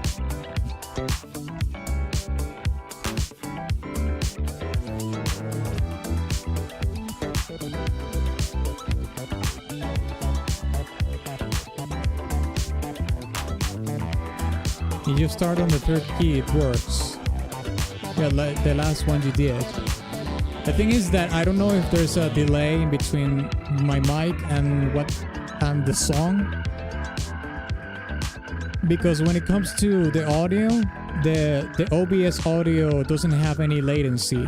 But my mic does have a latency because it has to go through the cord into my interface and then into the OBS. So when I sing, I think I'm singing in sync with the song because that's what I hear. But when it comes to the processing in the OBS, I might sound a little bit delayed.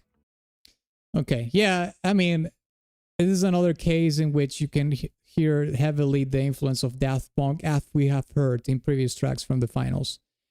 From all the tracks that we have heard so far from the finals, this is, I think it's in the mid tier of songs that sound the most to Daft Punk, because there are some ones that are like almost a Daft Punk track, like even by in the key and the chords that they're using and everything, and the melody. But yeah, you can hear the clear influence. Sorry, my bad.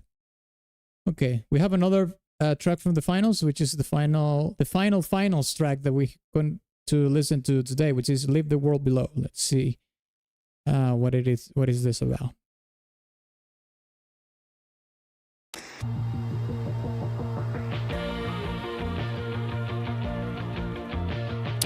Might be. Anyway, I like this one. Don't know the game though. Maybe I should give it a try.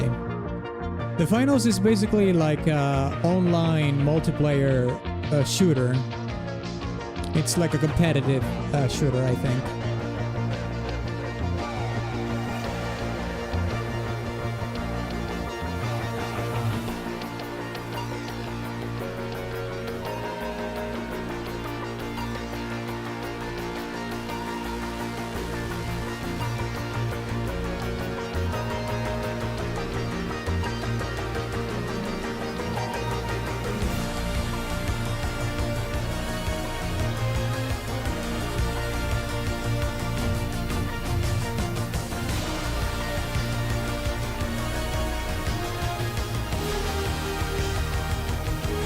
This is going to turn again from the orchestral to the electronic part. That's what it seems like.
I mean, this song is called Leave the World Below.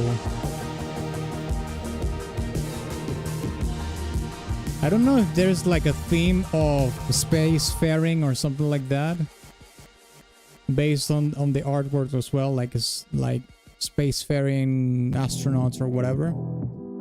Because it does, that song that we just heard doesn't have that national exceptionalism as hardcore as the first track that we heard, but it does have a little bit of that storytelling in there.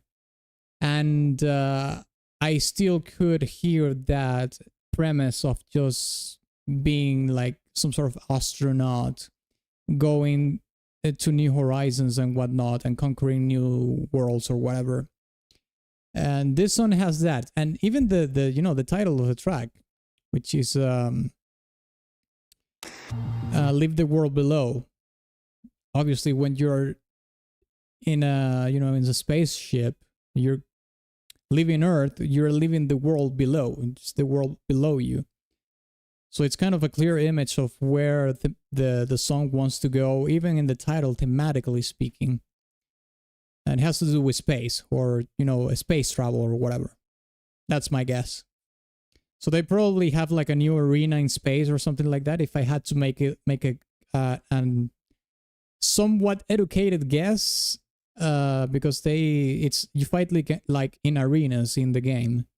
So maybe they have like a season in which the thematic is like you're in an arena in another planet, or like in space or something like that. Could be the case, yeah. Last part sounds like everybody wants to rule the world. Tears for Fears. Let me hear that.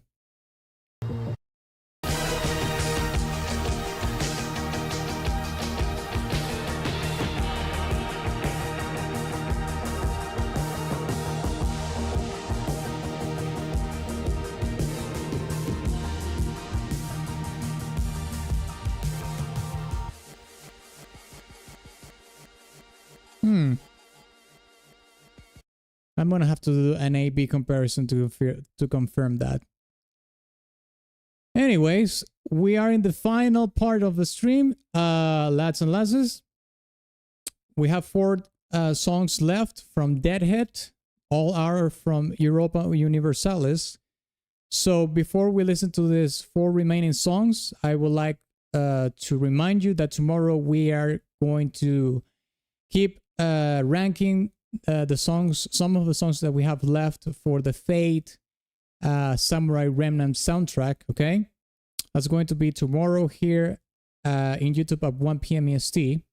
And I also invite you to join my Discord if you want to participate in the tournament that we're going to do next week, a Friday next week, which is a Warfare theme game music tournament. Basically, people have to nominate songs that have to do with warfare. Okay, so I'm going to leave the Discord here, and with that being said, let's listen to the remaining tracks that we have for today. Okay, first one is March on Granada.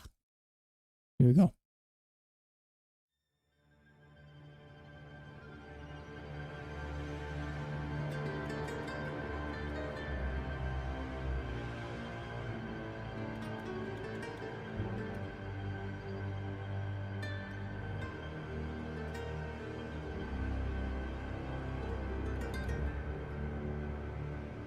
You wanted to do a comparison. I will do it off stream.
You know, from the look of the artwork, it's like, you know, the conquistadors. Los conquistadores from Spain. The Spanish Empire reaching the shores of the New World, right? So it's the storytelling is almost like a mix in between the storytelling of conquering the world, but also discovering a new world. So it's both things. Although Granada is two things. Like there's a region or a city in, I think it's a city in Spain. It's called Granada. But we also have a place in South America called Granada. So I'm not really sure what it pertains to, but judging from the artwork, it's about the conquering of America, the New World.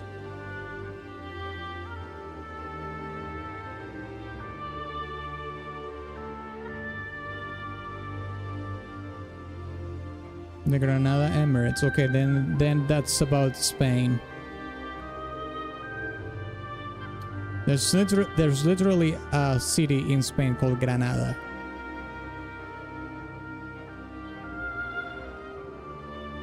And yes, that was part of the domains that the Moors had in Spain before the Reconquista.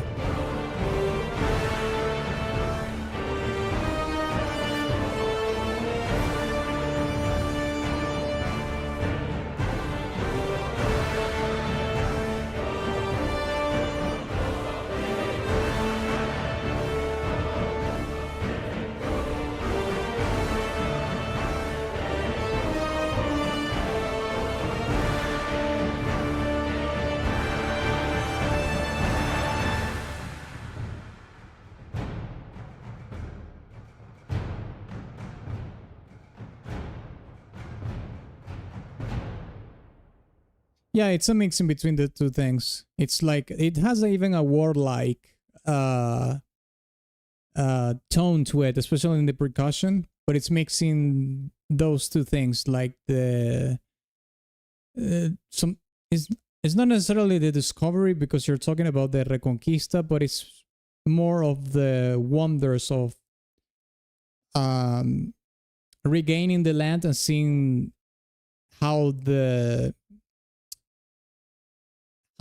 how different the culture you're conquering is from yours. Because obviously, since the Moors were like 900 years in Spain, all that area was pretty much Arabic. There was, I don't know how much of a European culture was when they did the Reconquista. Probably not too much. Some of that probably, but not a lot. Let's listen to Crowned in Talon.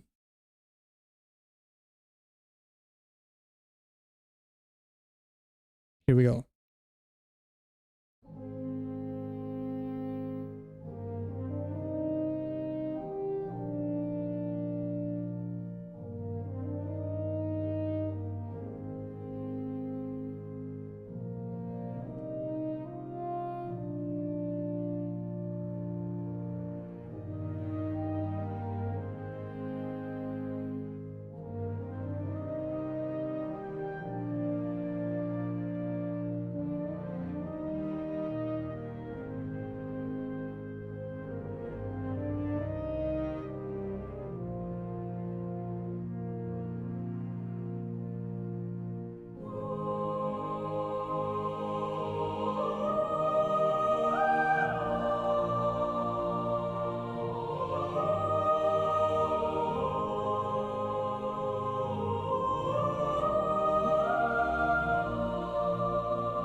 Okay, I'm liking this a lot.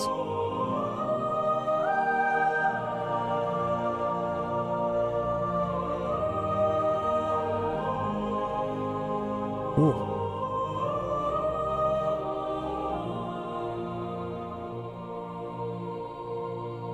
Okay, this song oh.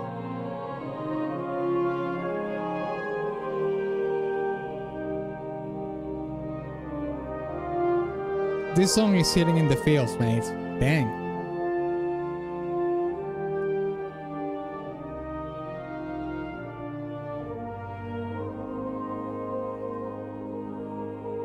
The female vocals are so pretty.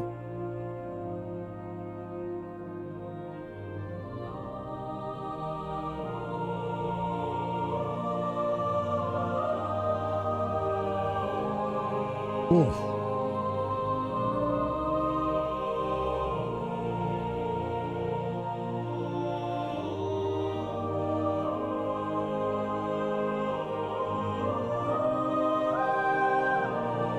Oh my god.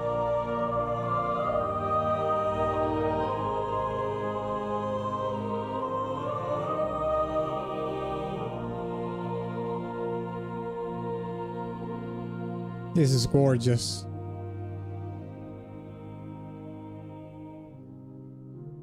Hmm.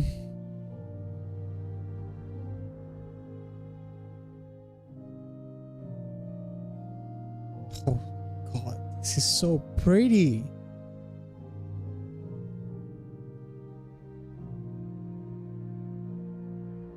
Tallinn is the capital of Estonia? Yeah.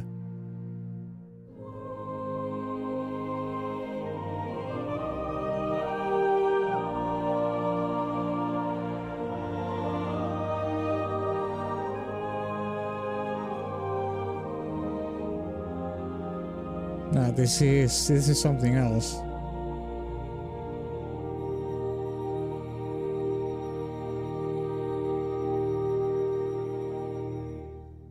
That's the resolution. Oh my god, mate, that gave me a that's playlist. That's playlist. I mean, I felt completely connected to that track. I'm gonna be honest, and this is kind of hard to talk about, but might as well. Because of the amount of pain and suffering that I've seen after, you know, my country went through two consecutive earthquakes. I've seen a lot of pain and suffering. And this song hits a specific spot in myself that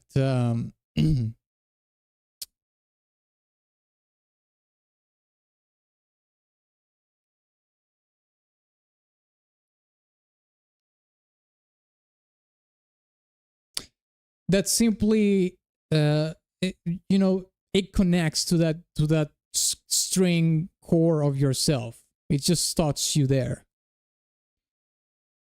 I think this song is one of the most beautiful tracks that I've heard on stream in a while. And I don't know if it is because this song is finding myself in a vulnerable place right now because of everything that has happened lately here, but it does it's a really good track. It's a phenomenal track. It's a masterpiece, I would say. It's a masterpiece, and it's going to be on my tier list for sure. Tier list, playlist. I'm adding this to my playlist. 100%.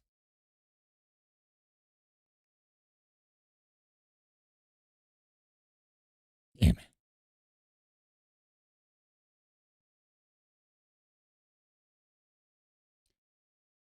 I didn't expect playlists, honestly. The Baltic lands stirred apart by superpowers. I can definitely hear pain and suffering in this song because of the reasons that you're talking about. Yeah.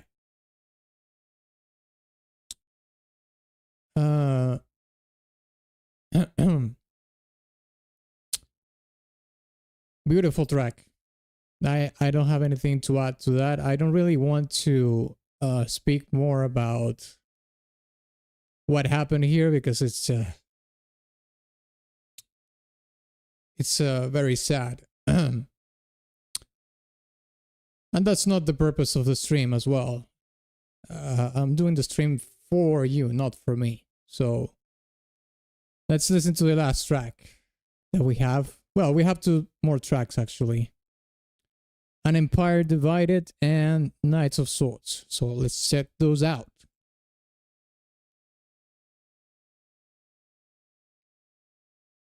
Okay, let's check it out. An Empire Divided. Here we go.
I wonder what that woodwind instrument, that wind instrument is. It sounds like it's a woodwind instrument, yes, but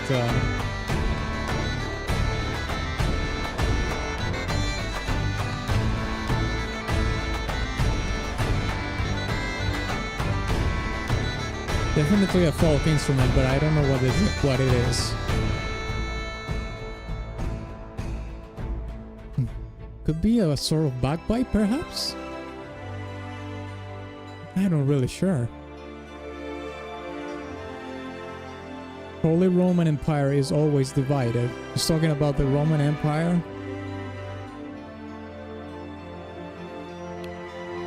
Yeah, after the fall of the Byzantine Empire. It's crazy how the Roman Empire endured through time, but obviously first it was the Roman Republic, then it became the Empire. Then the Empire divided in two, the East and the West. The West fell, and the Eastern Roman Empire was basically the Byzantine Empire. Then the Byzantine Empire fell, and the Holy Roman Empire was pretty much Germany and a bunch of other kingdoms around Germany.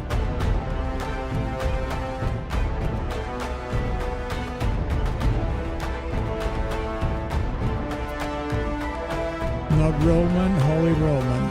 Yeah, that's what I'm talking about. Like the last one was the Holy Roman Empire in Germany.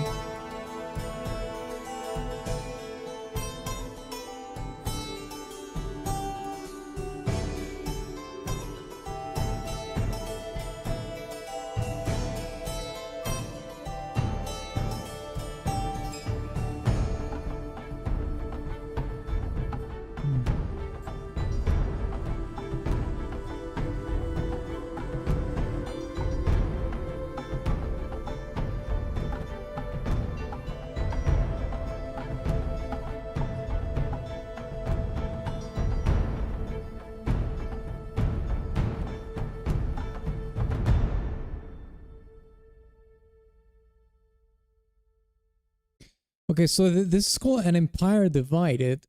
The thing is that, okay.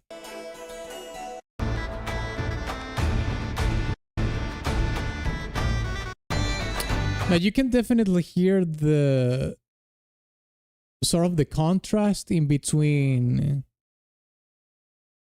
parts of the song that have more of a struggle and conflict, Like this one is a good example of that.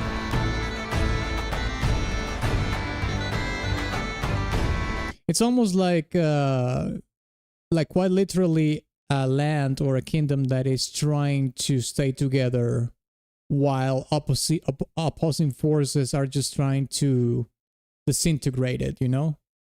So you can hear that struggle here.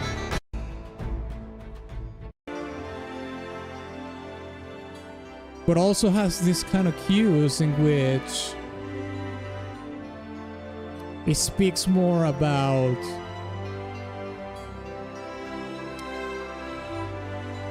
the times in where there's unity in the empire, for example. So it's speaking about the two things: the opposing forces that are in place to disintegrate the empire, and the moments in which you find unity and then there's harmony in it, which is basically pretty much this one here.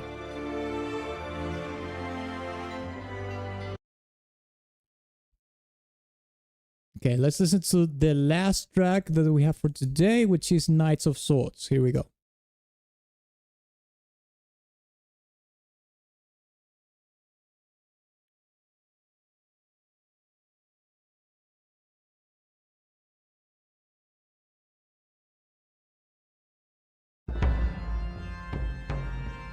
The lands was a battlefield during 30 Years' War.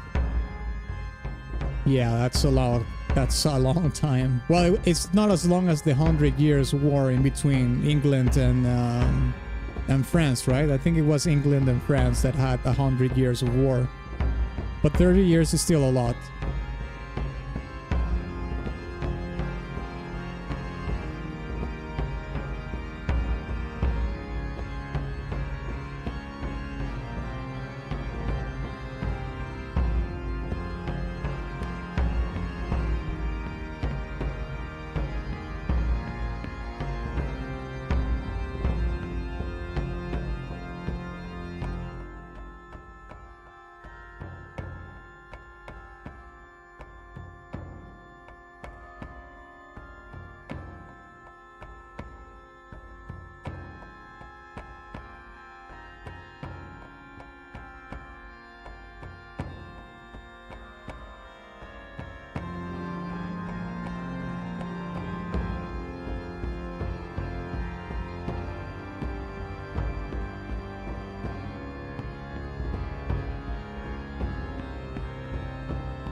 You know, this song sounds more like you are mustering forces more than just a battle. This is more about, yeah, like mustering troops, logistics of war and stuff like that, than an actual battlefield or something like that.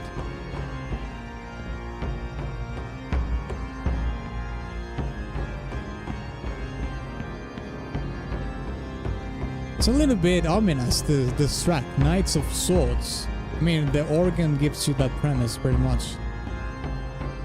I need to do more EU4 and civ requests.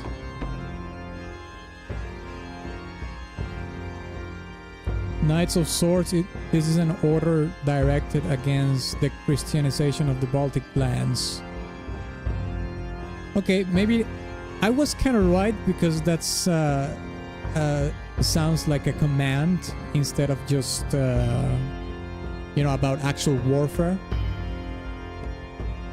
But I was kind of close.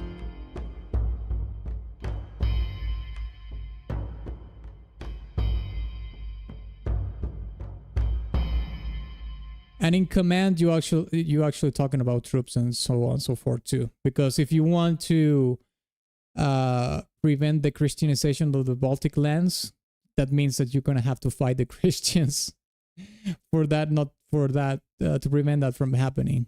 Which pretty much I'm pretty sure they lost. But anyways, that's gonna be it for today, lads and lasses. Thank you so much for all the you know, the support. Thank you for the people that came in early on stream for the freebies. Thank you for all the support in the super chats and the coffees.